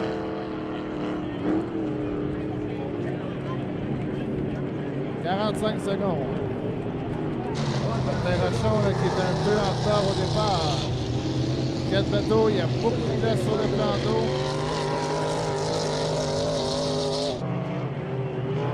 Alors, on a 3 30 seconds away from the start. Ils font partie de cette qualification-là. 20 secondes. Qu'à l'intérieur, on l'a senti de plus en plus rapide. C'est ça, on a procédé à des réparations depuis Cambridge. 12. Justement, mais c'est le champion en titre là, de. Regardez, Léger et Barber. On est à 7 secondes. 5. 4, 3, 2, 1. Bon départ. Bon départ pour Paul Barber ainsi qu'Yannick Léger. Et qui sort du virage, c'est Michael Tremblay. Last minute avec Yannick Léger à ses côtés. Oh, et Barber qui se pointe. Et Martin Rochon qui n'est pas très loin. Bagarre à 4 pour la première place. Et Léger se pointe. Le museau Oh, quelle bagarre! Yannick Léger, Tremblay, Rochon qui a pas beaucoup de place. Les 4 bateaux, tout près, mesdames, messieurs. Quel spectacle! Tremblay profite de son couloir intérieur, mais Léger réplique. Il suffit d'une petite erreur de pilotage. Et Rochon qui a beaucoup de difficultés dans le virage. Et c'est pas fini. Tremblay. Je pense que c'est frappé probablement de... Barber, Yannick Léger, pas très loin non plus. De sa position intérieure. Oh là là. 3 boats for the lead. Tremblay, Léger à ses côtés. C'est la course de la journée jusqu'à maintenant. Quelle bagarre! Oh, Léger qui remonte dans le 21. Est-ce que Tremblay va pouvoir résister aux assauts de Yannick Léger? Tremblay qui en prend suffisamment large. Barber qui maintenant se pointe à l'intérieur. Et là, on voit Tremblay commencer à prendre une légère avance. Et Léger qui remonte. Quelle bagarre entre Michael Tremblay, Yannick Léger et Barber qui n'a pas dit son dernier mot. Quel spectacle! Hydro 350.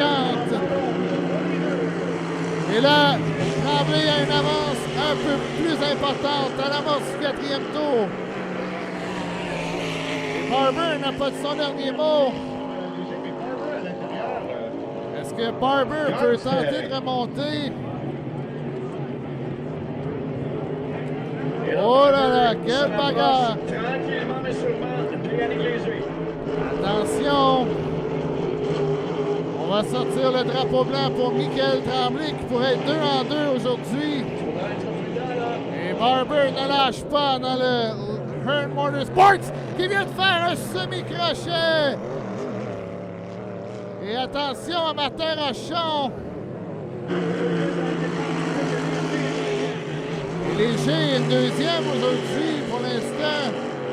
Il donnerait le 1er rang, non le 2e rang. C'est bien placé en vue de la finale. Et là, Martin Rochon qui attaque Barber. De Valleyfield est 2e. Michael Tremblay qui mène de 20 mètres. A réussi un excellent départ. Et là, il démontre qu'il sera à nouveau parmi les favoris en vue de la finale. Ce sera la victoire s'il n'y a pas de pénalité de Michael Tremblay. Last minute, 2 en 2. Deuxième, Yannick Léger, mais quelle bagarre avec Paul Barber ainsi que Michael Tremblay. Barber termine 3e, suivi de Martin Rochon. So what a battle between Michael Tremblay, Paul Barber, and Yannick Léger. And at the end of the 3rd lap, we saw Michael Tremblay is going away. And he was very impressive. So it's now perfect today to win in a row for Michael Tremblay. So one more heat in Hydro 350 to come to see.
Et voilà, Bobby King!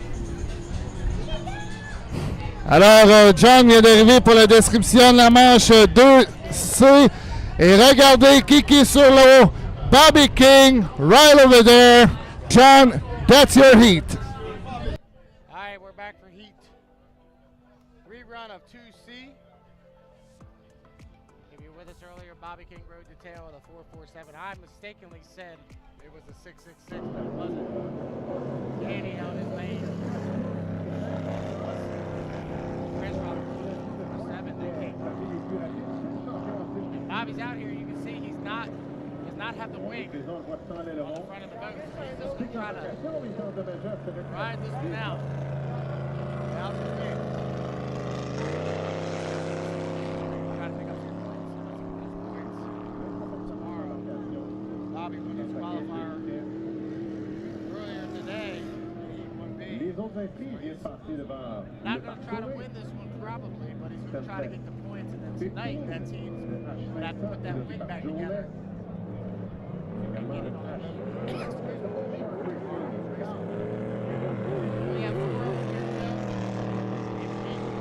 rerun of 2C.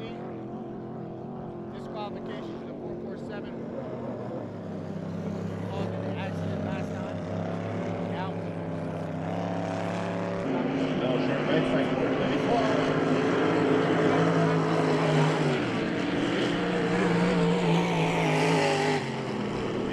C'est des passionnés. Il y a un peu des fous dans le match.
Alors, le montant avancé est de 38 500 $.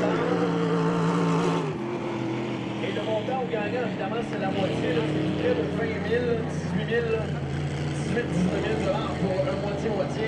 Ça vaut vraiment la peine. Donc, le montant total avancé est de 38 500 $. Et la personne gagnante va partir avec un montant de près de 17 000 environ. Hier, un gars très actif de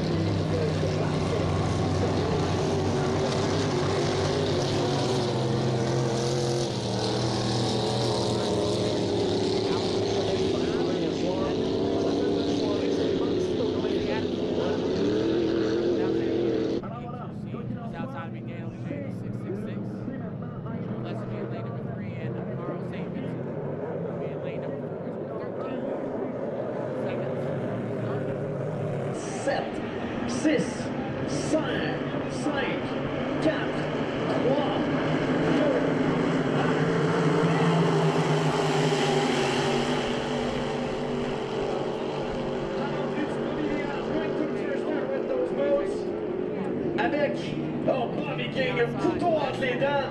Il est à l'intérieur et c'est lui Ouais, très rapide. À l'extérieur, on a Saint-Vincent, il y a déjà une distance qui se creuse entre les deux. Il est léger. À l'intérieur, c'est intéressant d'avoir la permission. Second position, Lachey is in third, and Joe Less in fourth. Down into turn number 2 here on that 5 time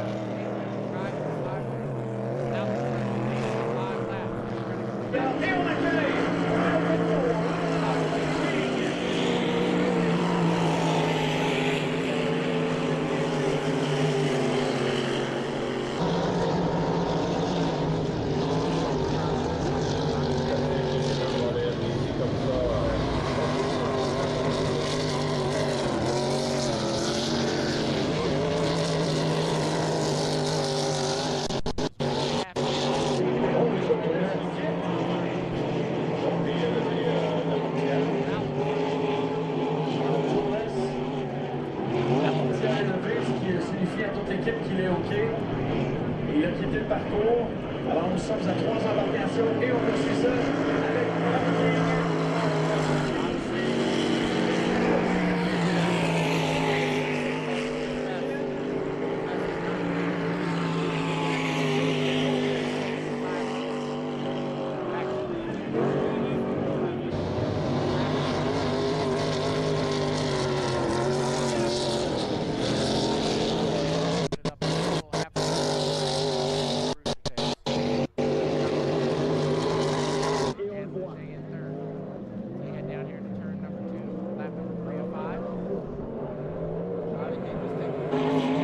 Saint-Vincent et Léger. Et on complète un autre tour.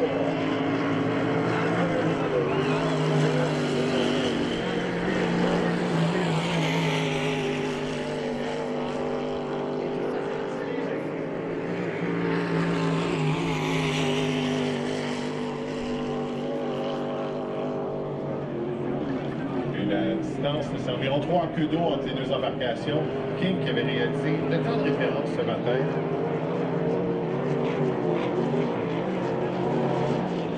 Et là, j'ai l'impression que la distance entre les 3 embarcations est encore plus grande. On va lui présenter le drapeau blanc dans les prochaines minutes. La même couleur que l'embarcation. Dans les King, dernier tour de piste.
Without the front wing, he still wins and gets the 25 points.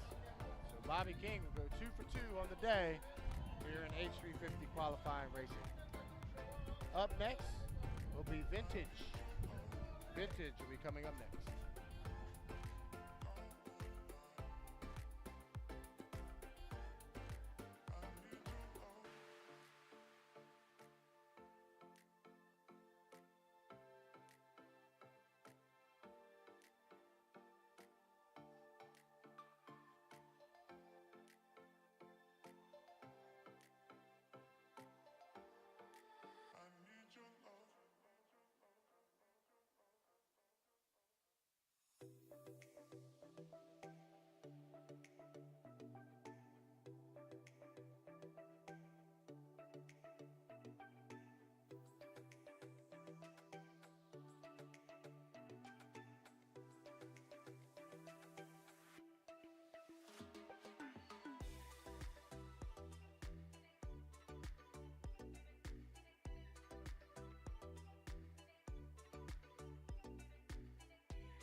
All right, welcome back here to the 84th annual Valleyfield Regatta.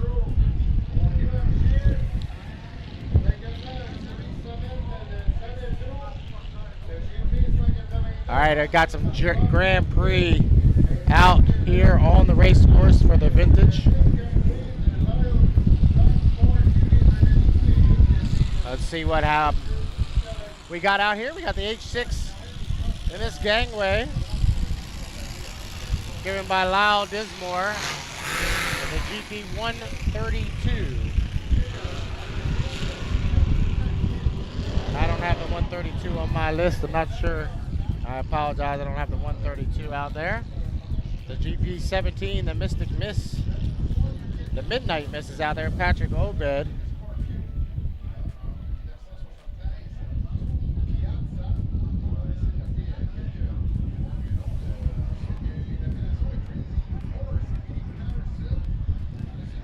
Three vintage Grand Prix out on the race course, and I apologize, I don't have the driver of the 136 on my list here, but these old GPs out here on the race course where they used to run these old Lonneback Halls. 17 Midnight Miss and Patrick Overhead. Driver on that boat. Here comes the 8. Gangway on the outside.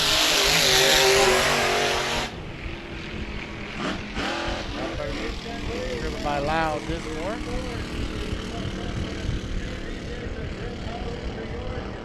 And 36, I'm not sure who that is. I apologize. That 3 old Grand Prix halls out on the race course. Here in the Valleyfield Regatta.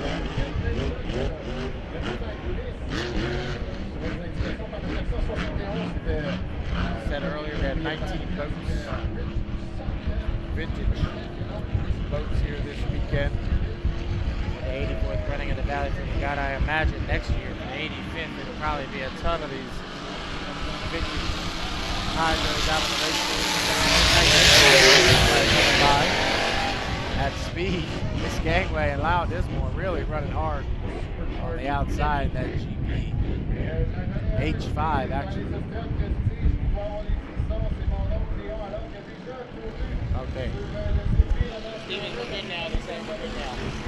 All right. Hopefully my feed is better. I appreciate the folks from back home letting me know that we were down a little bit, and we are much better now. So that's good. Appreciate y'all for letting us know that you couldn't hear me. So I'm glad you can hear me now. So thanks everybody back home for reaching out. And once again, if you are just tuning in and joining us here for the 84th edition live on YouTube, please go ahead and subscribe to our YouTube page. That'll help us out as we put on these events on YouTube. Live the next couple of events that we have in North Tonawanda in the first weekend in August, and then the second, and the first weekend in September we'll be in Hornwalk, Quebec, Canada for the final race of the HRL season.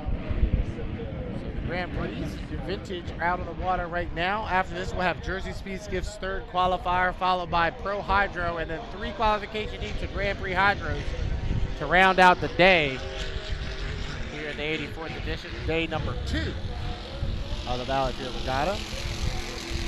The beautiful Xanadu comes by, and I'm sorry I don't have the driver of the Xanadu, but that is a beautiful boat that just come by start-finish line.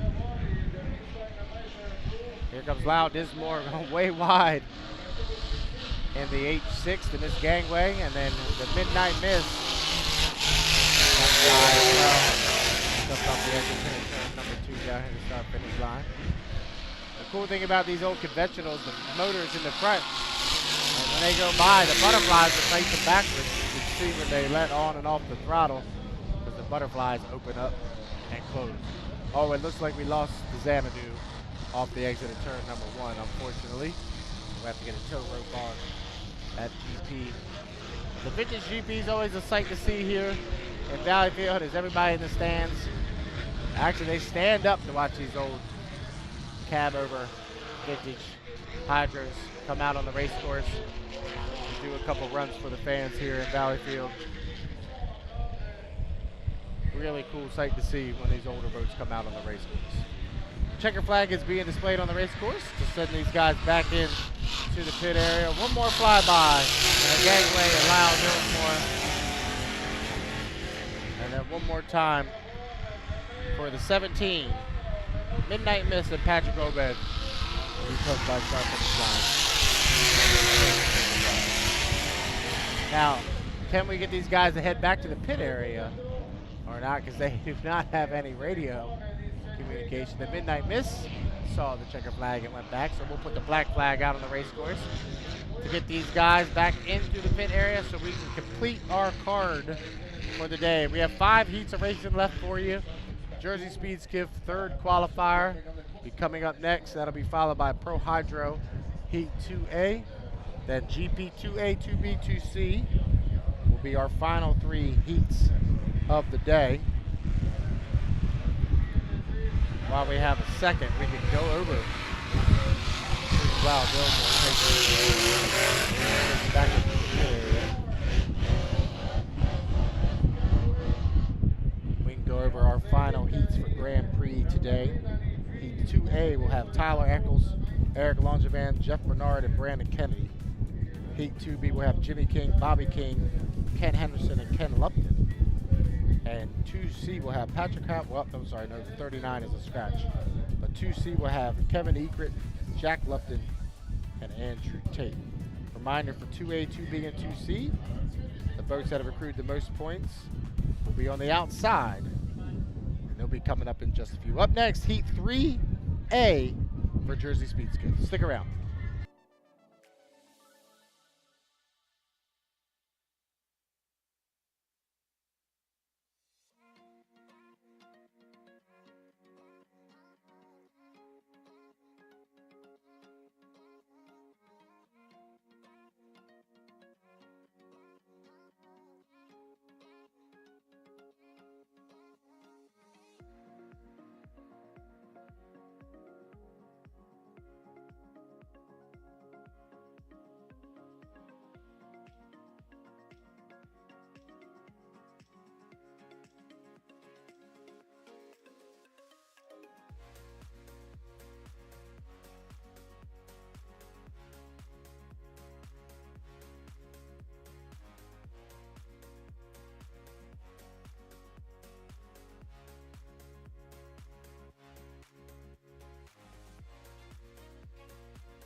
trying to lay low today. I can save it for tomorrow. Yeah.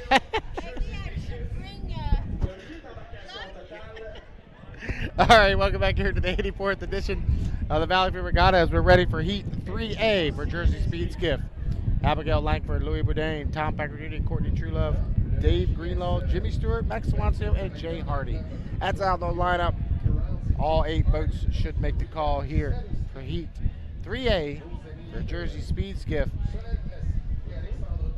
So far this weekend, Jay Hardy sits atop the leaderboard with 46 points. He's followed up by Max Sawancio with 36. Jimmy Stewart has 33. Dave Greenlaw with 26. Courtney Truelove with 26. Tom Packard with 22. 113 with 21, and Abigail Langford with 11. So Jay Hardy sitting on top of the ladder here in the Jersey Speed Skiff heats. So he'll have to start on the outside here in Heat 3A. These guys will run one more qualifier tomorrow, and then their final. Remember, the top point getters get those inside coveted lanes for the final tomorrow afternoon. 8 boats have showed. 8 boats are on the water for here Heat 3A. 5 heats to go today. 3A of Jersey Speed Skiff on the water now. Then we'll go ProHydro, and then 3 Grand Prix qualifiers to end the day. First boat coming by, the 113, another one. Louis Bourdain and Evelyn Cote out of Sorel Tracy, Quebec, Canada. The 45 of Max Sawancio. He's got Nick Wheeler in there with him today in the red out of Berlin, Maryland. The 41 Abigail and Brendan Langford. The 721 of Courtney and Dallas Truelove. Couple husband-wife teams. Here comes the brother-sister team of the JS10 Yump and Yemeni, Jimmy Stewart and Pegawancio. The JS10 of Jay Hardy, or I'm sorry, the JS22 of Jay Hardy comes by. Here comes Tom Packard with Mark Lecomte in the JS7 Rolling Thunder out of Glen Mills, Pennsylvania. And the final boat, Dave Greenlaw and Alex Leroy come off of turn number 2 down here to start finish line. So all 8 boats have made the call. 2 minutes, 30 seconds to the start. 2:30 from the start of Heat 3A for Jersey Speed Skiff.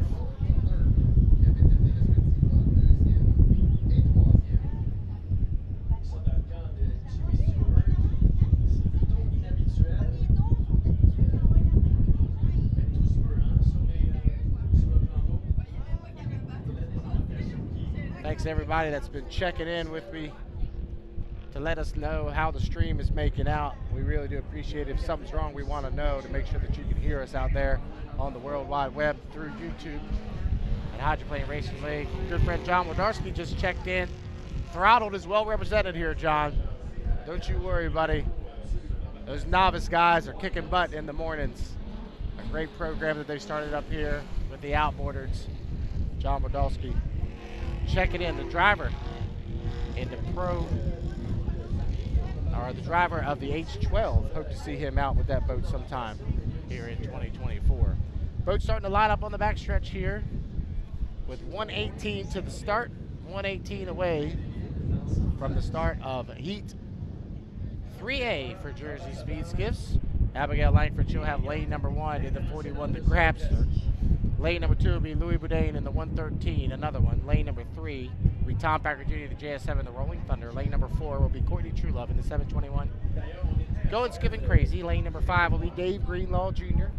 in the Very Cherry. Lane number 6 will be Jimmy Stewart and Pegawancio in the JS10, the Yump and Yemeni. Lane number 7 will be Max Sawancio. And on the outside will be the JS22 and Jay Hardy out of Greenwood Lake, New Jersey. As we are 33 seconds for the start, Jersey Speed Skiff, 3rd qualifier of the weekend, Heat 3A. Everybody's up just a little bit early with 25 seconds to the start. Full crowd on hand here for the latter part of the Valleyfield Regatta, day number 2. 15 seconds to the start, Jersey Speed Skiff's qualifier 3A. So we are 10, 9, 8, 7, 6, 5, 4, 3, 2, 1. Mark, I don't know. I know Packard duty's probably over, but we might have a couple other gun jumpers as we head down here to turn number 1. Tom Packard-Duty leads him on the water, but he might have been a little bit early at the start. We'll have to wait and see from the officials as Packard-Duty leads him in the JS7 Rolling Thunder through turn number 1. He's followed up by the JS99, Dave Greenlaw Jr. Here comes the 10 of Jimmy Stewart currently running in third. The 113 of Louis Boudin in fourth. Jay Hardy on the outside in fifth. But down the backstrap, half a lap in here to this 4-lap qualifier. It's all Tom Packard-Duty, your leader in the JS7 Rolling Thunder. He's followed up by Dave Greenlaw in the 99, Jimmy Stewart in the 10, the 113 of Louis Boudin, Jay Hardy, Max Sawancio, Courtney Truelove, and Abigail Stewart as they head down here into turn number 2 on lap number 1. Remember, we only go 4 times around here in the Jersey Speed Skiff qualifier. They'll come off the exit pit of turn number 2 to come around and complete lap number 1. It'll be 1 down, 3 to go. And Tom Packard-Duty with Mark Lecompte in there riding with him, come around and complete lap 1. Wow, Jay Hardy went really wide that time. 1 down, 3 to go. The JS10, Jimmy Stewart in second position. The 113, Louis Boudin in third. Dave Greenlaw in fourth. Jay Hardy riding way wide up here on the outside. In the Silver Fox running in fifth. Max Awancio in sixth. Seventh, Courtney Truelove in eighth is Abigail Langford. Down into turn number 1 here on lap number 2. It's Tom Packard-Duty, the JS7 Rolling Thunder. Just got the official word that the 7 did jump the start. He's the only gun jumper, so that puts the JS10, the Yumpin' Yiminy, he is your leader. Down the backstretch, 1.5 in, 2.5 to go. And the JS7 physically on the water, your leader, but we know he jumped the start. So the 10 is the leader. So the 7 and the 99 were gun jumpers, so we'll watch to see as Tom backs out of it here as Jimmy Stewart tries to move up on his inside, now goes to the outside, and now back to the inside. And the JS10 Yumpin' Yiminy, the cover out and complete lap number 2. It'll be 2 down and 2 to go here in Jersey Speed Skiff Qualifier 3A. And Jimmy Stewart, the JS10, he is your leader. He's the first legal boat across start finish line. The 113, Louis Boudin running in second. The Silver Fox, the Jay Hardy, started out in lane number 8, but is already up to third position. The 45, Max Awancio, running in fourth. Fifth place is the 99 as Jimmy Stewart moves up on the inside of Tom Packard-Duty as they come off the exit of turn number 1. So Packard-Duty jumped the start. He'll move to the outside and let Jimmy Stewart move up on his inside. Woo, Jay Hardy getting really light off the exit of 1. So 2.5 in, 1.5 to go here at Jersey Speed Skiff Qualifier 3A. And Jimmy Stewart and the JS10 Yumpin' Yiminy is your leader, with the 113 running back in second position as they head down here into turn number 2 on lap number 3. Jim and Peg coming off the exit of turn number 2 to come around and complete lap number 3. White flag being displayed on the race course signifying 1 more lap around here at Jersey Speed Skiff Qualifier 3A. And it's Jimmy Stewart and Peg Awancio. They've extended their lead to almost half a straightaway over top of the 113. Another one. There's a battle going to be shaping up between the 113, the 45, and the 22 for second position. Right now it's Louis Boudin holding on to second, but Max and Nick Wheeler are moving up on his inside, and Jay Hardy is moving up on the outside as they all head down here into turn number 1. But it's Jimmy Stewart and Peg Awancio, the JS10 Yumpin' Yiminy off the exit of 1. He leads by almost half a straightaway, but the battle is for second right now as the 113 is leaving the door open for Max, and Max Awancio is going to move up on the inside.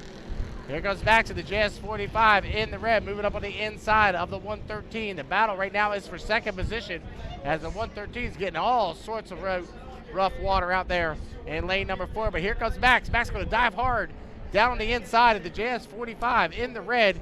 He's going to head down into turn number 2 to try to make up and move into second position as they go through the apex of turn number 2. But off the exit of 2, your winner is going to be the JS10 Yumpin' Yiminy and Jimmy Stewart and Peg Awancio. But the battle is still for second as the 45 comes to the exit of 2. Louis goes really wide, and Max Awancio and Nick Wheeler will move up and take second position away. The JS45 will get second. Third will go to the 113. Another one. Fourth will go to Jay Hardy in the 22. Fifth will go to the 99, Dave Greenlaw. Sixth will go to Courtney Truelove, and Abigail Langford will round out the field in 8th here in Jersey Speed Skiff Qualifier 3A. Up next, ProHydro 2A coming up here in just a few. Stick around.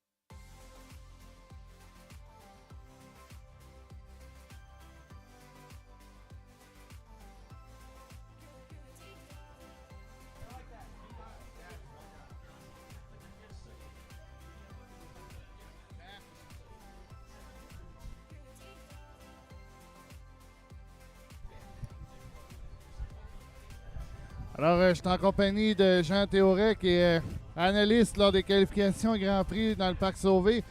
Jean, première qualification, Brandon Kennedy, encore une fois, est l'homme à battre. Oui, bien, on a vu différentes stratégies. Brandon Kennedy avait le corridor intérieur et le bateau tourne très, très bien. Donc, c'était une victoire assez convaincante pour Brandon Kennedy. Dans la deuxième qualification, il y avait Ken Lofton et Jeff Bernard. Jeff Bernard était en deuxième corridor, mais il a pris un excellent départ, un meilleur départ que Ken. Et c'est pas mal ça qui s'est arrivé. Il était capable de mettre la patte en avant de Ken et c'est lui qui a dirigé la course après. Donc c'était difficile pour Ken. Même Ken, je pense, il a eu été obligé de ralentir dans le deuxième coin. Donc Jeff Bernard qui a gagné ses qualifications. On savait que Jeff était bon. L'année passée, il a fait une très chaude lutte à Andrew Tate. Et évidemment, dans la troisième qualification, Andrew Tate pas mal seul, faire cavalier seul. Ta plus grande surprise de la première vague, qui a été ta plus grande surprise? Là? Ben, pas vraiment de surprise jusqu'à date, parce qu'on savait que Jeff Bernard avait une bonne embarcation. Et on savait que Brandon Kennedy aussi. Brandon Kennedy, il a des victoires partout, je pense c'est 10 en 10, maintenant 11 en 11.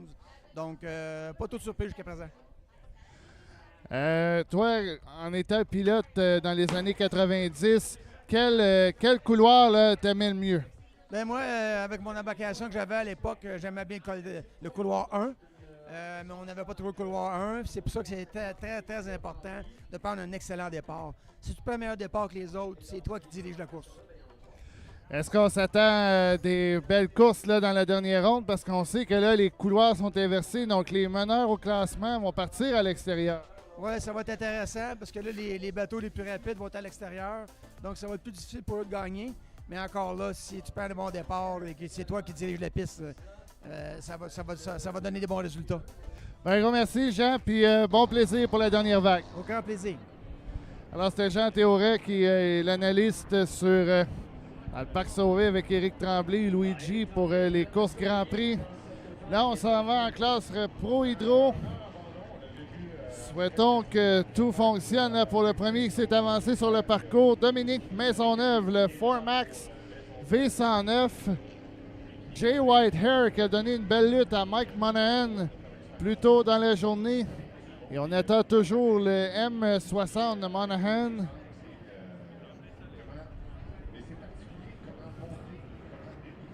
Alors souhaitons que tous les problèmes sont résolus du côté de Maisonneuve.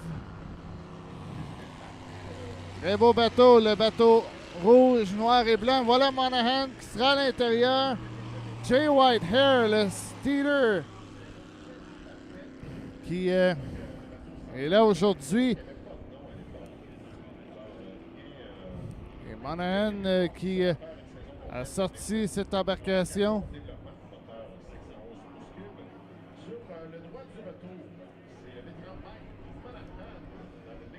Monahan qui a conduit tellement donné le Rewinder de Greg Parker ainsi que le GP35 TM Special.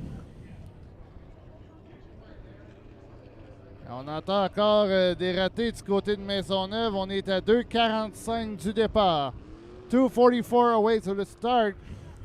Monahan will be on the inside with a 60. Maisonneuve will be on the second lane with a Formax V109. And Jay Whitehair will be on the outside. And a problem again for Dominique Maisonneuve.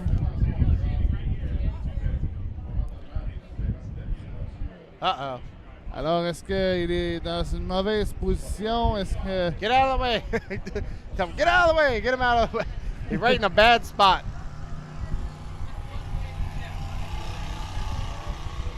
We're still green flag. Est-ce qu'on attend de voir s'il repart? Yeah, we got 2 minutes to the start of ProHydro Heat 2A, but Dominic Maisonneuve, he's sitting in a bad spot. We might be able to send the jet ski over to him if he's unable to fire and get him pulled up out of the way so we can continue with this heat. 1:40 to the start. Green flag still being displayed on the race course. It's unfortunate because this boat ran really well in Brockville a couple weeks ago. Oui, Maisonneuve qui a connu presque aucun abandon depuis le début de la saison. Et on lève le capot, ça semble terminé pour Maisonneuve. Est-ce qu'on pourra trouver les problèmes là, pour demain, est-ce qu'on va trouver une solution? So Mozanev, I'm sorry to step on you, Nick. Mozanev has popped the lid, so that signifies that he's not going to be able to go. So we're going to have a two-boat heat again with Mike Monahan and Jay Whitehair, two drivers here in ProHydro, as we're 1 minute from the start, 1 minute away.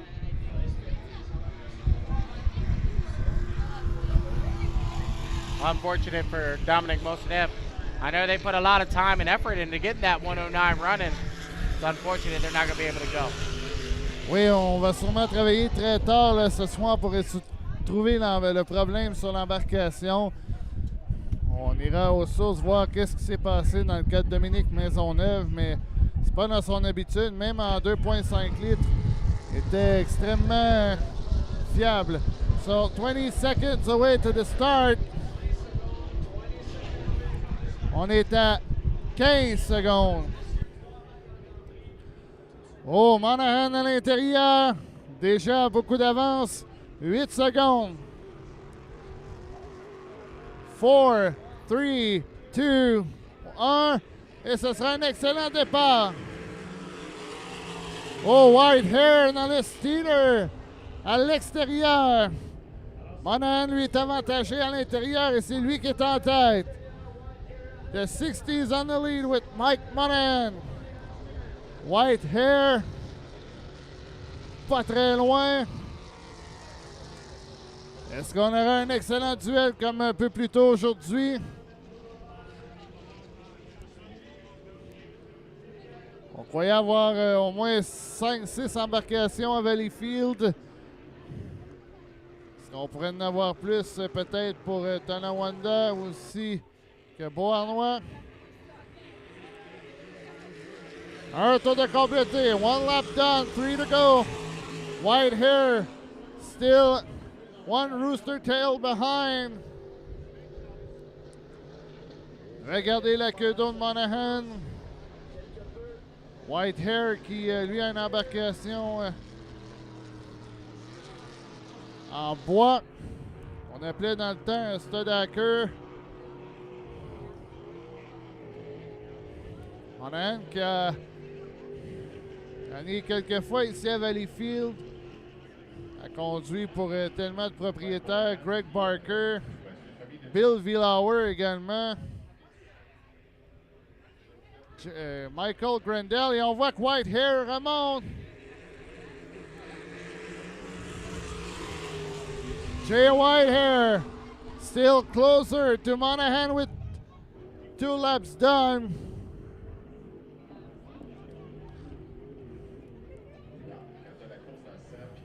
Maisonneuve qui regarde le tout doit être certainement déçu.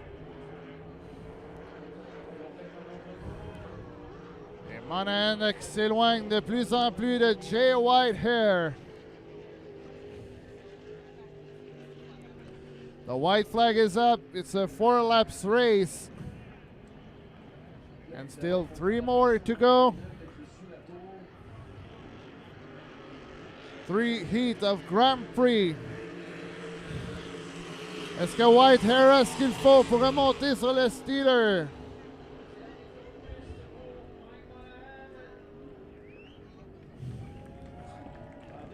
Alors que Maisonneuve salue la foule.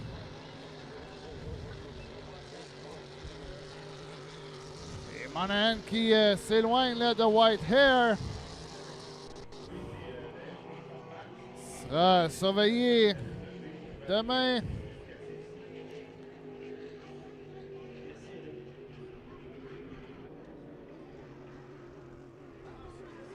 Et ce sera la victoire 2-2 pour Mike Monahan. Deuxième, Jay Whitehair.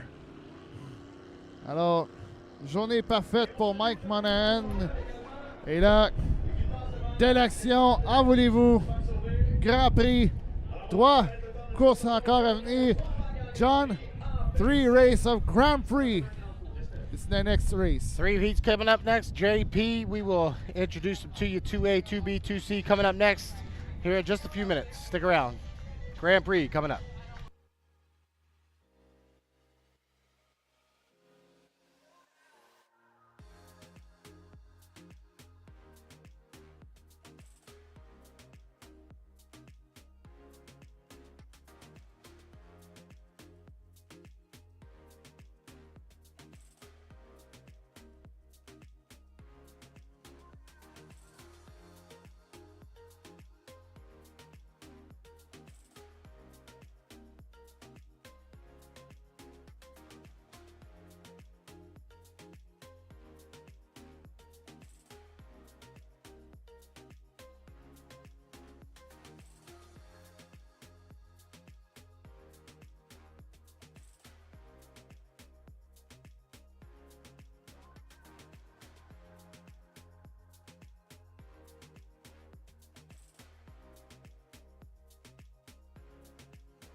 Qualification 2A, classe Grand Prix.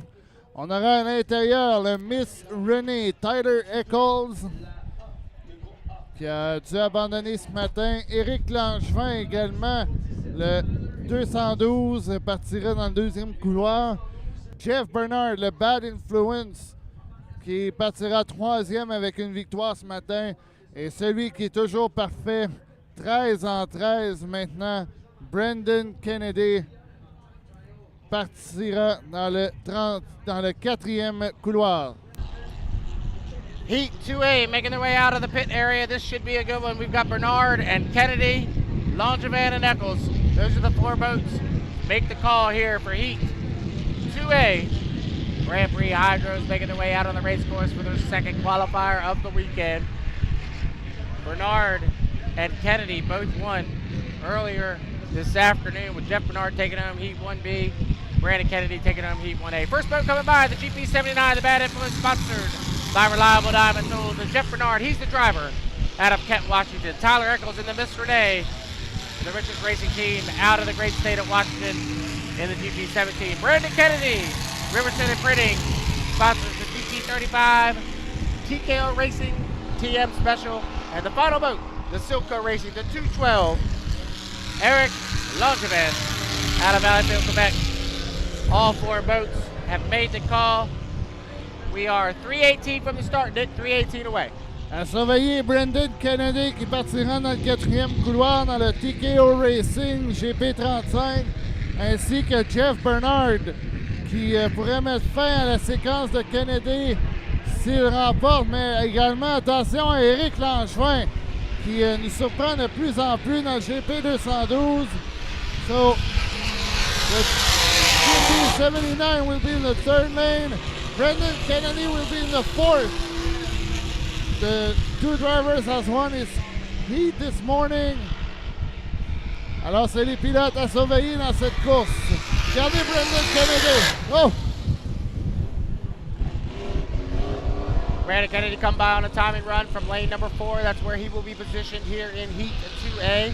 As we've stated all weekend long, second and third qualifiers of the weekend are always the best. The fastest boats will be on the outside.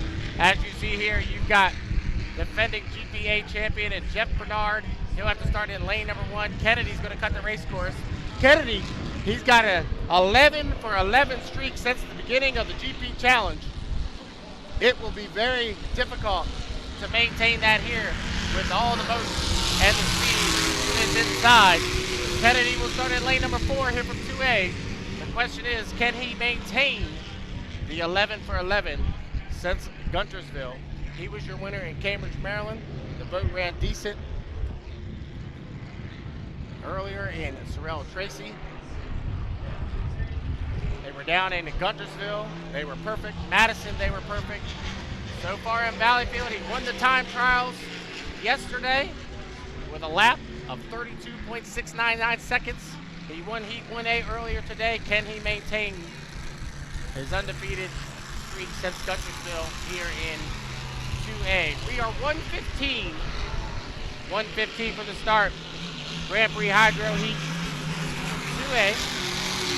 Everybody's down here just a little bit early as we're 1:03 from the start.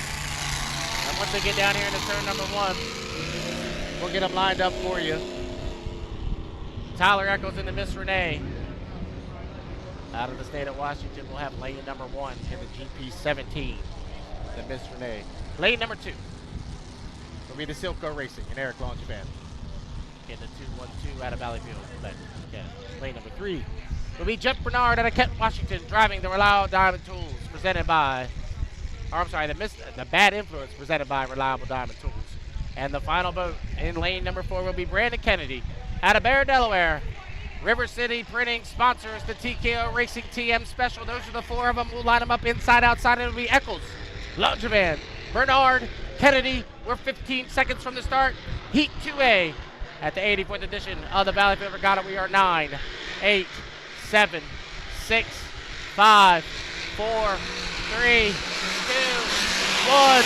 Mark, oh, it's really tight. Bernard and Kennedy hit it side by side as they head down into turn number 1. Watch for Eccles on the inside. Everybody's got to hold their lane all the way through the apex of turn number 1. Tyler Eccles is your leader, but here comes Bernard on the outside in lane number 3, and Kennedy's back in the white water. Langevin is down, but it's Bernard and Kennedy side by side down the backstretch. Half a lap in. We go 4 times around in GP2A, and Jeff Bernard, he is your leader down into turn number 2. Tyler Eccles giving a heck of a ride to the 17th. They are side by side through the apex of 2. Bernard and Kennedy. Bernard goes out a little bit wide, but here comes Kennedy on the outside. Dynamite dueling here in 2A. 1 down, 3 to go, and it's Jeff Bernard on the inside and Brandon Kennedy on the outside down here into turn number 1. Bernard in the reliable Diamond Tools presents the bad influence. He's your leader, but Kennedy is still right there on his outside. Here comes Kennedy. Kennedy powers back in front on the outside, but Bernard powers back in on the inside. Side by side dueling here in 2A. Down into turn number 2, on lap number 2. It's Bernard and Kennedy side by side through the apex of this tight turn number 2 here in Valleyfield. They'll come up. There's a pin almost touching. 2 down and 2 to go. Brandon Kennedy in the GP35. He is the leader. Bernard is back to second. Kennedy leads by about a boat length and a half as they head down here into turn number 1 on lap number 3. Now Kennedy opens it up by 3 boat lengths. Off the exit of turn number 1 here on lap number 3. Kennedy is your leader. Bernard's back about 4 boat lengths as they head down the backstretch. We are 2.5 in. 1.5 to go here in a dynamite heat 2A in Grand Prix Hydro. Kennedy and Bernard putting on the show for you here in 2A. Now Kennedy's opened up by a full root tail as he comes up the exit of turn number 2. We come around and complete lap number 3. White flag being displayed on the race course. 3 down, 1 to go. And the GP35 knocks off the he has the rest of the leader. The bad influence and Jeff Bernard are back to second. In the 79, third position is Tyler Eccles in the 17th position. Now Bernard moves up a little bit on the inside off the exit of 1, but Kennedy walks back away. It was down to 3 boat lengths, but now Kennedy extends it to a full rooster tail as they head down here into turn number 2. Final turn, final lap of GP2A, and Brandon Kennedy. River City Printing presents TKO Racing's TM Special off the exit of 2. Your winner, unofficially of 2A, Brandon Kennedy. Second position, Jeff Bernard in the 79. Reliable Diamond Tools presents Bad Influence. Tyler Eccles spun it out. Down in turn number 2. Let's see if he can get it fired. He's got a minute to finish. Let's see if Tyler Eccles can get it fired back up in the 79. Miss Renee. He spun it out down there in that tight turn number 2. He can finish within a minute of the leaders. He can still score points. We will see. Eccles pops the lid. That's unfortunate. So Tyler Eccles will be a did not finish. But dynamite dueling there in 2A, Nick. Brandon Kennedy, 12 for 12. 12 en 12, Brandon Kennedy. Et là, on pourrait même dire 13 en 13. Quelle remontée de Brandon Kennedy. Et là, c'est sûr de plus en plus d'avoir le premier couloir en finale. Still perfect. 13 on 13 for Brandon Kennedy. Et les 3 embarcations, John.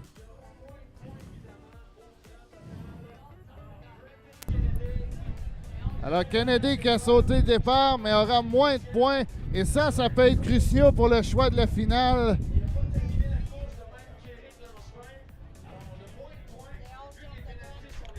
Oh, well, it doesn't matter. But they still get points, though. Yeah. All right, so, yeah. All right, everybody on the live stream, all 3 boats jumped the start. So, all 3 boats will be assessed a penalty. So, unfortunately, Brandon Kennedy's 25 points is going to be reduced down to 8. And that could be a big deal going into tomorrow in that final. Well, actually, it was 50 points, so it'll be reduced to 16. Oh, that's a big loss for Brandon Kennedy as all 3 boats jump the start. So all will be assessed the same penalty. So instead of being a 50-point victory, that'll only be a 16-point victory. And that's going to have a lot of repercussions as we go into tomorrow. Kennedy and Bernard put on a dynamite duel there for 3 laps with all 3 boats jumping the gun. Coming up next, Heat 2B, Jimmy King and Bobby King, Kenton Henderson and Ken Lupton. That's your lineup for 2B, father and son side by side in lanes 1 and 2. we'll be back with Heat 2B of Grand Prix Hydro. Stick around.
All right, just to review, unfortunate for the 212 there and the 17, they both did not finishes. And jumping the gun by the 79 and the 35, both Brandon and Jeff jumped the start there at the beginning of 2A. So as I said, instead of picking up the full 50 points, because it's a double points race, they're only going to pick up Brandon 16 and Jeff 14 for that. So that is going to really hinder them going in tomorrow. So we're getting Tyler Eccles pulled into the infield at the 212 back to the dock. We should be ready to go with 2B in just a second. Stick around. 2B coming up next.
Okay, 5-minute gun has sounded for Heat 2B.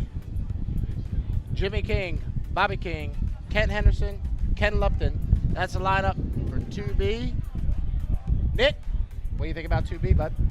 On aura encore une fois toute une course Jimmy King. On aura un duel père-fils entre le Pleasure Seeker, le GP3 et le GP50 qui sera conduit par Bobby King. Attention à Ken Anderson qui surprend depuis le début de la fin de semaine. Et bien entendu, Ken Lupton qui a vu son retard s'agrandir derrière Andrew Tate. Il est maintenant à 16 points derrière le Wild One qu'on verra dans la prochaine vague. Alors, course à 4 bateaux. Jimmy King à l'intérieur, le Pleasure Seeker. Bobby King, le Freedom qui passe devant nous. Ken Anderson du côté de Belle-Rive et Ken Lupton. 3:45 away, 3:45 from the start. First boat coming by start finish line. That's the GP50. The Freedom, driven by Bobby King out of Sterling Heights, Michigan. The GP3, the Pleasure Seeker Racing, and Jimmy King. The 577 out of Waverly, New Zealand, excuse me. And Ken Lupton in the final boat coming by. Kent Henderson driving the Canada Boy out of Brucksville, Ontario. The GP 757. Canada Boy should be a dynamite heat here in 2B. I know during the break between one heat, the heat that Jimmy King was in, Heat 1B, and here, those guys were working feverishly to get the GP3 back on the race course. That Roger Mayhem Motorsports team ready to go here in Heat 2B for the Grand Prix. Really cool here to see these two father-son team in Grand Prix Hydro. That does not happen very often. Now those two did duel it out many, many times in H350 when Jimmy was driving the H12 Pleasure Seeker and Bobby was driving his 242. But really cool, Nick, it's pretty cool to see a father and son duo here in 2B. Oui, ce serait intéressant de voir qui aura le dessus dans ce duel père-fils. Le GP50 qui fait le championnat HRL et qui est actuellement deuxième dans le Challenge Grand Prix. Et là, peut réduire l'écart sur Brendan Kennedy avec une possible victoire puisque rappelons que les points comptent double ici à Valleyfield. Et là, Kennedy qui lui ne marquera que 16 points peut réduire l'écart de 34 points et annoncer toute une journée en vue de la journée de demain. On est à 1 minute 38 du départ. À surveiller Ken Lupton dans le Lucas Oil GP 577. On verra son frère Jack dans la prochaine course. Et qui sortira premier au virage? Attention, tout peut arriver en Grand Prix. 1:20. 1 minute, 15 seconds to the start. Sun is really a problem here as the guys go down into turn number 2. Starting to get a little bit lower in the sky. This is to be about the time that we run the final tomorrow. So they got to get used to it for this Grand Prix class. As those come by start finish line, 55 seconds to the start. We will get them lined up for you as they head down into turn at number 1. We'll go 4 times around here in Heat 2B. Jimmy King will be on the inside in lane number 1 in the GP3. The Pleasure Seekers Racing lane number 2 will be Bobby King in the Freedom, the 50. Lane number 3 will be Kent Henderson in the 757 Canada Boy, and on the outside will be the second top qualifier of the weekend, Ken Lupton in the 577. This Lucas Oil. The New Zealander will have to go around everybody from lane number 4 as we're 17 seconds from the start. 15 seconds as everybody comes through turn number 2, making it nice and tight in there. It's King, Henderson, Lupton, 4, 3, 2, 1, start! Really tight for Kenny Lupton as he led him across from lane number 4, and everybody's got to hold their lane all the way through turn number 1 here on this tight race course. And Kenny Lupton, oh! The 3 just rode the tail, but he's upside. He's right side up. It's Jimmy King. So it's Ken Lupton and Bobby King side by side down the backstretch with Kent Henderson stuck in the middle. As they all down here into turn number 2. Ken Lupton on the outside. Bobby King on the inside and Kent Henderson in the middle. They'll come up the exit of turn number 2 to come around and complete lap number 1. 1 down and 3 to go. Ken Lupton, he is the leader in the 577 of this Lucas Oil. Second position is Bobby King in the 50, the Freedom in third. Oh, Kent Henderson's having mechanical issues in the 757. He pulls off. So the top 2 off the exit of 1. Kenny Lupton in the 577. He extends his lead by a full rooster tail over top of Bobby King in the GP50. The Freedom as he chimes walks the 50 down here into turn number 2. Lupton and King. 1 rooster tail separates first and second as he comes off the exit of turn number 2 to complete lap number 2. 2 down and 2 to go. Ken Lupton oil. Second is Bobby King in the 50. Oh, Bobby's down really hard as he comes across start finish line. Got out of the throttle there. He picked it back up though as we're on lap number 3 of 4 through the apex of turn number 1 here on lap number 3. 2.5 in and 1.5 to go. And Ken Lupton, the 577, running really stout here in Heat 2B. He heads down into turn number 2 with a comfortable rooster tail and a half advantage over top of Bobby King as Bobby's going to go to the outside, stay out of that slop. So 3 down and 1 to go. White flag being displayed. Ken Lupton in the Lucas Oil. He is your leader. Bobby King in the Freedom running back in second. We head down into turn number 1 on the 4th and final lap. Out of Waverly, New Zealand, it's the 577 and Ken Lupton off the exit of turn number 1. He flies the 577 down the backstretch with about a 2 full rooster tail advantage. He's taking it nice and easy as he heads down here to turn number 2 for the final time. Final turn, final lap. The GP 577 and Kenny Lupton will come off the exit pin. He looks for the checker flag this time by, and your second qualifier will come around and win the 577 of Ken Lupton. Second place will go to the 50 of Bobby King, and an unfortunate did not finish for the 3 and the 757 as Jimmy King looked like he may have rode the tail down there in turn number 1. In the GP3, the Pleasure Seeker and Kent Henderson on lap number 2. Unfortunately, sounded like he might have lost the motor in the 757. I'm just speculating here because that's the way that thing shut off pretty quickly, the 757. We'll wait to see if there's any calls in the heat. It was really tight at the start for Ken Lupton, but Nick, Ken Lupton looked like he got a good 50 points out of heat 2B. Ken Lupton qui a fait une superbe course en partant du 4e couloir, a remporté dans le Lucas Oil et là pourrait réduire l'écart de 4 points sur Andrew Tate qui sera dans la prochaine vague et aura Jack Lupton à ses côtés. Ça risque d'être tout intéressant. On vous invite également à télécharger l'application HRL où vous avez tous les résultats instantanément, ainsi que les groupes de qualification, les pilotes qui feront la finale, tout plein de données sur les embarcations, les types de catégories et les pilotes. John, still one more race to do today. One more race to go. Just got the official word that Heat 2B is good. Everybody was good at the start. It was really close for Lupton at the start, but he was legal, so everybody legal in Heat 2B. As Nick said, one more race to go today. Heat 2C, Kevin Egret, Jack Lupton, Andrew Tate. Final race of the day here on day number 2 of the Valleyfield Regatta. We'll be right back.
Alors, encore une course au programme, la qualification 2C Grand Prix. On aura le GP10, le Charger, Kevin Ecrit à l'intérieur, Jack Lupton, Jack Lupton Motorsports, Andrew Tate.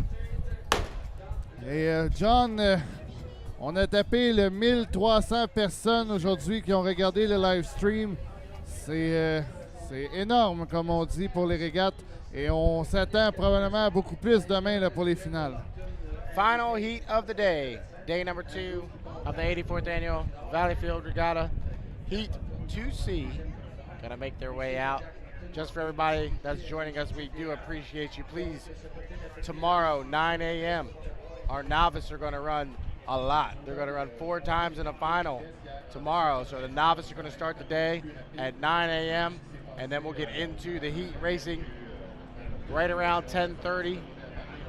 For everybody else, it's been a spectacular day number 2 here at the Valleyfield Regatta. It's only going to get better tomorrow, so make sure you like, you subscribe to our YouTube page as the boats are making their way out of the pit area. It'll be Andrew Tate, Jack Lupton, and Kevin Ecrit, the 3 boats here for the final race of day number 2. First boat coming by, the GP71. Miss Liberty in a can, sponsors the Wild One and Andrew Tate.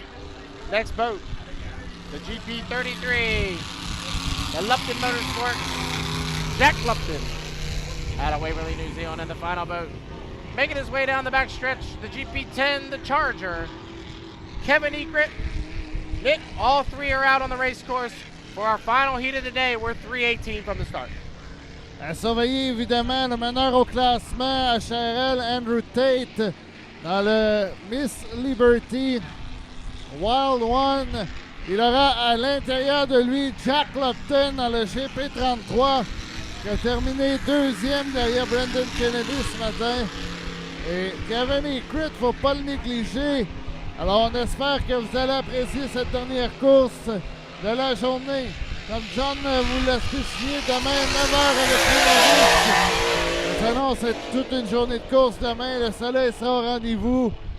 Ainsi que pour la dernière ronde de qualification, les consolations et les grandes finales. On est à 2 minutes 33 du départ. 2 minutes 30 away from the start. 2 minutes 27 seconds. 2:27 from the start. Heat 2C. Here on day number 2 of the 84th annual Valleyfield Regatta. I really do appreciate everybody that's out there on the World Wide Web tuning in to our final heat of the afternoon. Once again, we'll start back up tomorrow at 9 a.m. with the live stream, and we'll be racing all day right until about 4:45. Scheduled time for our Grand Prix final tomorrow. We'll have 5 boats on the front line and 2 trailers. 5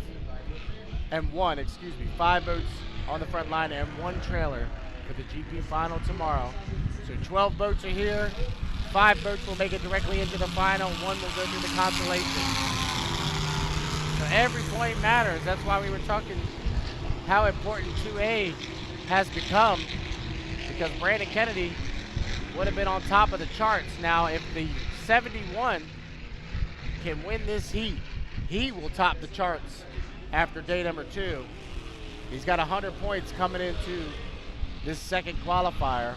If he's able to win, Andrew Tate that is, he will top the charts going in day number 2. Interesting piece on the back of that 71, Miss Liberty. Liberty in a can, sponsors the Wild One. They've got like a little almost spoiler type thing on the back of that boat to help with downforce. Very interesting. You kind of see it in Unlimiteds when they put the wings on the back of the boat, but that 71 has got a little bit of a spoiler on the back. Very interesting to see. All right, let's get them lined up for you. 38 seconds from the start. Final heat of the day. Heat 2C Grand Prix Hydro. Kevin Ecrit, the GP10, the Charger. He will be in lane number 1. Lane number 2 in the middle will be the 33 of Jack Lupton and the Lupton Motorsports out of Waverly, New Zealand, and Andrew Tate, Miss Liberty, Liberty in a can sponsors the Wildwood. Will be in lane number 3 as we are 10 seconds as the fans come to their feet here in Valleyfield. We are 8, 7, 6, 5, 4, 3, 2, 1. Mark. It's a clean start. Lupton's on his inside and Ekrin down on the blue arrows. They all have to hold their lane all the way through turn number 1. And Lupton is your leader through the apex of turn number 1, but Andrew Tate's right there on his outside. Jack Lupton out of Waverly, New Zealand. He leads, but Tate's stuck in the white water. And Ekrin's only back about a rooster tail. Down the backstretch they go. It's Jack Lupton and Andrew Tate. Lupton's got a 3-boat lane advantage, and they head down into turn number 2 here on lap number 1. We go 4 times around here in GP2C, and Jack Lupton's going to go a little bit wide and push Tate out a little bit farther. They'll come around and complete lap number 1. 1 down and 3 to go. And Jack Lupton leads the leader over top of Andrew Tate, running back in seconds. They head down here to turn number 1 on lap number 2. Jack Lupton controls the race course. Wow, he hit a roller that time, and Lupton had to get out of the throttle. Now Tate's going to take advantage. Tate moves up on the outside. 2 boat lanes separate first and second as Lupton and Tate putting on a dynamite duel here in Heat 2C. Jack Lupton came off the throttle down in 1, but he gathered it back up, and he's down into 2 with about a 3 to 4 boat lane advantage. He'll come up the exit of 2 to come around and complete lap number 2. It'll be 2 down, 2 to go. Where did Tate? Tate's down! And Tate is down! And Jack Lupton walks away! 2 down and 2 to go for the 33. As Andrew Tate has suffered some sort of mechanical issue in turn number 2, and Kevin Ekrin will move up to second. Jack Lupton off the exit of turn number 1. The GP33 Lupton Motorsports out of Waverly, New Zealand's got 2.5 in. He's got 1.5 to go here in the GP2C. And Jack Lupton has backed off considerably, taking it nice and easy down into turn number 2. Andrew Tate pops the lid on the 71, signifying that he's okay. But an unfortunate mechanical issue to the Wild One has broken Andrew Tate down. And this is really going to shake up the points. 3 down, 1 to go. Jack Lupton, all he's got to do is keep it on the water. Same with Kevin Ekrin. Ekrin can come out of here with some really good points day in the GP10 as they head down into turn number 1. On lap number 4 of 4, Jack Lupton comes off the exit of turn at number 1 with a straightaway advantage over top of Kevin Ekrin. Everybody is backed off, taking it nice and easy. These guys know it's double points, and they want to pick up every point they can. They head down into turn number 2, as my good friend from Madison, Indiana likes to say, final turn, final lap. Jack Lupton off the exit of turn number 2. Checker flag waving this time by. Valleyfield is on their feet for the Waverly, New Zealand driver, Jack Lupton, your winner of 2C. Kevin Ekrin will come around and get second place. A great points day for the GP10. And Kevin Ekrin, he'll come around and get second place points. Unfortunate Andrew Tate in the Liberty in a can sponsors, Miss Liberty, breaks down on lap number 2, and he's going to have to get towed in front of this Ruckus Valleyfield crowd. But Nick, a great points day for the 33 team to come out with a victory there in the final. Oui, Jack Lupton qui prend maintenant la tête de la fin de semaine avec sa victoire. Et qu'est-ce qui s'est passé dans le cas d'Andrew Tate? Ça va pas bien depuis Guntersville. Là, ça va